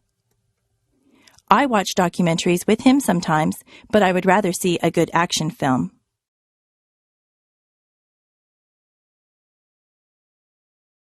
Flowers. There are hundreds of different types of flowers. Most people like roses. Roses grow on bushes and they smell beautiful. You have to be careful that you don't prick your finger on a rose thorn. Roses come in many colors. There are red, pink, yellow, and white roses. In the spring, tulips are in bloom. In Ottawa, there are many tulips. Some people go there just to see all the tulips in the spring. Forget-me-nots are also spring flowers. They are tiny and blue. Lilies of the valley look like white bells.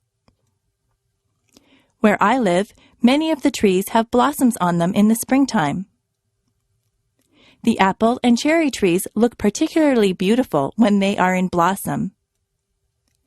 We have a blossom festival in my town. My neighbors like to plant geraniums, petunias, and marigolds in the summer. Some people plant sunflowers. Sunflowers grow very tall. They have bright yellow petals. All of those flowers grow best in the sunshine. If your garden is shady, you have to plant different things. Hostas grow well in a shady garden. Chrysanthemums are fall flowers. Chrysanthemums come in many colors also. There are purple, yellow, and white chrysanthemums. Flowers are good to give as gifts. Women like to receive a dozen roses on Valentine's Day. Carnations also make a nice gift. They have a very sweet smell. Many people give away lilies for Easter. Poinsettias are very festive at Christmas time. If someone goes to a dance, they often give their partner a flower to wear. Sometimes a girl will get an orchid from her date. If you go to a wedding, you will probably see a lot of flowers there. Flowers help to make places beautiful.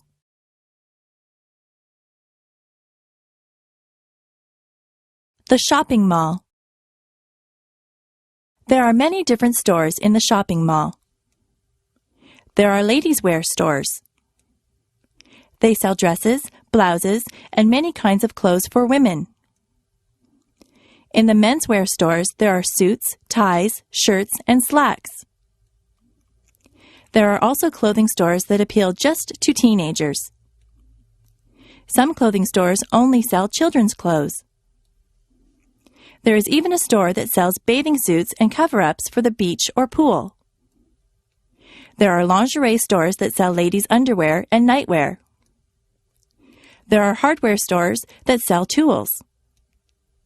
There are shoe stores. You buy shoes and boots in a shoe store. There are bookstores. You can buy a book on almost any topic at the bookstore.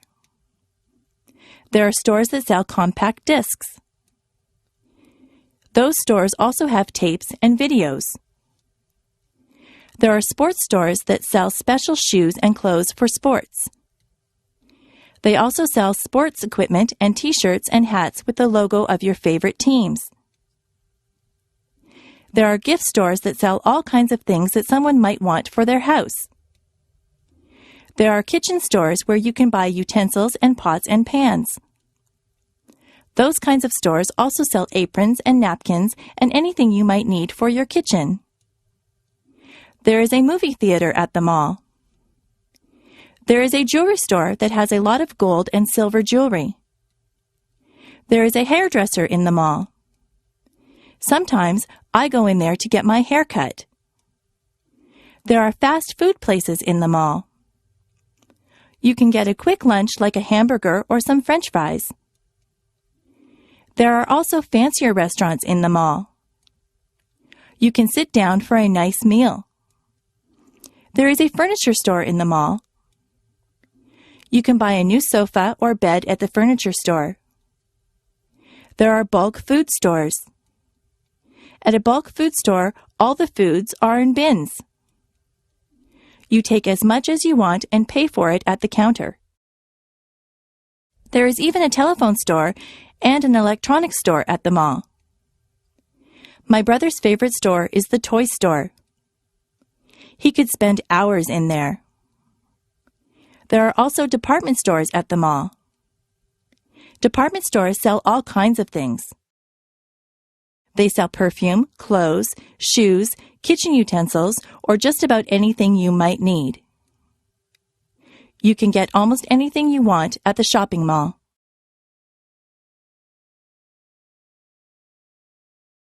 Travel.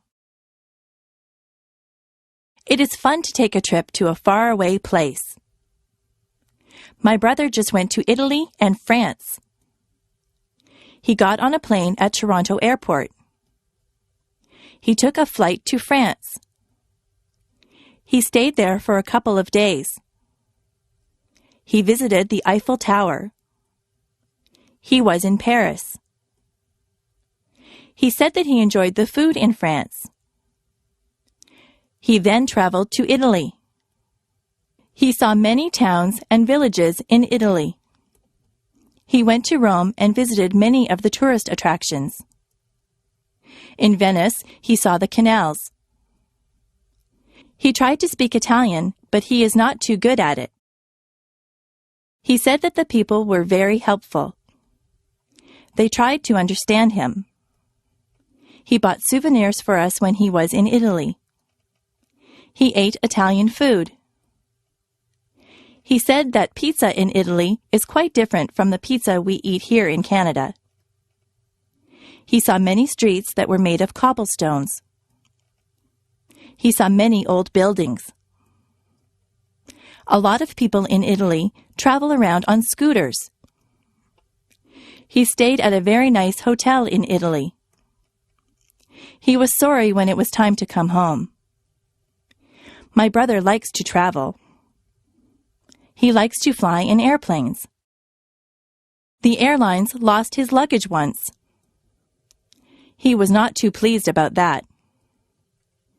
Next year, he would like to travel to England. The farm. My uncle is a farmer. He lives on a farm. He has many different types of animals. In the barn, there are horses and cows. The cows swish the flies away from themselves with their tails. It sounds very loud if a cow says moo when you are standing there. The cows eat the grass from my uncle's field. He gets milk from the cows. I put a saddle on one of the horses and went for a ride. There are pigs in the pig pen. He has goats. He says that the goats will eat just about anything. He has a chicken coop with chickens in it. The chickens lay eggs. Have you ever seen baby chicks? They are very cute. My uncle collects the eggs every morning. There is a rooster, too. The rooster crows when the sun comes up. My uncle also has a goose. The goose makes a honking noise. I don't think that the goose likes me. It nips me when I go near it. Many cats live in my uncle's barn. They are stray cats, but he lets them stay there because they keep the mice away. My uncle feeds the cats. My uncle says that he would like to get some sheep for his farm. You can get wool from sheep. There are a lot of animals on my uncle's farm.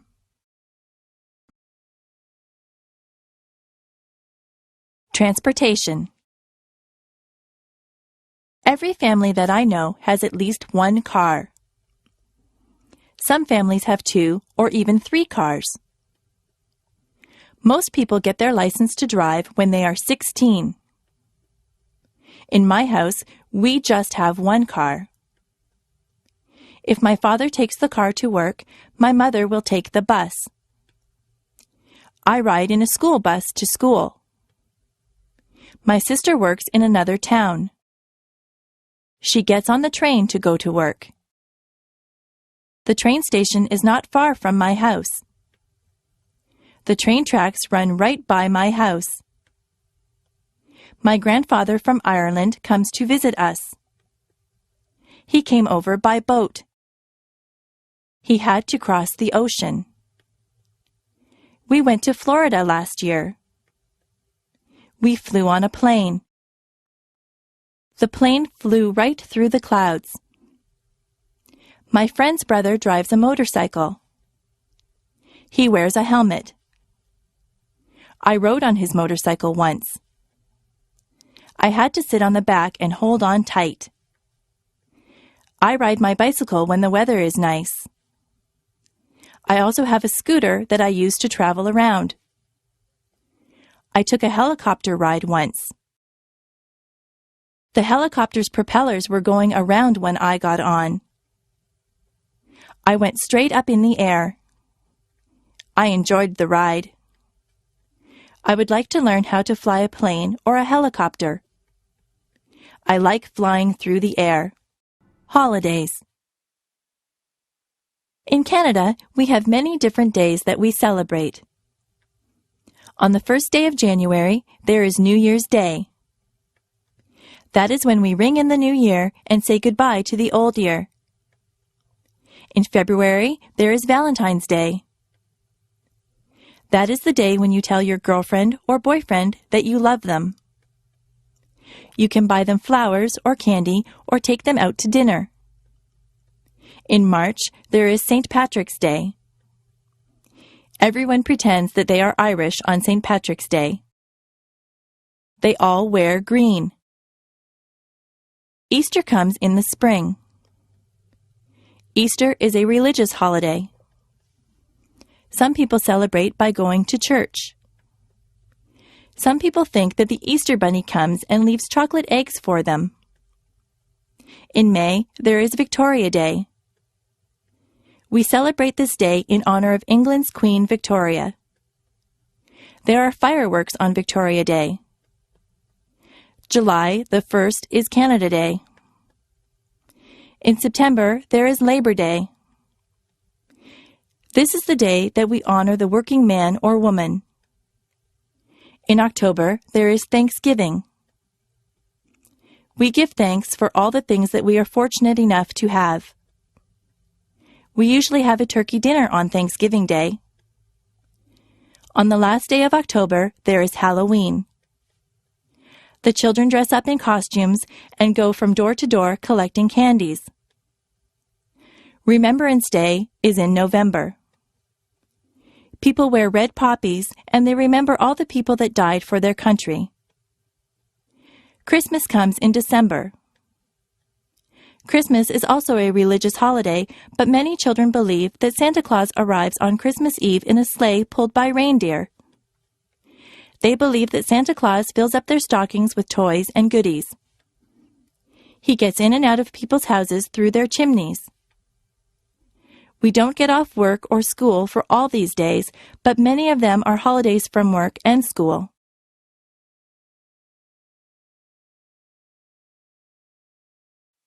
Diseases. There are many diseases. Some diseases are very deadly, and some are not so serious. Most people catch a cold sometimes. A cold makes you cough and sneeze. Colds can be passed on from person to person. Some people get the flu. With the flu, you get chills and a fever. A fever is a high temperature. If you have the flu, you will feel very bad. You have to stay home in bed. There are diseases that children get. The mumps make you have lumps in your neck. Chickenpox and measles leave you with red itchy dots on your skin. Older people sometimes get arthritis. Their bones get stiff and sore. There are people who get heart disease. In many cases, a healthy lifestyle can prevent heart disease. Cancer can attack different parts of the body. Many smokers get lung cancer. Some diseases are treated with pills or medicine. Other diseases need to be treated in the hospital. Sometimes doctors need to give you tests to find out what kind of disease you have. The doctor might have to do a blood test or an X-ray to find out what is wrong with you. Most diseases can be cured by a doctor. Jobs. There are many different jobs that you can choose from. You can be a doctor or a nurse. You could work in a hospital or doctor's office. You might be a firefighter and put out fires. A policeman enforces the law. An actor plays roles on stage or in the movies. You could drive a taxi or be the pilot of an airplane. What kinds of things do you like to do? You might want to be a sales clerk in a store. Maybe you are good at a sport. You could be a baseball player or a hockey player.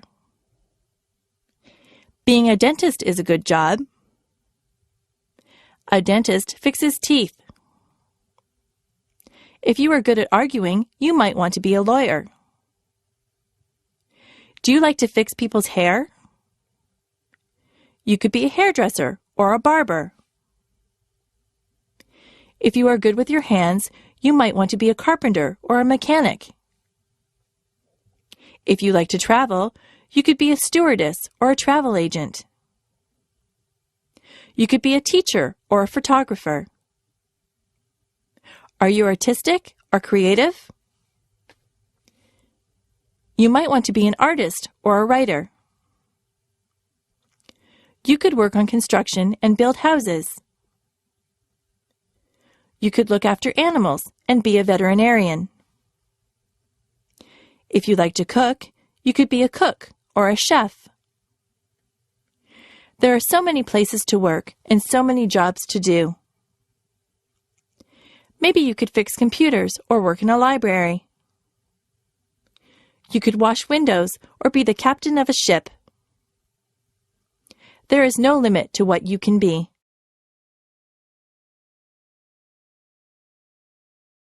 My body. On the top of my head, I have hair. Below my hair is my face. I have 2 eyes. I have eyebrows and eyelashes. Below my eyes, I have a nose. My mouth is below my nose. I have lips. If I open my lips, you will see my teeth and my tongue. Below my mouth is my chin. On the sides of my head, I have 2 ears. My cheeks are on either side of my nose. My neck holds up my head. My neck attaches my head to my chest. On either side of my chest are my shoulders. My arms hang down from my shoulders. I have wrists on my arms. My hands are attached to my wrists. My fingers are part of my hands. I have 10 fingers and 10 fingernails. My back is at the back of me. Further down, there is my waist. If I wear a belt, I put it on my waist. My hips are below my waist. My legs come down from my hips. My legs are made up of my thighs, my knees, and my calves. My knees can bend. My ankles are below my legs. My feet are attached to my ankles. My toes are part of my feet. I have 10 toes and 10 toenails. I am me from the top of my head to the tip of my toes.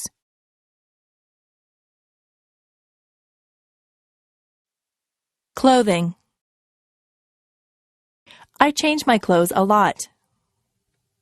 If I am going somewhere fancy, I wear a dress.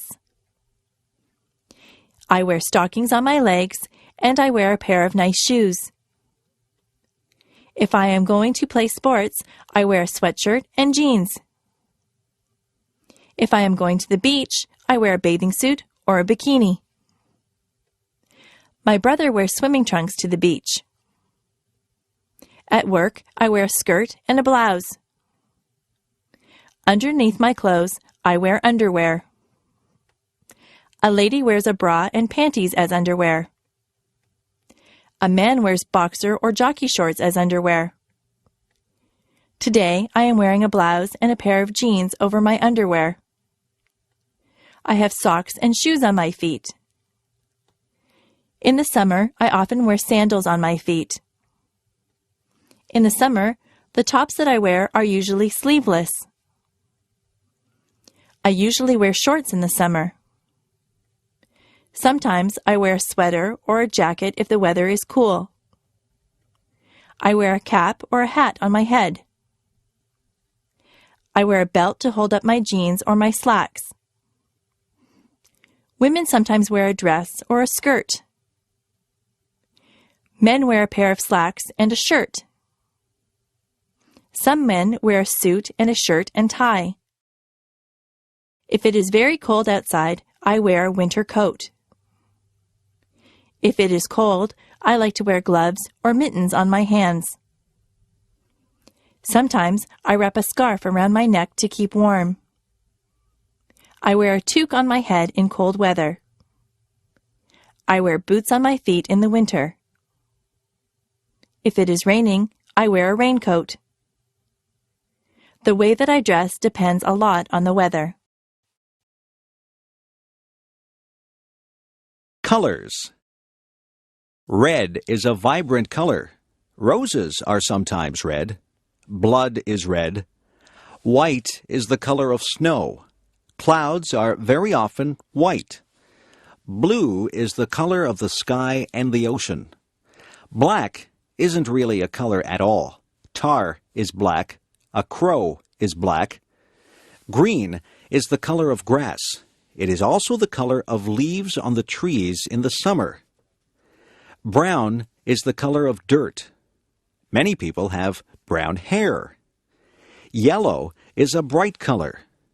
Most people use yellow when they draw a picture of the sun. Orange is an easy color to remember.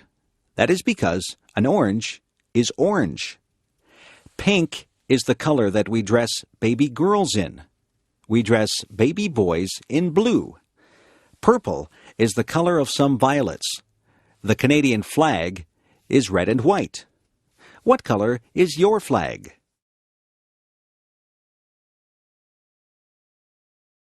Wild animals. Some animals are wild. They don't live in homes or cages. They live in jungles or on plains. The lion is the king of the beasts. He is very mighty. He roars loudly. The giraffe has a long neck. He eats leaves from the tallest trees. The elephant is very large. He has a trunk and 2 tusks. A tiger has stripes. Some bears are black and some are brown. There are even white bears called polar bears. A kangaroo lives in Australia. That is the only place that you would find a kangaroo except in a zoo. It might be frightening to run into a wolf or a fox. Monkeys run and play in the trees. In Canada, we don't see lions, tigers, giraffes, or monkeys running wild. There are squirrels in my backyard. Sometimes I see a raccoon or a chipmunk. In northern Ontario, you might see a moose or a bear. I have seen a deer in the forest. There are many wild animals. You can see wild animals if you go to the zoo.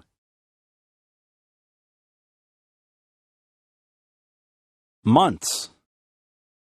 There are 12 months in the year. January is the first month of the year. It is usually cold in January. February is the second month of the year. It is still winter when February comes. They say that March comes in like a lion and goes out like a lamb. That means that it is still usually cold and sometimes stormy when March begins. By the time that March ends, the weather is starting to get a little better. April is the rainy month. April showers bring May flowers. Many of the spring flowers bloom in May. The weather can be quite mild in May. June is usually a nice warm month. Many people get married in June. July can be hot. People have vacations in July. It is a month to do summer things. It is still summer in August, but the summer is winding down. August is the time to have last-minute vacations. In September, we go back to school. The autumn winds begin to blow. October really feels like autumn. October is Halloween time. November is when we really start to feel the chill. December is the Christmas month. Most people do a lot of Christmas shopping in December. They spend quite a bit of time getting ready for Christmas. All of the months are different. Which month were you born in?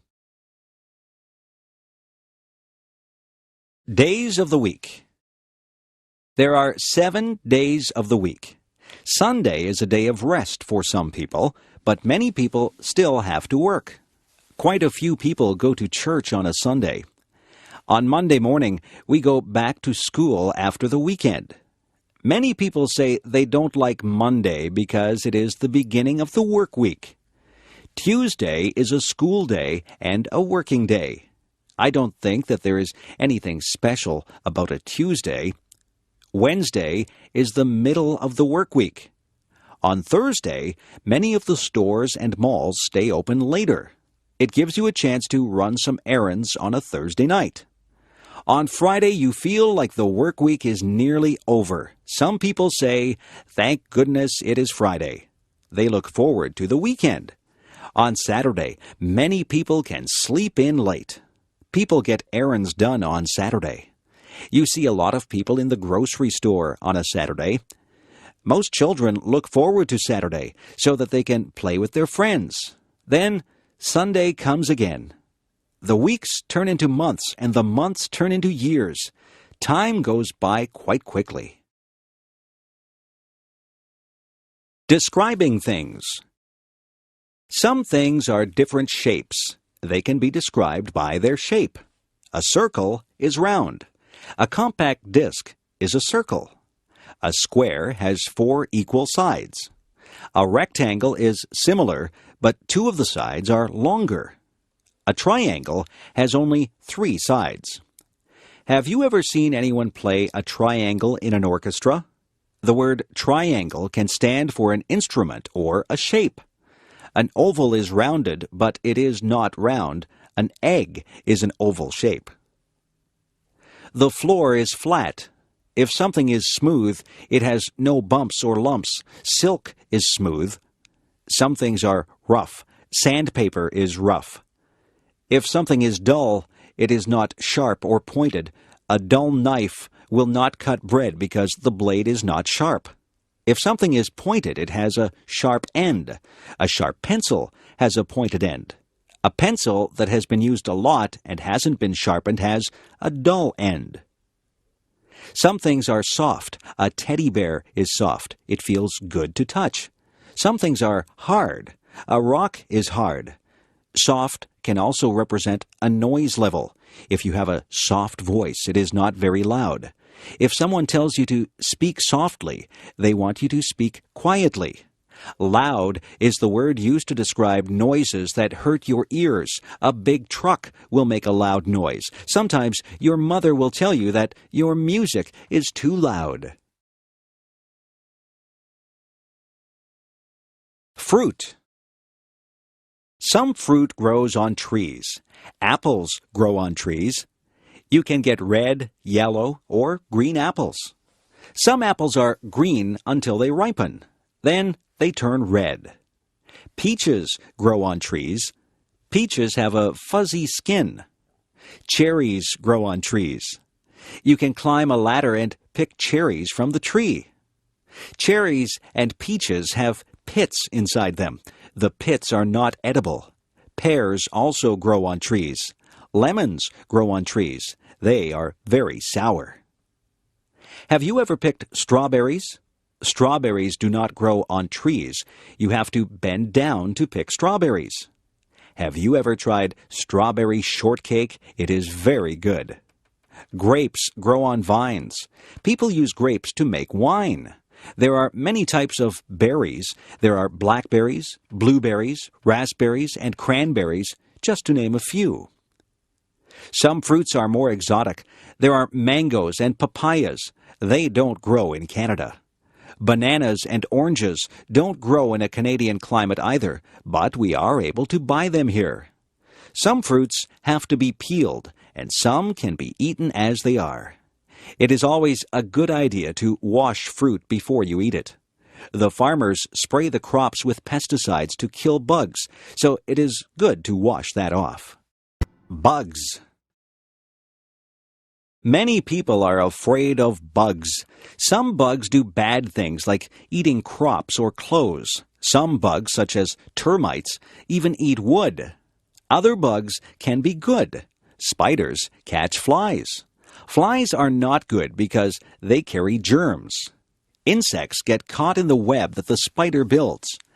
Ants get into homes and eat food. Bees are good because honey comes from bees. It is not good if you get stung by a bee. A caterpillar turns into a butterfly. Butterflies can be very beautiful. You can find grasshoppers outside on a sunny day. Grasshoppers hop through the grass. Crickets make a noise by rubbing their legs together. Dragonflies usually live near water. They have large, colorful wings. Ladybugs are red with little black dots. There are many types of beetles. Nobody wants to have cockroaches in their house. Centipedes have many legs. Fleas get onto your pets and bite them. They make your dog or cat itchy. Mosquitoes can make you itchy when they bite you. Have you ever had a mosquito bite? The kitchen. The kitchen is where we make and eat our meals. There is a stove in the kitchen. Inside the stove there is an oven where you bake things. You can put a cake into the oven to bake. On top of the stove are burners. The burners get hot. You put pots or pans on the burners. The refrigerator is where we store the food that needs to be kept cold. We keep milk, eggs, cheese, and vegetables in the refrigerator. At the top of the refrigerator is the freezer. The freezer keeps things frozen. We have frozen vegetables, ice cream, and ice cubes in the freezer. We have a toaster in the kitchen. You put the bread in the toaster and it turns into toast. We have an electric kettle. We boil water to make tea in the kettle. There is a double sink in the kitchen. That is where we wash the dishes. We turn on the hot tap and put some dish detergent into the sink to wash the dishes. Sometimes we put the dishes into the dishwasher, and the dishwasher washes the dishes. There are other things in the kitchen. There are utensils like knives, forks, and spoons. There are tea towels and dishcloths. There are oven mitts and pot holders to take hot things out of the oven. There are pots to cook and boil things in. There are pans to fry things. We have dishes that we eat from. We have plates for our dinner and bowls that we can put our soup in. We drink from cups or coffee mugs or glasses. We keep our juice in a pitcher or a jug. There is a timer that you can set when you are cooking. The timer buzzes when the food is ready. We also have a microwave oven in the kitchen. If we are in a hurry, we cook our food in the microwave. Vegetables. Vegetables are very good for you. They say that you should have 3 servings of vegetables every day. I like green peas. Peas come in pods. I also like snow peas. You eat the pods on the snow peas. I like corn when it is on the cob. Carrots are good to eat raw. Beans are good for you. There are many different types of beans. There are string beans, kidney beans, baked beans, and lots of other types of beans. Some people don't like green vegetables like broccoli and Brussels sprouts. I like broccoli and Brussels sprouts. You can make a salad and put lots of different vegetables into the salad. In my salads, I like lettuce, tomatoes, celery, cucumber, radishes, cauliflower, and spring onions. I try to have a salad with dressing on it every day. My dad likes root vegetables like beets and parsnips. My brother will only eat potatoes. He likes his potatoes baked. My mother likes to buy her vegetables at the market. She says they are fresher there. My mother buys a lot of onions. She puts onions in almost all the meals that she cooks. Some children won't eat their vegetables. I didn't like some vegetables at first, but I have become used to them. I like having vegetables with my meals. Pets. There are many different animals that you can have for pets. The most common pets are cats and dogs. I think the second most common pets are birds and fish. You can hug a cat or a dog. You can play with a cat or a dog, but it is difficult to play with a bird or a fish. Some birds are very smart, and they can be taught to do things. Parrots are very clever. Some of them even talk. Birds usually stay in bird cages. Fish have to stay in the water, in a tank or a fishbowl. Some people have gerbils or guinea pigs as pets. There are even people who have ferrets as pets. I have a friend who has a lizard for a pet. She has to buy live crickets for her lizard to eat. Another friend of mine has a pet snake. I don't think I would like to have a pet snake. There are different types of dogs. Some dogs are very big and some are small. A Labrador Retriever is a big dog. A poodle is usually a small dog, although there are some large poodles. Some dogs are noisy and they bark a lot. Other dogs are quiet and obedient. I once had a dog. It was a Cocker Spaniel. I used to take it for walks. There are different types of cats, too. My favorite type of cat is a Siamese cat. Siamese cats have blue eyes. My mother had a Persian cat. It was very furry.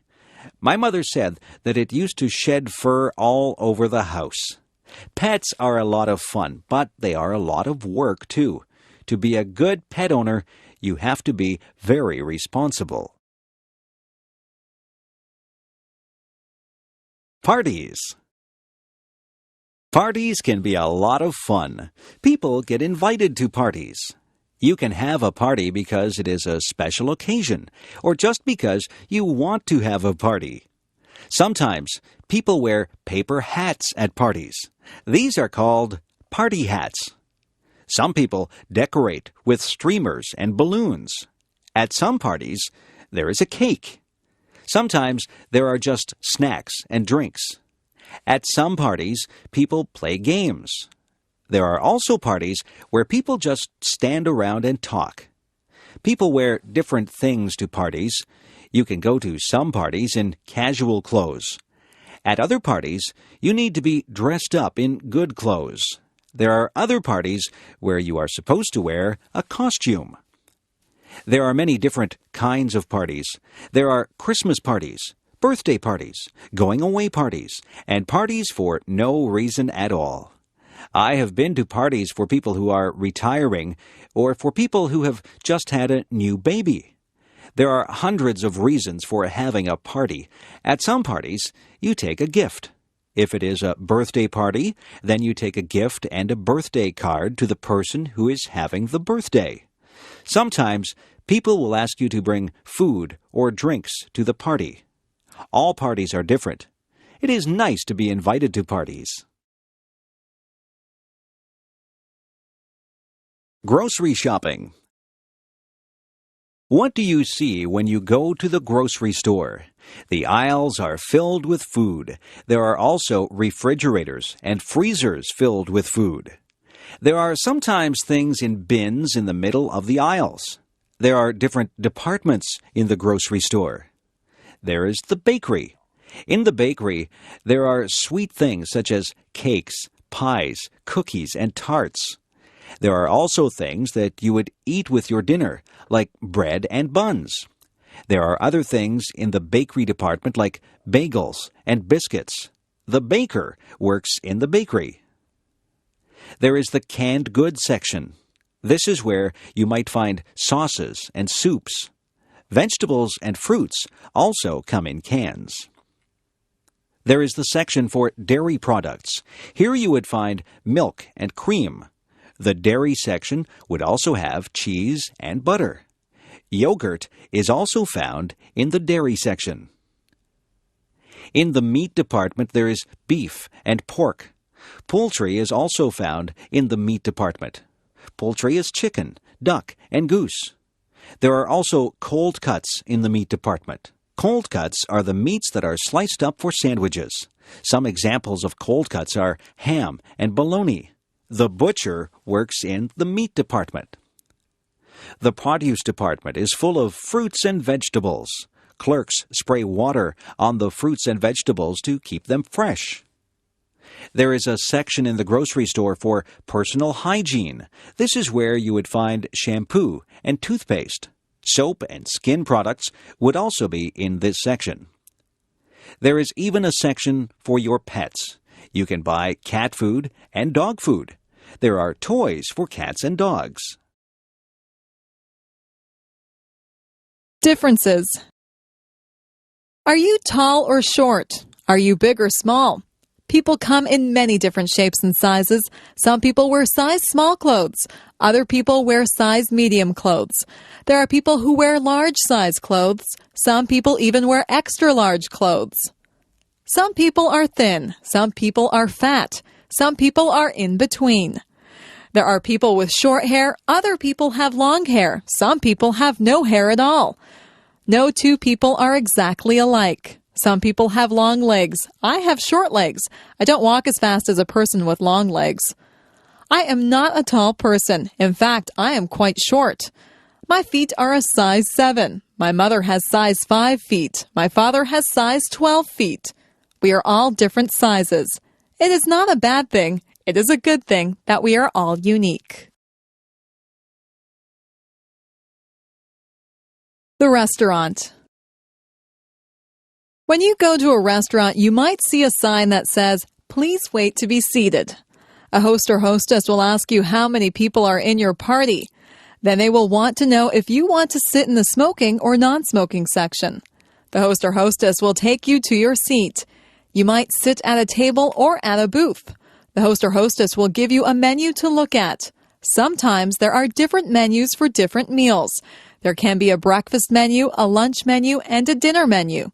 Sometimes there is also a wine list and a dessert menu. The food and the prices of the food are listed on the menu. On your table, there will be cutlery. Cutlery is the knives, forks, and spoons. There will also be a napkin. You are supposed to put your napkin on your lap when you eat. Your waiter or waitress will take your order. You might want an appetizer before your meal. Some people want a salad or soup before their meal. After your meal, you might have a dessert or tea or coffee. When it is time to go, you will pay your bill and leave a tip for the waiter or waitress. Traffic. Traffic moves along on the streets and highways. There are rules that drivers must follow to make the traffic flow smoothly. You must wear a seatbelt.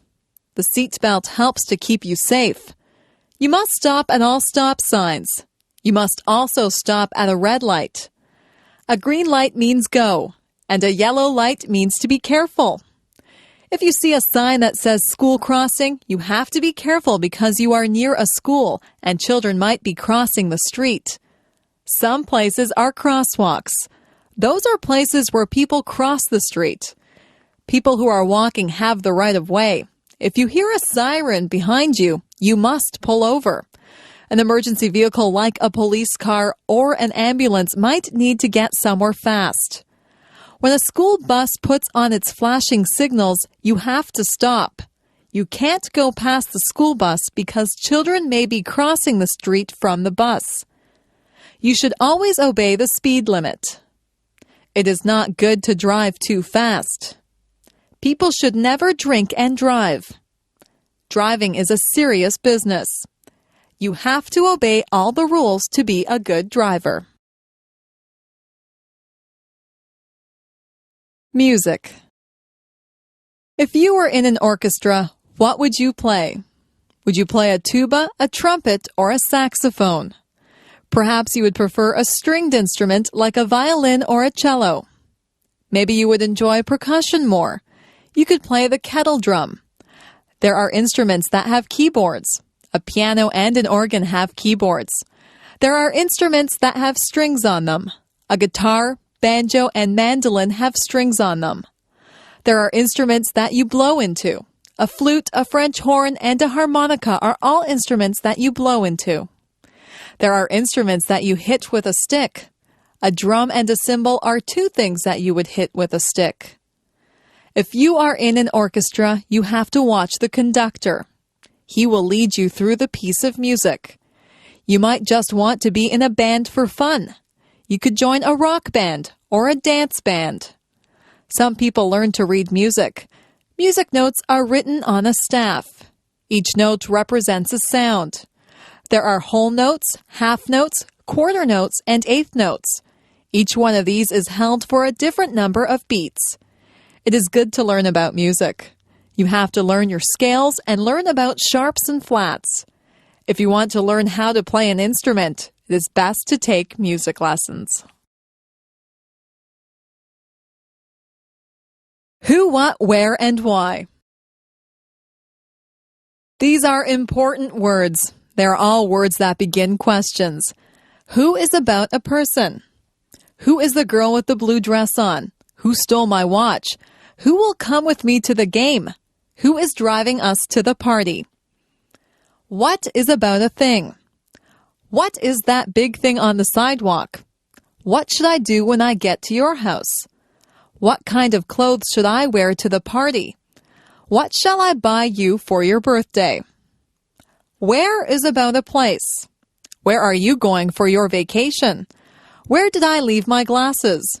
Where did my brother go? Where on earth is Timmins? Why is the word that asks for an explanation. Why did you take the last piece of pie? Why is the world round? Why should I give you any money? Why did the chicken cross the street? They say that you should answer all of these questions if you are writing a good story. You have to give the who, what, where, and why to write a good story. Which direction? Which direction should I go in? Should I go up? If I go up, I will head toward the sky. I can go up the stairs. Should I go down? I can go down the stairs to the basement. I can climb down into a hole. Should I go left or right? I am right-handed, so I know which way right is. Should I go backwards? I would be going away from the things that I am facing now if I went backwards. If I went backwards from the thing that I am facing, I would go away from it. Should I go forward? I will just go straight ahead if I go forward. If I am facing something and I go forward, then I will go toward the thing that I am facing. Maybe I should go sideways. But which side? Left or right? It sounds very complicated, but it is not. Directions are very easy to follow if you just stop and think about them. The office. Some people work in an office. There are special tools that people in an office need to do their work. There is a computer in the office. There is a telephone. Most of the time, the secretary answers the telephone. The secretary sits at a desk. The secretary has pens and pencils on the desk. The secretary writes on a notepad. Some other things that you would find in an office would include the following: a stapler to staple pages together, a photocopier to copy pages, a pencil sharpener to sharpen pencils, a water cooler where the employees could get a drink of water, a hole punch to make holes in sheets of paper, and liquid paper which is used to blank out errors on a page. Some offices have many employees in them. All of the employees have their own desks. Other offices just have one person at a desk. In some offices, there is a secretary or a receptionist. And then there is the boss in another room. There are often many important papers in an office. Important papers can be called documents. You might have to sign a document or fill out a form in an office. Some offices have bookshelves filled with books. The books are filled with information that the people in the office need. You will have to visit an office sometime. Maybe it will be a doctor's office or a lawyer's office. There are many different types of offices. Money. I keep my money in the bank. I have saved up my money. I saved all my pennies in a jar. A penny is only worth 1 cent. I have nickels. A nickel is worth 5 cents. A dime is worth 10 cents. A quarter is worth 25 cents. A quarter is a quarter of a dollar. 4 quarters make up a dollar. A dollar is worth 100 cents. I saved up all of my dollars. Our dollars used to be paper, but now they are coins. We call our dollars loonies. It's a funny name. We also have $2 coins. We call those toonies. We have $5 bills and $10 bills. If you are lucky, you will have $20 bills, $50 bills, and even $100 bills. Our bills in Canada are different colors. That makes them easy to recognize if you go somewhere to spend them. It is wise to save your money. If you save enough, you could have hundreds or thousands of dollars. Manners. It is good to be polite. People like you more when you are polite. Always say please and thank you. If you ask for some milk, you should say, "Please, may I have a glass of milk?" When someone gives you the milk, you should respond with, "Thank you." It is not difficult to be polite. You should not push or shove people.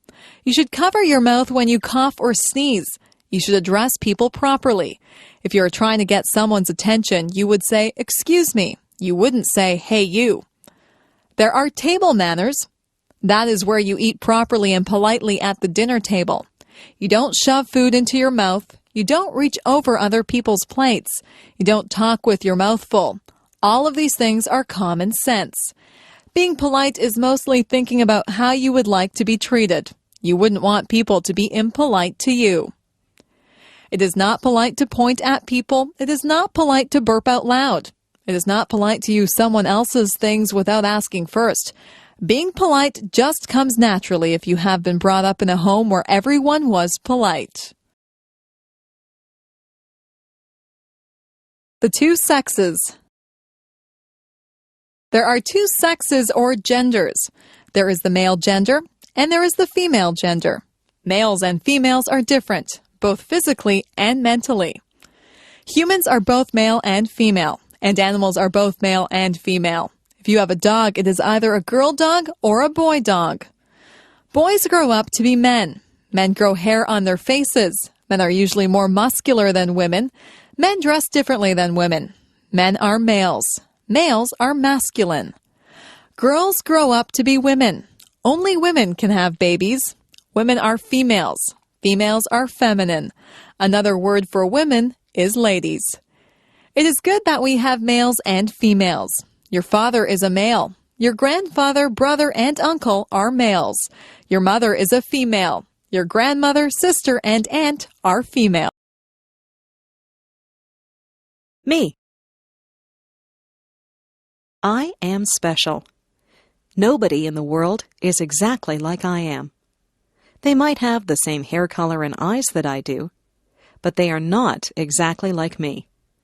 I am the only person in the world who thinks my thoughts.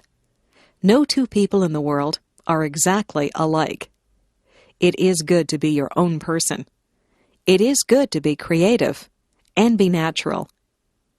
People have to follow the laws and the rules. People should always be kind to others. I try to follow all the rules. I am kind to others. I am a lot like many other people, yet I am different. I am like my friend Jane, but she has red hair, and I have dark hair.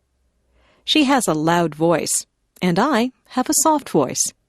She likes to eat vegetables, and I do not. Jane and I are the same height.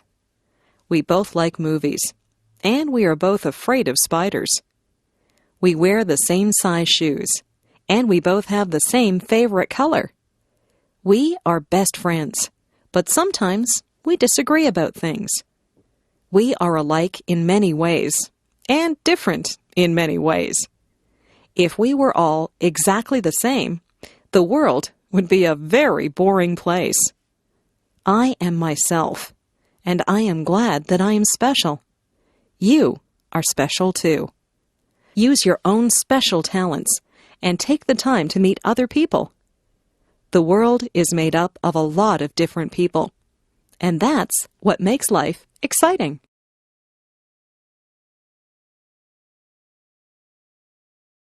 My cat. I got my cat when she was just a tiny kitten. I named her Puff because her fur is soft and fluffy. She has white fur, but her tail, paws, and ears are black. She has a little pink nose and yellow eyes.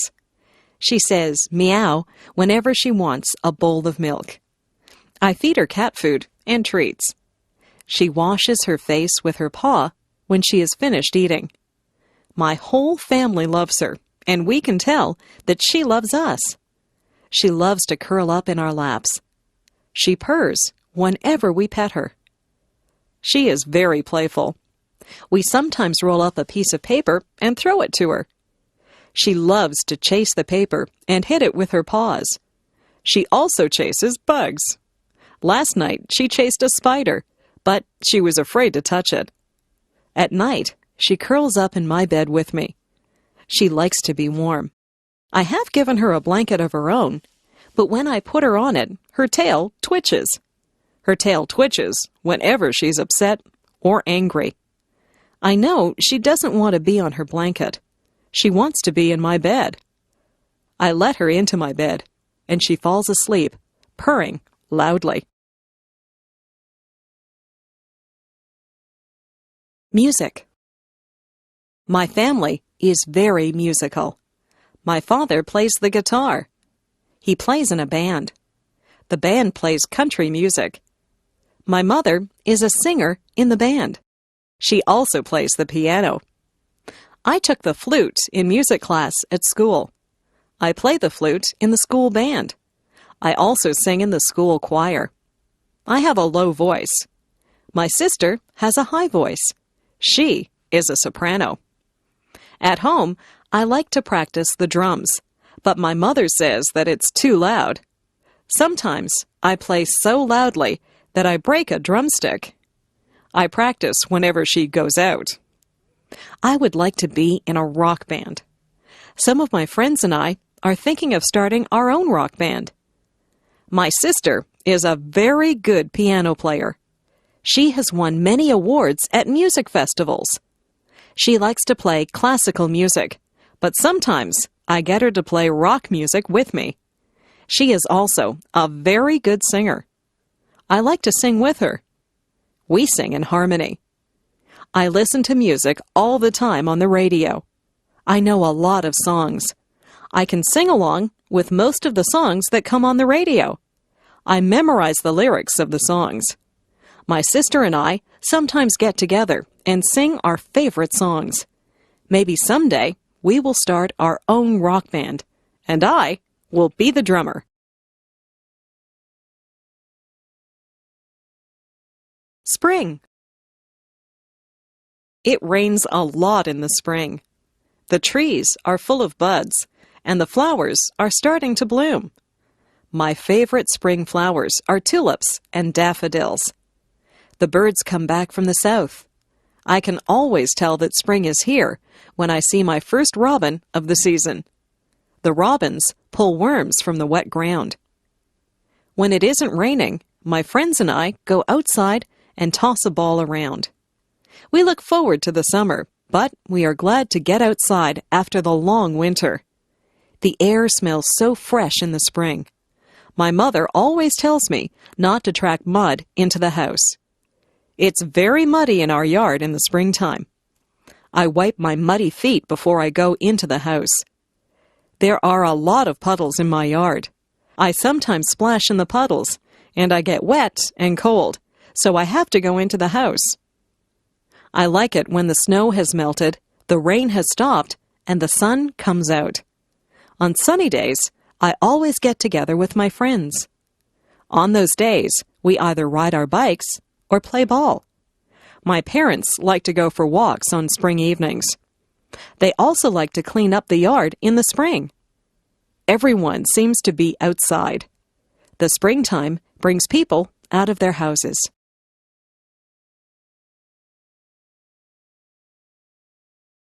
The birthday party. Yesterday, I went to a birthday party. My friend Jane had her 10th birthday. Her house was decorated with balloons and streamers. Her mother had baked a big birthday cake. The cake had "Happy 10th Birthday, Jane" written on it. There were 10 candles on the cake. Jane blew out the candles and made a wish. I wonder what she wished for. Your wish won't come true if you tell anyone what it was. We sang "Happy Birthday to You." At the party, we played some games. I won one of the games, so I got a prize. We also swam in Jane's swimming pool. Jane opened her gifts. Her gifts were wrapped in bright paper and bows. She got lots of nice gifts. She got some compact discs, some clothes, and some computer games. Jane thanked everyone. We ate a lot of food at Jane's party. We had hot dogs. I put mustard and ketchup on my hot dog. Then we ate cake and ice cream. We had pop to drink. I think I had too much cake and ice cream. I was very full by the time the party was over. We thanked Jane and her mother before we all went home. It was a very good party. Everyone had a good time. I hope Jane had a happy 10th birthday. Video designed by English7levels.com. My classroom. My classroom is a large room. It's full of brightly colored pictures. My teacher hangs pictures up all over the walls. There are blackboards at the front of the room. My teacher always has writing all over the blackboards. Sometimes the chalk squeaks when she writes on the blackboard. We cover our ears when that happens. Our classroom is full of desks. There are a lot of students in our class. Our desks are full of books, notebooks, and pens. I try to keep my desk neat, but I have a lot of things in there. My ruler and pencils are always falling out of my desk. At the back of the room is a bookcase full of books. We can sign those books out and take them home to read. I have read a lot of the books. I like mysteries and biographies, so I have taken many of those home. There are also tables at the back of the room. That's where we do our artwork. We spread out big sheets of paper and use paints or crayons to make pictures. Sometimes we cut things out of magazines with scissors and we glue pictures to the paper. I like art class. After school, my friends and I often erase the blackboards for the teacher. Then we take the erasers outside and clap them together to get the chalk dust out of them. My friends and I walk home together and talk about what we did in school and what we're going to do after supper. Vacation. My family and I went on vacation to Lake Huron. The water is beautiful and blue there, and the sand is nice and white. The week that we were there was very hot. The sun was hot, but the water was still very cold. I went swimming and tried to catch little fish in my hands. I was careful not to get sunburned. We stayed at a hotel that had a pool and a game room. I played pinball and video games sometimes.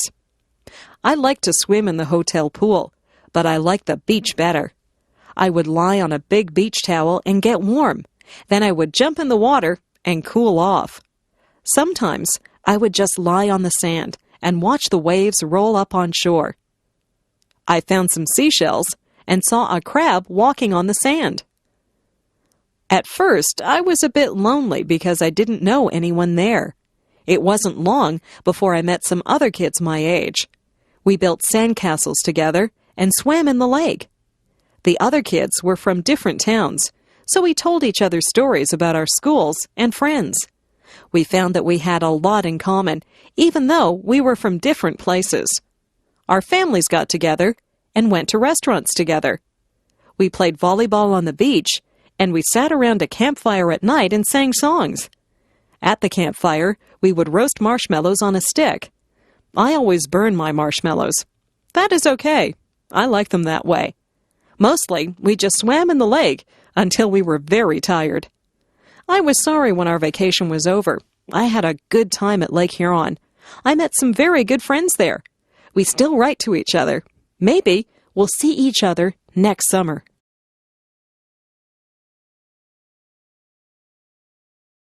My house. I live in a 2-story house. The bottom of the house is painted white. The upper part of the house is made of red brick. The chimney is also made of red brick.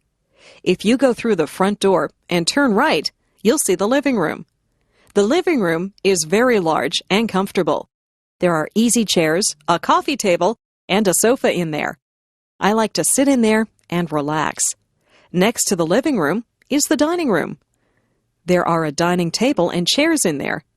We use this room whenever we have visitors over for dinner. Beside the dining room is the kitchen. The kitchen has a stove and a refrigerator in it. There's also a kitchen table with some benches at it. Most of the time, we eat in the kitchen. Upstairs, there are 3 bedrooms. My parents' bedroom is very big. They have a large, queen-sized bed in there, and there are 2 closets for their clothes. My room is smaller. My room is painted pink, and I have ruffled curtains on the windows. From my bedroom window, you can see the front yard. There's a pine tree in the front yard. My brother's bedroom is painted blue. He has blinds on the windows. He has a bunk bed in his room. If he has a friend stay over, one of them can sleep on the top bunk and the other can sleep on the bottom bunk. You can see the backyard from his bedroom window. There are rose bushes and a picnic table in the backyard.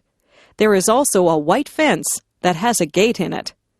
In the basement, there is a recreation room. This is where we watch television and have friends over to visit. The laundry room is also in the basement. There's a washing machine and a dryer in there. Beside our house is a garage. We keep the car in the garage whenever the weather is bad. Our house is just the right size for our family. Friends are always welcome at our house. My family. My grandparents are coming to visit us from Calgary, Alberta. My father is very happy because they are his parents, and he's glad that he will see them. We don't see them very often because Calgary is a long way from Toronto. My grandparents have 2 sons, my father and my Uncle Bill. Uncle Bill is married to my Aunt Susan. They have a daughter who is my cousin. My cousin is a lot older than I, so we do not have a lot in common. They also have a son who is the same age as me. He is my favorite cousin because we both like the same television shows and the same games. I have 2 brothers and 1 sister. My brothers are both younger than I. They are twins, so they have the same birthday. My sister is 1 year older than I. People say that my sister and I look alike. We both have blonde hair and blue eyes. My mother's parents live near us. They are my grandmother and grandfather who visit us often. My mother does not have any brothers or sisters.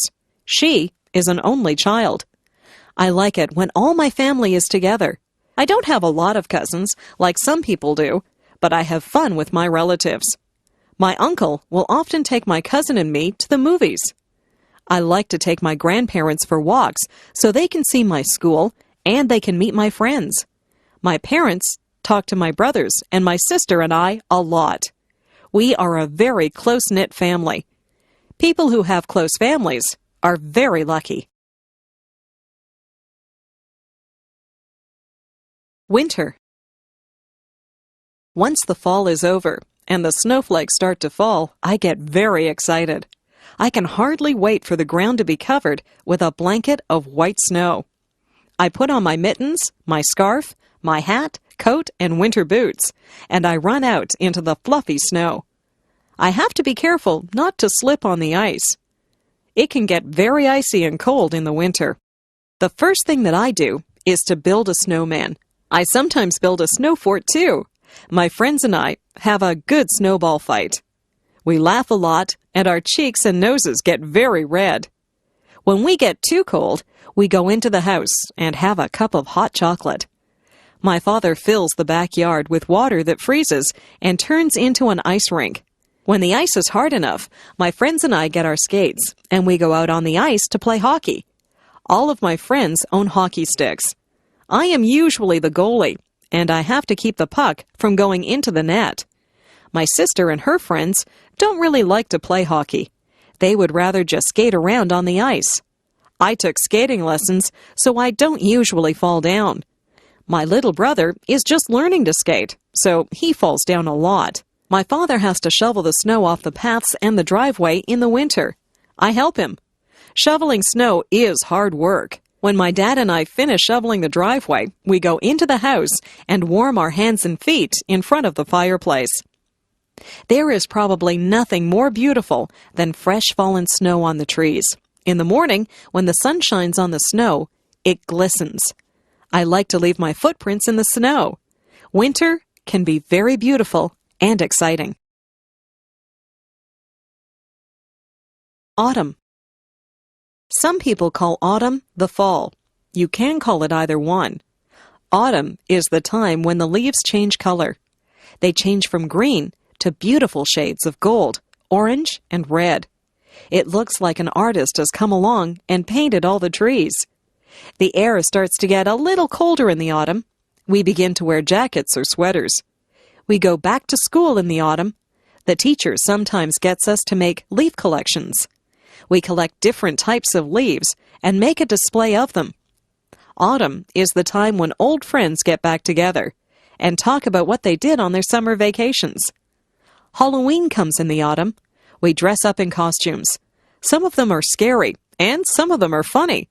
We go from door to door and say, "Trick or treat," and people give us candies.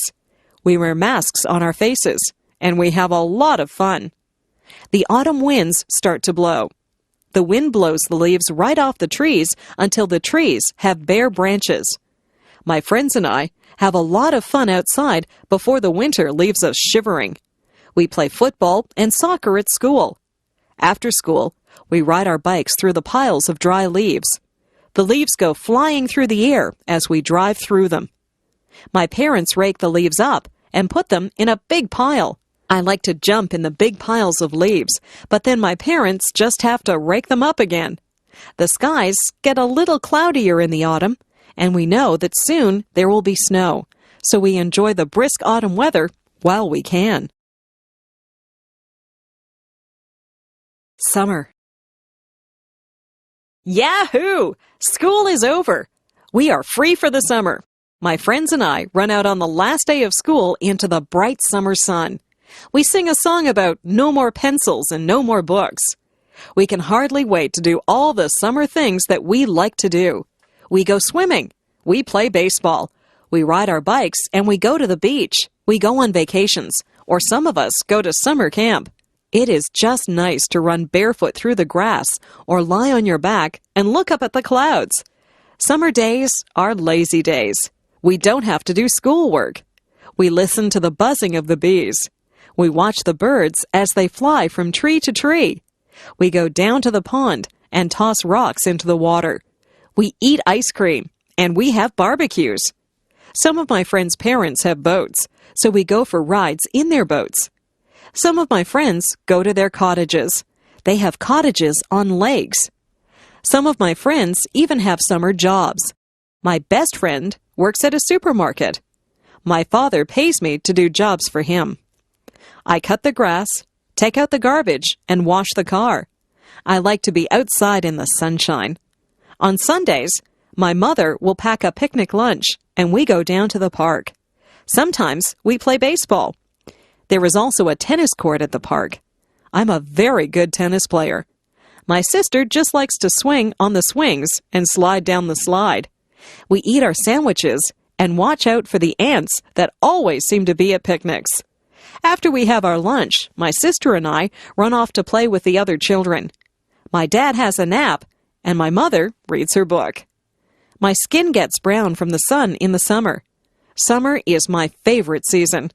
I like the sounds, smells, and feelings that come with the summer sun. Summer is a lot of fun. I wish summer could go on forever. The doctor. I didn't feel very well last week. I had a sore throat and a fever.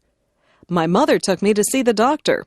When we got there, the nurse took my name and said that the doctor would be with me soon. The doctor was a very nice man in a white jacket. I had seen the doctor before when I had my tonsils out at the hospital. The doctor took a light and looked in my ears. He put a stick on my tongue and he shone his light into my mouth. He looked at my throat. He said that my throat was a bit swollen and red. He felt my neck and said my glands were swollen. He took my temperature and said that it was quite high. He listened to my heart, and he made me cough. He asked me some questions. He said he might have to do some tests. He sent me to get some blood taken out of my arm. I was scared, but it didn't really hurt. The doctor gave me some pills and told me to take one in the morning and one at night. He told me to drink lots of fluids. He told me to get plenty of sleep. I did exactly what the doctor told me to do. It wasn't very long before I was feeling well again. I think that I might like to be a doctor when I grow up. I would like to make people feel better.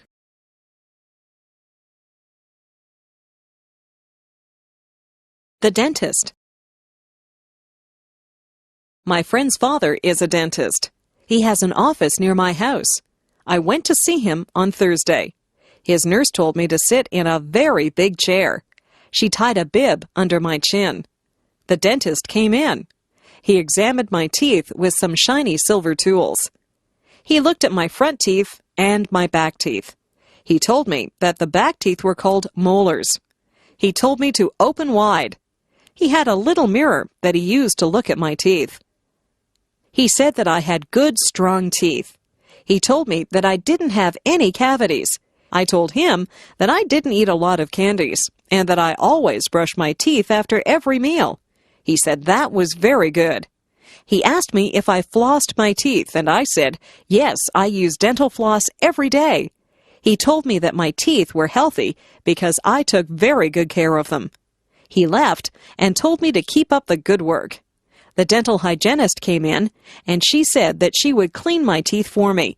She scraped my teeth with a sharp tool, and then she put some polish on my teeth and began to clean them. When she was done, she told me to spit into a bowl, and then I rinsed my mouth out with water. I looked into a mirror and saw that my teeth were very shiny and white. If I take care of my teeth, I'll have them forever. I would like to keep my teeth healthy and white. I like to smile. The school play. We are putting on a play at school. Some of the students are actors in the play. Some people are building the sets. Some people will sew costumes, and some people will be makeup artists. The teacher is the director of the play. The play will be held on a big stage in the gymnasium. The curtains will open, the lights will go on, and the play will begin. It will be very exciting. All of our families will come to see the play. They will clap when the play is over. My friend is very good at cutting wood and building things. He's helping to build the set. My other friend, Michael, is an artist, so he is painting the set so that it looks like a forest. My friend Marie likes to put makeup on people, so she is a makeup artist. She will put makeup on me so that I will look like an old woman. Some of the mothers help to sew the costumes. The play is called Hansel and Gretel. I will play the part of the witch. The boy who plays Hansel has to wear shorts and a shirt. I wear a witch's hat and a black dress. I also carry a broom. Some of the people in my class will be dressed like trees and flowers. This is a musical play, and the trees and flowers will sing to Hansel and Gretel as they walk through the forest. I can hardly wait for opening night. I want my family and friends to see me acting on stage. I hope they will like the play. We have all learned our lines and worked very hard at making this play a success. Emotions. Do you ever think about your emotions? What kinds of things make you sad? I get sad when I get a bad mark in school or when someone that I like moves away. I sometimes see sad movies that make me cry. I don't like to be sad. I don't like to have a frown on my face. I like to be happy. I'm happy most of the time. Parties make me happy. Being with my friends makes me happy. Lots of things make me happy. If someone tells me a joke, I laugh. I enjoy laughing. Funny movies make me laugh. I think that people look the best when they smile. What kinds of things make you mad? I get mad when my brother breaks one of my toys. I try not to show it when I get mad. My parents get mad at me if I come home late. I don't think anger is a good emotion. It is best to stay calm and talk things over. Emotions come from inside you, but they show on your face. People can tell when you're mad or sad or happy. I prefer to look happy. Sometimes I even smile when I'm feeling sad, and the smile makes me feel a little better. My first job. I just got a job at the grocery store. This is my first job. I will receive a paycheck every 2 weeks. I wear a uniform. The uniform has the name of the grocery store on it. I have many jobs at the grocery store. I have to collect all the carts from the parking lot and bring them back into the store. I have to put all the produce out for the people to see. I will be putting out the vegetables. There are carrots, lettuce, cabbages, cucumbers, and beans to put out this morning. I also have to put the fruit out on the stand so that it looks nice. The oranges roll away when I put them out, so I have to be careful. I put out the apples, bananas, and grapes. I stack boxes up so that people can buy cereal and cookies. I have to be careful or the boxes will fall. There are cans of things which also need to be placed on the shelves. The lie. Yesterday, I told a lie. I don't feel very good about it. I was bouncing a ball in the kitchen, and the ball bounced up and broke a cup. It was one of my mother's best cups, so I was afraid that she would be mad. I put the broken cup back on the table, and I didn't tell anyone that I had broken it. That night, my mother asked who had broken the cup. My brother said, "Not me." My sister said, "I didn't do it." I said, "I didn't break the cup." But I was lying. My mother said that we would all be punished if someone didn't tell the truth and say who broke the cup. I still did not tell her that I had broken it. She gave us one more chance, and she said she wasn't mad about the cup, she just wanted us to be honest. I still didn't say anything. My brother, sister, and I all got sent to our rooms. We had to stay in our rooms all morning. My brother said it wasn't fair. I felt very bad because my brother and sister were being punished because of me. I went to my mother and told her that I had broken the cup. She said that she was not upset about the broken cup. She knew that it was an accident.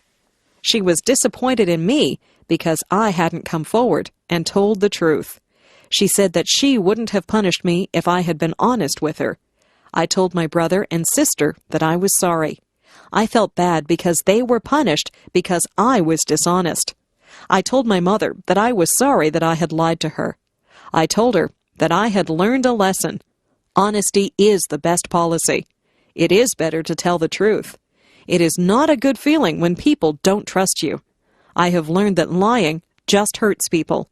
Sometimes it is hard to be honest, but it is the best way to be. Video designed by English7levels.com. Hobbies. A lot of people have hobbies. Hobbies are interesting things that people like to do in their spare time. My father has a hobby. He has a model railroad set that he put together. A tiny electric train runs through make-believe villages and travels through tunnels and over mountains. My father also enjoys sailing. He has a real sailboat that he takes us out on. He is teaching me how to sail. I like to collect things. I collect comic books, stamps, and coins. I trade comic books with some of my friends, and sometimes I buy comic books at stores. Some of the very old comic books are worth a lot of money. I have stamps from all over the world. Whenever any of my friends get a letter from a faraway place, they save the stamps for me. I have stamps from England, Japan, Australia, and even Russia. I use a magnifying glass to look at the stamps, and I keep them in a special album. I don't have too many coins yet, but I have a very old dime from Canada, and I have a coin with a hole in it from Africa. My mother used to collect dolls when she was a little girl. The dolls wore costumes from different countries. My friend John's hobby is painting. He does oil painting. He has even sold some of his paintings. He is a good artist. My friend Linda sews. She has made clothes for herself and some of her friends. Maybe Linda will be a fashion designer when she gets older. Sometimes people's hobbies lead them into their careers. Christmas. In December, Christmas comes. We get a holiday from school, and our parents get a few days off from work. Our family gets ready for Christmas by decorating the house. We decorate inside and out. On the outside of the house, we put up lights that twinkle and glow. We have a wooden Santa Claus and a reindeer set that my father puts up on the roof. Inside, we put up a Christmas tree. Some years, we have a real tree.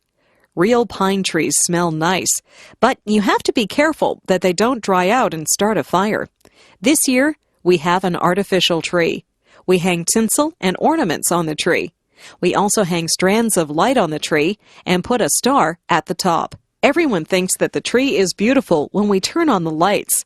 We place gifts under the tree. There is a gift for me under the tree. It is wrapped in red paper, and it has a big green bow on it. Red and green are the Christmas colors. On Christmas Eve, my brother and sister and I will hang our stockings near the fireplace. Santa Claus comes down the chimney and fills our stockings full of toys and goodies. On Christmas morning, it is exciting to see what Santa has left for you. My mother will make a big turkey dinner for us on Christmas Day. We have lots of vegetables and good-tasting foods to go with the turkey. We will have dessert, too. Some of my family like Christmas pudding, but I will just have ice cream. Last year, some carolers came to the door. It was snowing outside. They stood in the snow and sang Christmas carols to us. My father gave them some money, and my mother gave them some hot chocolate to warm them up. They had lovely voices, and they sang some of my favorite carols. We also collect food, gifts, and money for some of the people in town who cannot afford to have Christmas. My family is collecting things for a poor family who live near here. We had fun deciding which toys to buy for the children in that family. It was a good feeling to share with people who do not have as much as you do.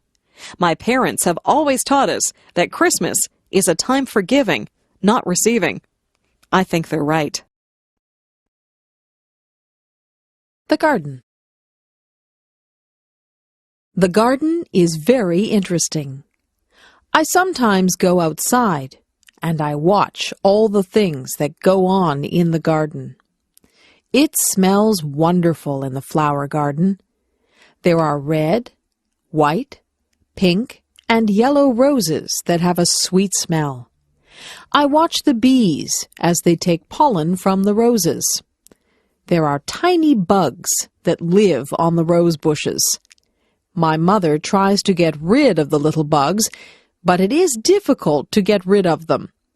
She is glad to see the red ladybugs, who eat the little bugs. The birds like the sunflowers.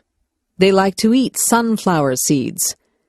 There is a bird bath in the garden. The blackbirds and swallows go in there to take a drink or have a bath. I sometimes see a robin or a blue jay in there too. In the dirt, there are little holes where the ants go in and out. The ants are hard workers. I watch them as they work together as a team to bring food to their nests. There are snails in the garden too. They carry their homes on their backs. They move slowly and leave a silvery trail as they go. They eat the leaves from my mother's plants. My mother also has vegetables growing in her garden. She grows green peas. We like to pick those and eat the peas raw, right out of their pods. She grows lettuce and tomatoes too. We have so many tomatoes that we always give some to our neighbors. My mother sends us outside to pick lettuce and tomatoes whenever we have a salad. My favorite vegetables are carrots. Their tops grow above the earth, but the carrots are below the dirt. When you pick them, you have to pull the carrots out from under the soil. Weeds also grow in the garden. After a good rainfall, it seems that the weeds just spring up. I pull the weeds out by their roots so they won't grow back. Weeds choke the good plants, so we don't want them in our garden. Gardening is a good hobby. You get fresh air, sunshine, and exercise. You even get beautiful, colorful flowers and nice fresh food. The pet store. On Saturday, my parents took us to the pet store. They had everything that you would need if you had a pet. They had dog food, collars, and leashes for dogs. They had treats to give your dog and brushes to brush your dog. For cats, they had food, toys, and litter boxes. For birds, they had seed and cages. There was a section for fish. They had fish in big tanks and little bowls. In the big tanks, there were colorful fish swimming around. The girl who worked there said that they were tropical fish. There were goldfish in the smaller fish bowls. I saw the girl get a goldfish out with a little net. She sold it to a boy who said he had another goldfish at home. There was a very large cage with a parrot in it. I walked up to the cage, and the parrot said hello. I was surprised that the parrot could talk. It could say a few things. It said, "I love you," "Pretty bird," and "Bye-bye."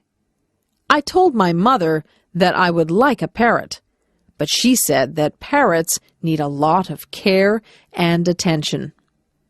At the back of the store, there were some puppies. They seemed glad to see me. I stuck my hand into the cage, and one of them licked my hand. They were very lively. They were running around and chasing their own tails. In the next cage, there were 2 kittens. One of them was playing with a toy, and the other one was asleep. The kittens were very small. The one that was sleeping was curled up into a ball. I couldn't even see her face. I didn't want to leave the pet store. I was wishing that I could take all of the animals home with me. My first day of school. I remember my first day of school. I was excited, but I was afraid. I held my mother's hand as we walked to the school. When we got near the school, I wouldn't let her hold my hand anymore. I didn't want to look like a baby. We got to the school. The school looked very big and frightening. There were children outside on the playground. They all looked very big. I looked at them, and some of them looked at me. I felt very small. My mother and I went into the school and found the kindergarten room. There were children in there. Most of them were the same size as me. My mother spoke to the kindergarten teacher. The teacher was very nice. She said my name, and she introduced me to some of the other children. I already knew some of the children because they lived near me. I began to play with some of the things that were in the classroom. There were toy trucks, coloring books, and even a dollhouse. I soon forgot to be scared, and I began to play with the other children. I didn't even notice that my mother had left the room. In school, we sang songs, played some games, and listened as the teacher read us a story. I had a lot of fun on my first day of school. I even drew a picture of my teacher. I took the picture home, and my mother put it on the refrigerator. I like school. It is a good place to meet new friends and learn all about the world. Transportation. People move from place to place. There are lots of ways you can move around from one place to another. Sometimes you can just move your feet and walk. Walking is good for you. Some places are too far to walk to. You might have to ride a bicycle or ride on a skateboard. Some places are too far away to ride your bicycle to. You might have to drive in a car or a van or even a truck. My father has a car. My uncle has a van. I have never been in a big truck. Trucks are usually used to carry big loads from one city to another. I would like to be a truck driver. I would travel all over and sit high up in the cab. I have been in a taxi cab. Once my mother and I took a taxi to the hospital. There was a special meter in the taxi. When we finished our taxi ride, the driver looked at the meter to find out how much money we owed him. I once rode a horse. I sat in the saddle and held on tight to the reins. The horse ran very fast. It was a bumpy ride, and I was afraid that I would fall off the horse. Not too many people around here use horses for transportation. They used to use horses for transportation in the old days. If you want to travel very far away, you have to go on a train, a plane, or a boat. If you are in a hurry, it is best to take a plane. Planes fly through the air very fast. Trains go along the tracks. Sometimes I can hear the train whistle from my house. Boats take a long time to cross the ocean. Great big boats that cross the oceans are called ships. If you like to take it easy and look out at the water, then ships are a good way to travel. They say that the world is a lot smaller now because of transportation. People can travel to all parts of the world quickly and easily. The world is not really smaller, but it has become easy to get to faraway places. Television. Do you watch television? My mother says that I watch too much television. I watch cartoons on Saturday mornings. Cartoons make me laugh. My brother and I each have our favorite cartoons. We have trouble deciding which cartoons we will watch. On Saturday afternoons, we like to watch sports. My brother really likes to watch baseball, but usually my mother tells us to go out and play on a Saturday afternoon. On weeknights, we have our own favorite shows. I like shows about outer space and monsters. My brother likes comedies. He likes to laugh. My mother likes shows about real-life situations. She likes to watch the news. She says that the news is important. She watches the news and weather to find out what is going on in the world. Sometimes she watches real-life shows about doctors or policemen. My father doesn't watch television. He says that he would rather read a good book or the newspaper. My dad gets all his news from the newspaper. My favorite thing is to sit in front of the television with a bag of popcorn and a bottle of pop. I sit there and change the channels with the remote control. I change channels and watch a few different shows at once. My mother won't let me watch too much television. She doesn't want me to get lazy. Television is good if you don't spend too much time watching it. You can learn a lot from television if you watch the educational channels. I learned about dinosaurs and rainforests last week just from watching television. My country. I live in Canada.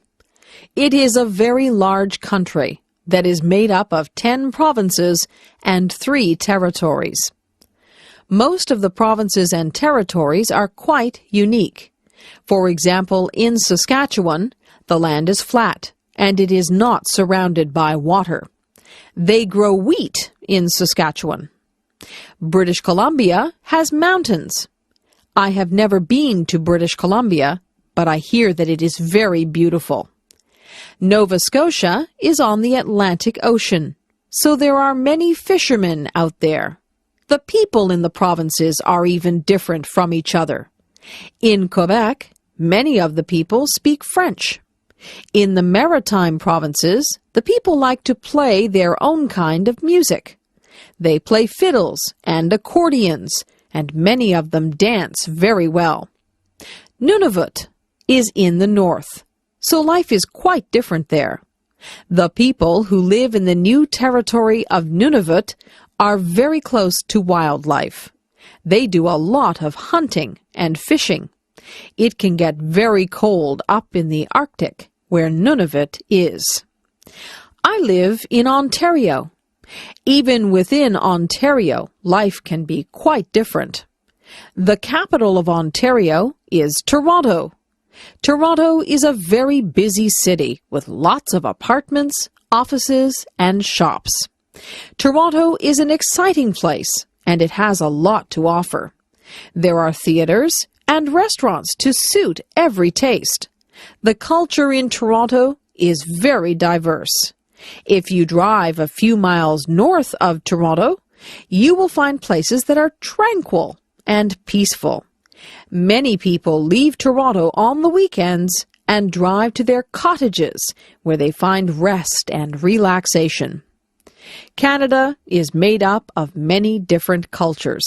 People of many different ethnic backgrounds live in harmony in Canada. That is why I like Canada. In Canada, we celebrate our differences. Food. What kinds of food do you like to eat? I am lucky because in Canada there are many foods to choose from. I like to eat hot dogs, hamburgers, and steak. These are all meat products. I also like cheese, ice cream, and yogurt. These are all dairy products. I like vegetables. My favorite vegetables are broccoli, cabbage, carrots, and peas. I eat a lot of fruit. I eat whichever fruit is in season. In strawberry season, I eat a lot of strawberries. In peach season, I eat many peaches. Sometimes my mother will make a peach pie. Many different crops grow in Canada. We have many orchards and farms. Fresh fruit and vegetables are plentiful in Canada. Meat and fish are also plentiful here. In Canada, we have a lot of different foods to choose from. In my city, there are a lot of Italian restaurants. My favorite food at the Italian restaurant is pizza. My parents would rather have spaghetti or lasagna. There are Greek restaurants, Mexican restaurants, and Chinese restaurants. In fact, there are restaurants from most cultures. I can go around from restaurant to restaurant and pretend that I am traveling the world and trying all the different foods from around the world. Sometimes I eat things that aren't good for me. I eat potato chips and candies. These foods aren't part of a nutritious diet, but they are fun to eat. The zoo. My class took a trip to the Toronto Zoo. I had a wonderful time there. My favorite animals were the lions. They look very powerful and strong. They say that the lion is the king of the forest, and I think that title suits him. The monkeys were funny. They were looking at us just as much as we looked at them. They were swinging from branches and doing tricks to impress us. There was a baby monkey that was clinging to its mother's back. It was very cute. The tigers were pacing back and forth. They seemed restless. The stripes on a tiger are very beautiful. We watched the tall giraffes as they nibbled leaves off the tallest trees. We spoke to a colorful parrot that spoke back to us. We saw exotic animals that we had never seen before. Some of them were very strange. There were different types of bears there. There were black bears. I saw a black bear once when I was camping up north. We saw polar bears. Polar bears are white. They like the cold. We even saw panda bears. One of my friends bought a toy panda bear from the gift shop because she thought that the pandas were so cute. We saw slithery snakes. Some of the snakes had very bright skins. Most of the girls were afraid of the snakes. The zookeeper was looking after the snakes, and one of them hissed at him. He has to be very careful when he works with the snakes. The last thing that we saw at the zoo was the elephant. He was enormous. He looked at us, then he raised his trunk and made a loud sound. It made us jump.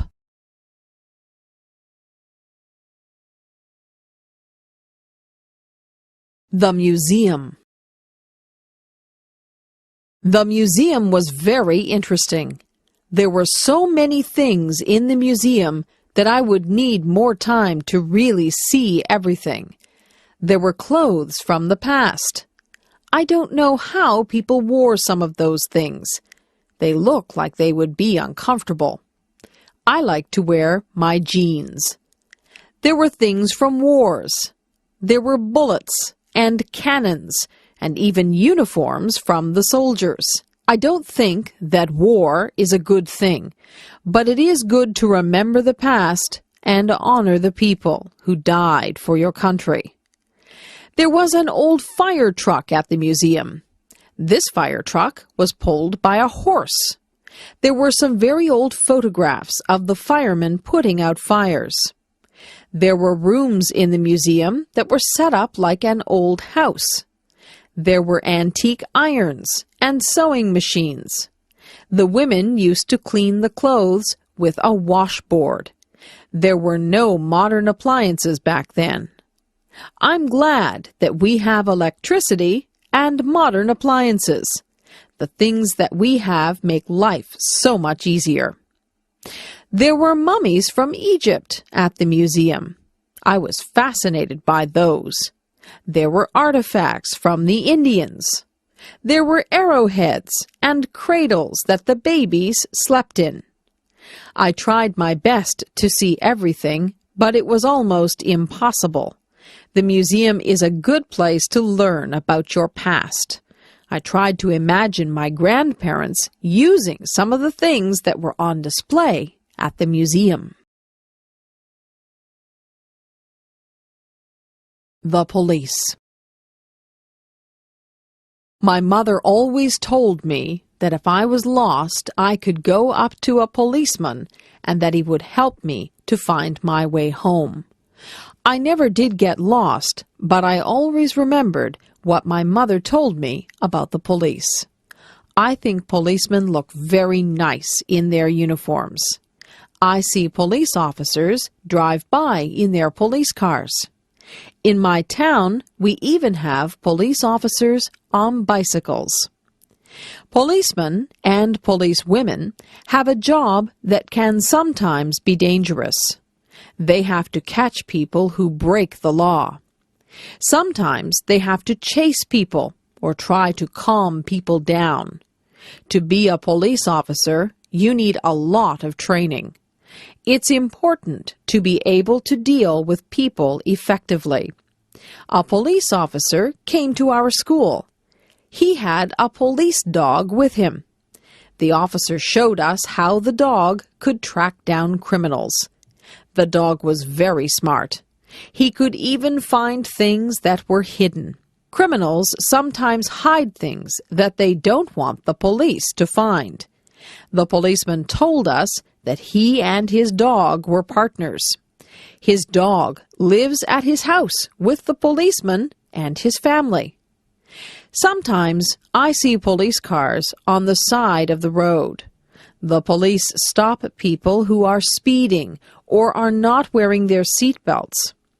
The police officers warn people or give out tickets. Sometimes they even have to arrest people. Police officers are just doing their job when they arrest people. Some people need to be arrested and put in jail to make it safer for the rest of us.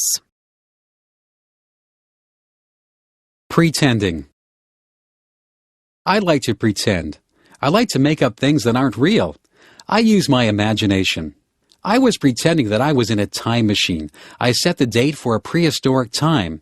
I turned on the time machine, and it buzzed and whirred and spud madly. When it stopped spinning, I opened the door and stepped out into a very thick jungle. I listened carefully to the sounds of the jungle. I could hear strange animal noises, and the leaves were rustling. I wasn't sure if I'd gone back in time or had just landed in a jungle somewhere in the 21st century. It didn't take me long to realize that I had indeed gone back in time. A very strange bird-like creature with a large beak flew overhead. I had never seen anything like it in my life. I took a few steps out into the long grass and ferns. I didn't want to go too far away from my time machine. I heard a noise over on my right side. There was a man who looked quite different from me. He was dressed in an animal skin, and he carried a big stick. I didn't want him to see me, so I hid behind a tree. He didn't speak any language that I could understand. He grunted at someone who must have been in the distance. Then I felt the earth shake beneath my feet. I heard giant thumps on the ground as the floor of the jungle shook. The man in the animal skin began to run. I saw why he was running. A giant dinosaur appeared above the tops of the trees. It was bigger than anything I had ever seen. My heart began to pound in my chest. It was coming toward me. I ran toward my time machine and jumped in. I set the dial for the 21st century. The machine whirred and buzzed. My time machine landed in the 21st century. I got away just in time.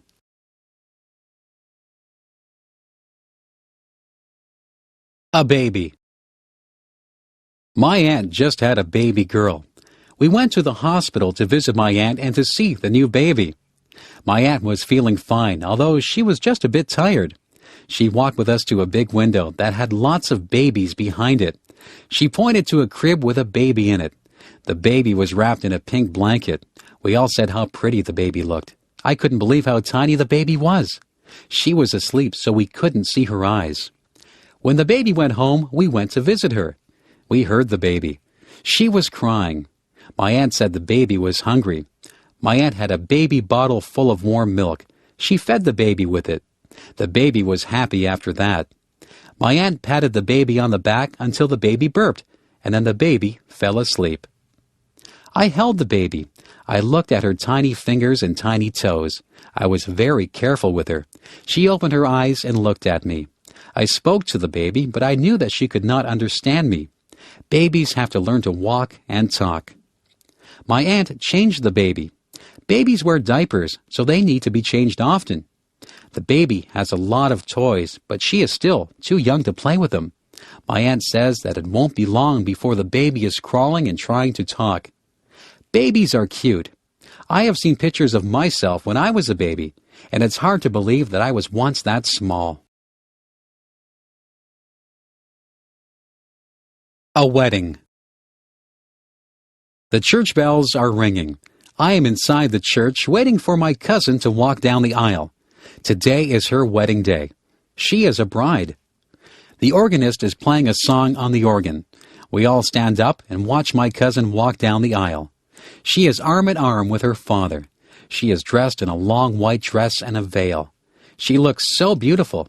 She looks like a princess. The man who she is going to marry is standing at the front of the church. He is the groom. He looks nice, too. He is wearing a suit, and he has a flower in his lapel. The minister says words to the couple which will make them man and wife. The bride and groom smile at each other, but they seem to be a little bit nervous. They give each other gold rings to wear to symbolize that they are married. They kiss each other and walk out of the church as the organist plays joyous music. Some of the people in the church cried at the wedding, but not because they were sad. Everyone in the church is very happy for the couple. A photographer takes pictures of the happy couple. We wish them well and look forward to the reception where we will have dinner and we will dance and have a good time until it is very late.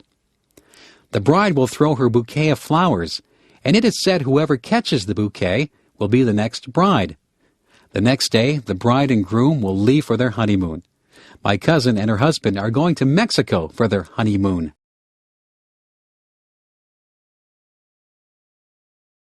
My dad. My dad is the man whom I respect the most in my life. He works very hard to make the money that supports us. My mother has a job too, and she also works very hard. My dad is the principal of a high school. He works at the school all day and often has to go to meetings at night. He deals with parents, students, and staff. There is always something that he has to deal with. He has a lot on his mind. It doesn't matter how much work my dad has to do, he always has time for my brothers, my sister, and me. If I go to him with a problem, he will sit down and discuss it with me. He doesn't yell. He is always very logical, and he tries to think of the best way to deal with things. My dad is a very patient man. Once I spilled some ink on papers that he was working on. I thought he would be mad, but he didn't get angry. He said it was okay. He takes time out to do things with us. He has taken my brothers fishing. He takes me to the arena to skate, and he helps my sister to write her essays and assignments. He always makes us laugh, and he makes us feel like we are very special to him. He is a very good father, and on Father's Day I always buy him a card that tells him just how much he means to me. I think it is important to have good parents.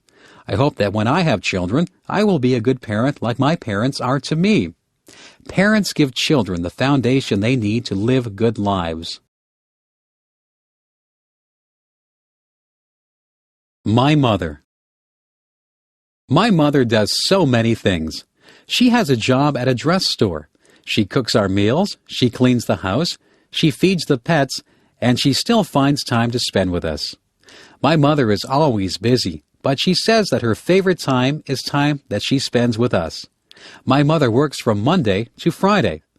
When she comes home from work, she makes something for supper.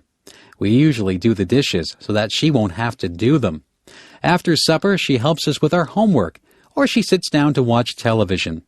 Some nights she goes shopping, and she takes whoever wants to go with her. Mothers are a little bit of everything. My mother is like a teacher when she helps us with our homework. She is like a nurse when she looks after us all when we're ill. She is like a cook when she makes meals for us. She says that cleaning the house is her least favorite thing. She says that the house gets dirty again right after you clean it. She gets my father, my brothers, sister, and me to help her with the cleaning. My mother washes all our clothes, and sometimes she irons them if they need it. My mother says that there are not enough hours in a day. We try to help my mother as much as we can. There is a lot of work involved in keeping a home neat and organized. Most of my friends' mothers work. Mothers are the people who you go to when you need to be comforted. Mothers are the people who can make you feel better. I'm glad that I have the mother that I have. My mother is caring and funny. She is fun to be around. Video designed by English7levels.com. A surprise. Last Friday, my dad came home from work and said that he had a surprise for us. We tried to guess what the surprise might be. My brother guessed that we were going out for dinner. My dad said no. My other brother asked if my father had tickets to a hockey game. My dad said no. My sister asked if we were going on a trip. My dad said no. My mother knew what the surprise was, so she just stood and smiled at us. I guessed that we might be getting a swimming pool. My dad said, "Nope." We were getting very frustrated, trying to guess what the surprise might be. My brother asked how big the surprise was. My dad said that the surprise was quite small. We were not sure what the surprise could be. "Will we all like it?" I asked. "Yes," my dad replied. "Every one of you will love this surprise." We heard a noise. It was a crying noise. "Your surprise wants to see you," my dad said. He opened the door to the bedroom and a tiny puppy came running out. We were all very excited. Our surprise was a puppy. It was a little baby spaniel. The puppy loved all of us. She ran around and licked all of our faces. We had always wanted a dog. We take turns feeding the puppy and taking her out for walks. She is growing quickly and will soon be an adult dog. We all agree that the puppy was the nicest surprise my dad could have given us. Rhyming words. Sometimes my friends and I play a game. It's something we made up, so it doesn't have a name. We like to take words that rhyme. We put them together line by line. Do you get the picture now? We're playing the game, and this is how. I might say I like to drive a car. I really don't like to go very far. If I decide to take a walk, I'd go with a friend so that we could talk. Do you see that these lines rhyme? Play the game if you have the time. We could talk about school or even playing. Do you know what I am saying? Rhyming words is easy to do. It's fun for me. It can be fun for you. Just join in and say something, or make it into a song that you can sing. There are so many words that rhyme with others, like smile and mile, and mothers and brothers. I could spend all day just making up these things. I could let my imagination fly on wings. Up to the clouds and back to my mind, there are so many rhymes that I can find. There are some words that are hard to find rhymes for. I don't use those words anymore. I like to choose words that are easy to rhyme, like cat and bat, or lime and time. So give it a try. I know you'll have fun. I'll say goodbye. My rhyming is done. Homework.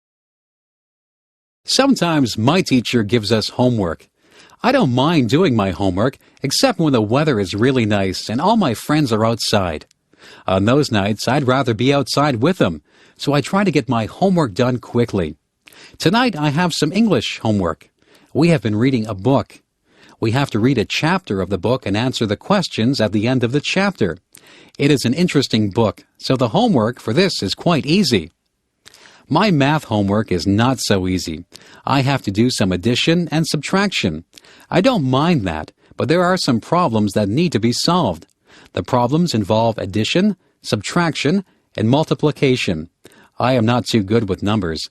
I need to work harder on my math. I just finished a project for history. I had to make a map of Canada with diagrams showing the routes of all the explorers. It was an interesting project because I have been to some of the places that the explorers went to. I don't have any science homework. At school we are growing bean plants. We go in every day and see how the plants have grown. We write down all the changes that occur in the plant every day. The only other homework that I have is geography. I have a map of Canada, and I have to write the names of all the provinces and their capitals on it. It won't take me long to do that because I know all the provinces. When my homework is all done, I will go outside and play ball with my friends until it is time to come in. I am a good student. I get good marks because I like school. My favorite subjects are physical education, English, and history. Math is my least favorite subject, but I'm trying to improve my marks in that. Opposites. Some things are opposites of each other. The opposite of black is white. The opposite of happy is sad. If I am at the opposite side of the room from you, it means that I am at the other side of the room that you are on. The opposite of up is down, and the opposite of left is right. Do you know what the opposite of young would be? Old is the opposite of young. What is the opposite of dirty? Clean is the opposite of dirty. Big is the opposite of small. Man is the opposite of woman.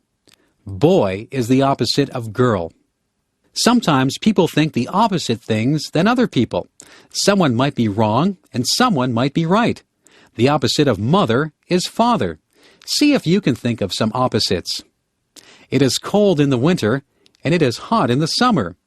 My father is very tall and my brother is very short. A rock is hard, but a pillow is soft. An ocean is deep, but a puddle is shallow.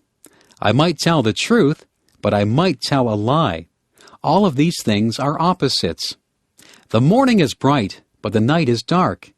A feather is light, but an elephant is heavy. Sugar is sweet, but a lemon is sour. A jet plane is fast, but a turtle is slow. I can go out in the day, or I can go out at night. I might love to swim, or I might hate to swim. It is interesting to see how many opposites you can think up. I could say hello, but I think it's time to say goodbye. The Smart Paper Boy. In my town, there is a paper boy who just got an award for his actions. This boy delivered the local newspaper every morning. One of the people to whom he delivered the paper was an elderly man. This man lived alone. The paper boy had often spoken to the man, so he knew that the man lived alone. The paper boy always left the newspaper in the man's mailbox. One morning, the boy noticed that the man had not picked up his newspaper or his mail from the day before. The boy felt that something was not right. All day at school, the boy had a feeling that something might be wrong with the man. After school, the boy went back to the man's house to see if he had taken his mail and newspapers. The newspapers and mail were still in the mailbox. The boy knocked on the man's door. He could hear a faint voice, but could not hear what the person was saying. He tried to open the door, but it was locked. The boy knew that something wasn't right, so he went home and called the police station. He explained to the police that the man lived alone. He gave the address of the man's house to the police. The police knocked on the door, and they also heard the faint voice. The police got into the house and found the man lying at the bottom of the stairs. The man had fallen and broken his hip. The man had not been able to get up. He had been afraid that nobody would find him. He was very grateful to the paper boy for caring enough to get the police. The boy got an award. The man said the boy was a hero. The police said that the boy was an example of a very good citizen. The paper boy and the man are very good friends. The man will never forget what the paper boy did for him. Niagara Falls. I live in Niagara Falls. Niagara Falls is a famous place. A lot of tourists visit here every year. Most of the tourists come to see the waterfalls. The waterfalls are very beautiful and powerful. At night, they shine lights on the falls that make them even more dramatic. Tourists line up against the railings to watch the water as it tumbles into the Niagara River. There are other things in Niagara Falls that the tourists like to visit. There are a lot of gift shops and museums. There are many hotels that the tourists can stay at. Tourism is very important to Niagara Falls. Many people work in the tourism industry. There are many jobs in the tourism industry. You can take a special bus and tour Niagara Falls.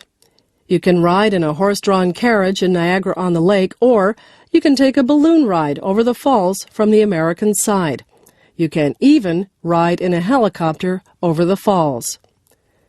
Niagara Falls is very busy in the summertime.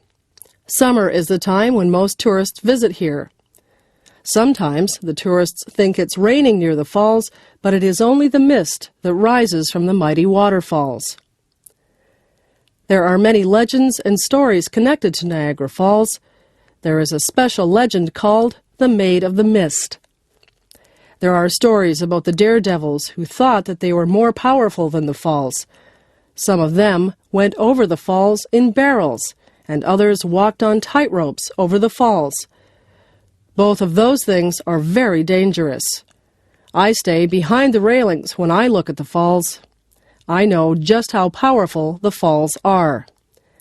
It is interesting to discover all the stories that there are about Niagara Falls.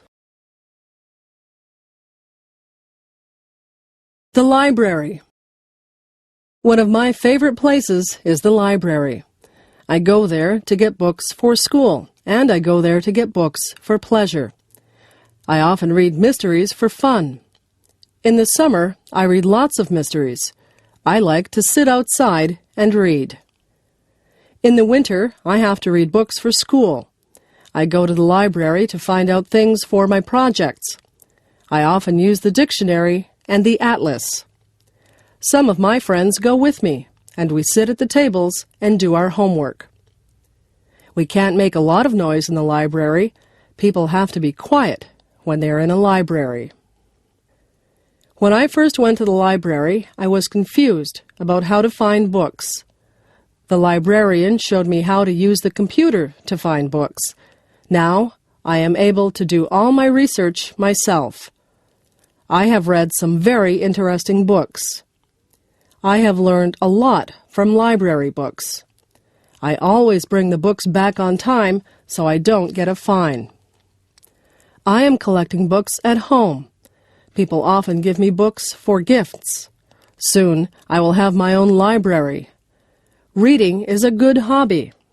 Everyone in my family likes to read. The library has other things besides books. There are videos at the library. There are also compact discs at the library. I have a library card so I can get books, videos, or compact discs whenever I want to. My mother sometimes goes to the library to look at the magazines. She gets some good recipes from the magazines. My father looks for books on how to build things. He is building some bookshelves for me at the moment. He found the instructions in a book. My little brother reads children's books. He likes books about trains. I have liked books ever since I was very small. My mother says that reading is a good habit to get into. When I grow up. I have been thinking about what I'd like to be when I grow up. There are so many choices. I could be a principal, like my father. I could be a teacher. I like animals. Maybe I should be a veterinarian. My cat just went to the veterinarian to get her shots. I don't think my cat was too happy to be there. I could be a farmer and grow vegetables. Maybe I could be a doctor and cure people. If I was good enough, I could be a famous sports person or a singer. I could be an actor on television or in the movies. Maybe I would like to be a policeman or a fireman. I could rescue people. I can play the piano. Maybe I should be a musician. I could be a lawyer. I sometimes watch shows about lawyers defending people. Lawyers have to be able to speak well. I could be a carpenter and work with wood, or I could be a welder and work with metal. There are just so many jobs. I could work in a restaurant. I could cook food, or I could serve food. I could be an airline pilot or the captain of a ship. I could be a repairman or an artist. The world is full of jobs. Some of the jobs require a lot of education. Some require a little bit of training, and some require a lot of training. It's all up to me. I can be whatever I want to be. Favorite colors. My very favorite color is purple. There are not a lot of things that are purple. Some grapes are purple. Sometimes the sky looks purple. My second favorite color is blue. Some things are blue. The sky is blue, and water is blue. Many people have blue eyes. Green is a very common color in nature. Trees are green in the summer. Some trees are green all year long. Grass is green. Sometimes water looks green. Many people have green eyes. Many vegetables are green. Broccoli, cabbage, beans, lettuce, peas, and cucumbers are all green. Green vegetables are very good for you. Yellow is a bright color. The sun looks yellow. Bananas are yellow. Some people have yellow hair. Daffodils and dandelions are yellow. White is a common color, especially in the winter. Snow is white. Clouds are white. Polar bears, some dogs, and some cats are white. There are white flowers that grow. Some flowers are red. Roses can be red. Blood is red. Sometimes the sky is red at night or in the morning. Artists use all these colors to make beautiful paintings. Nature used all these colors to make the beautiful earth. We are fortunate to be surrounded by beauty. We should do our part to make sure that nature stays beautiful and clean. Making friends. I used to be very shy. I would not go up to someone that I did not know and say hello. I was afraid that people would not want to talk to me. I have changed. I have become less shy. I have learned that making friends is easy to do. All you have to do is say hello. Most people will respond to a smile and a friendly hello. People will begin to talk to you about little things in their lives. You will soon realize that you have something in common with that person.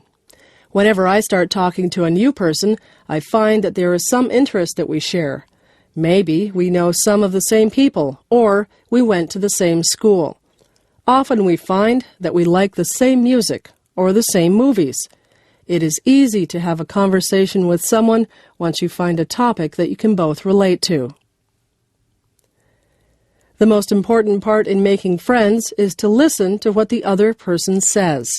If you take an interest in them, they are sure to take an interest in you. I have learned many things from meeting people. I have had many fascinating conversations, and I have made a lot of good friends.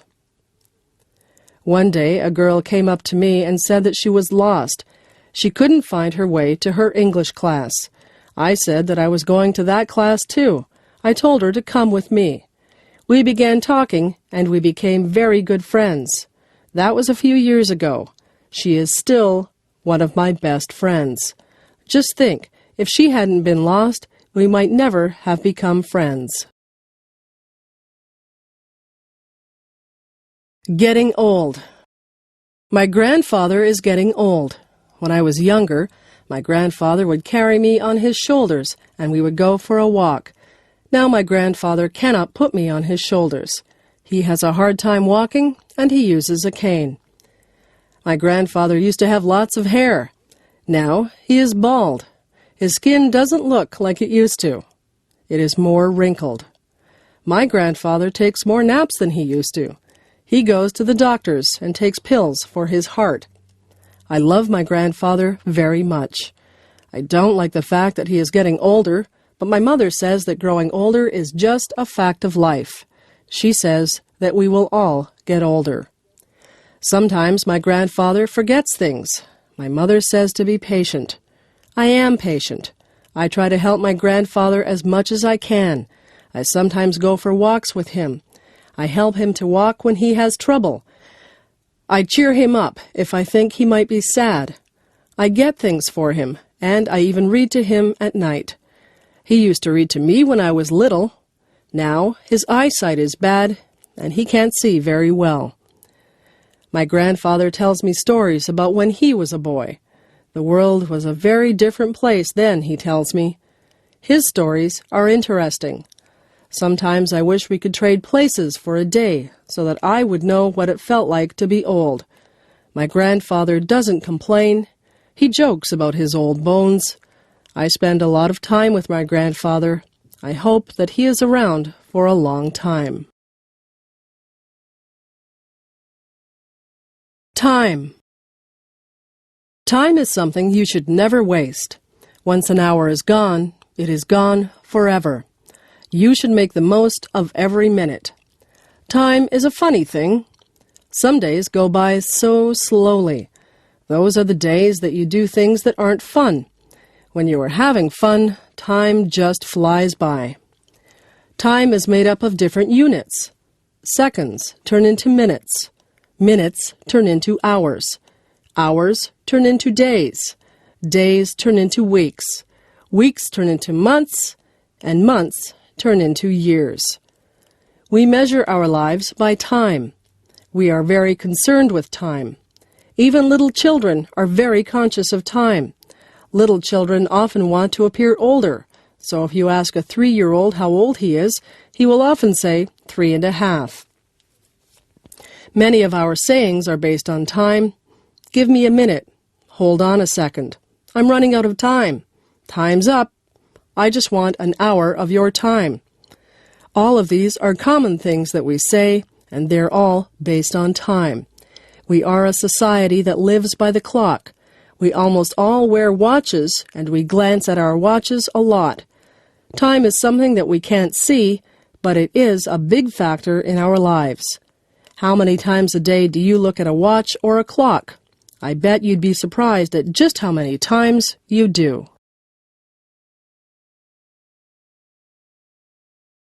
Amy. Amy was a girl who came into our classroom. She had many things wrong with her. Amy was in a wheelchair, and she couldn't talk. She couldn't make her hands and feet do what she wanted them to do. We wondered why Amy would even be in our class, because she really couldn't do much of anything. Amy had a teaching assistant who had to stay with her all the time. One day, the teaching assistant got called away. I had to look after Amy. I was afraid to look after her. I really didn't know what to do. I sat beside Amy, and I smiled at her. She smiled back at me. I never realized before she had such a nice smile. Amy made a noise. It seemed like she wanted a crayon that was lying beside her. I put the crayon into her hand. She had trouble holding it, but eventually she got the crayon into her hand well enough so that she could make marks on the paper that was on the tray in front of her. Amy spent a long time making marks on the paper. She tried so hard to create whatever it was that she was drawing. She worked for a long time. I just watched her, and I gave her a lot of credit for not giving up when she obviously had so many problems. When she was finally done, she picked up the paper with great difficulty. With a look of pride on her face, she handed me the picture. It was for me. I was very touched that she spent all that time drawing something for me. I thanked Amy and smiled at her. I told her I loved the picture. I still have that picture, although I'm not sure what it is a picture of. I learned a lot from Amy that day. I saw a brave girl who wouldn't give up. Whenever I think my problems are too big to handle, I think of Amy and I remember her smile. Memories. Somebody once asked me what the most valuable things that I owned were. I thought about that for a long time. Then I realized that most of the things that I had could be replaced. What I would not be able to replace were the photographs that I had of my friends and family. Photographs are memories that are captured on film. Some of the photographs are of people who are no longer with us. I would hate to lose them. Memories are precious. They are all we have sometimes to link us to days gone by. I remember the good times. I try to relive them in my mind sometimes. I remember the sad times. Some of the sad memories are painful, but they are all a part of my life, and I don't want to lose any of my memories. People come into our lives, and people leave our lives, but most people leave a memory for us. I have lots of memories, and when I look at my photographs, the memories come flooding back into my brain. I remember what people were like when they were younger. I remember vacations that I took. I remember days that seemed ordinary at the time, but you never get to relive even the ordinary days. Memories are so precious. Cherish your memories and keep them in a place close to your heart. Roommate wanted. Spacious 2-bedroom apartment with kitchen facilities. On the bus route to Brock University. Looking for quiet female roommate. Must be a non-smoker. Available from September 1. $300 a month. Hydro is included. Call Barb after 5. 905-111-1111. For sale. 10-speed men's bike for sale. Excellent condition. $100 or best offer. Call Fred. 905-111-1111. Apartment for rent. 3-bedroom apartment in the downtown area. $450 a month. Within walking distance to stores and bus route. Utilities not included. Call 905-111-1111. Please leave a message on the machine and I will get back to you. Roommate wanted. Responsible, quiet roommate wanted to share 2-bedroom apartment. Some furniture included. First and last month's rent required. $300 a month. Utilities included. Call before 6. 905-111-1111. Ask for George. Help wanted. Friendly, reliable person wanted to work part-time hours at shoe store. No experience necessary. We will train you. Please leave resume at Friendly Feet Shoe Store, 34 Main Street, Niagara Falls. For sale. Textbooks for sale. Included are second-year English and American history texts, excellent condition. For complete list of texts, call Marie at 905-111-1111 anytime after 5. Upper half of duplex for rent. Within walking distance to Brock University. 2 bedrooms and balcony. Laundry facilities in basement. Very spacious and clean. Hydro not included. References required. $700 per month. Call 905-111-1111 and ask for Mr. Bridges. Places to live. I live in a house. My house is in a town. My uncle lives in an apartment building. His apartment building is in a busy city. My cousin lives in a dormitory in a school. He shares his room with a classmate. My uncle lives out in the country. He lives on a farm. The police caught a criminal. Now the criminal lives in prison.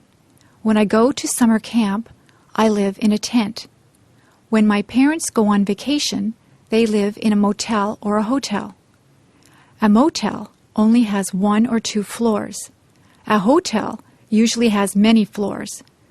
My aunt and uncle live in a trailer. They like to move around from place to place. My friends live in a cottage by a lake. My grandfather lives in a retirement home. Many people who are about the same age as he live there. I would like to live in a palace. I think you have to be a king or a queen or a prince or a princess to live in a palace.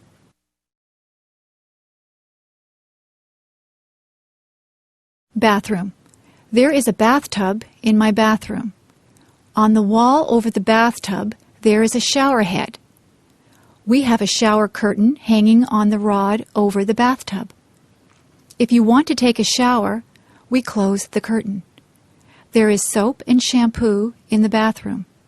The soap is used for washing yourself, and the shampoo is used to wash your hair. Towels are hanging on the racks. There are washcloths or face cloths to wash yourself with. The sink has hot and cold taps. There is a plug for the drain. When you pull the plug, the water runs out of the sink. There is a toilet in the bathroom. When you flush the toilet, the water swooshes out of it. There is toilet tissue hanging beside the toilet. We keep other things in the bathroom too. There is a medicine cabinet which holds painkillers, toothpaste, and makeup. My mother likes to wear a lot of makeup on her face. There is also hairspray and gel. There are brushes and combs for our hair.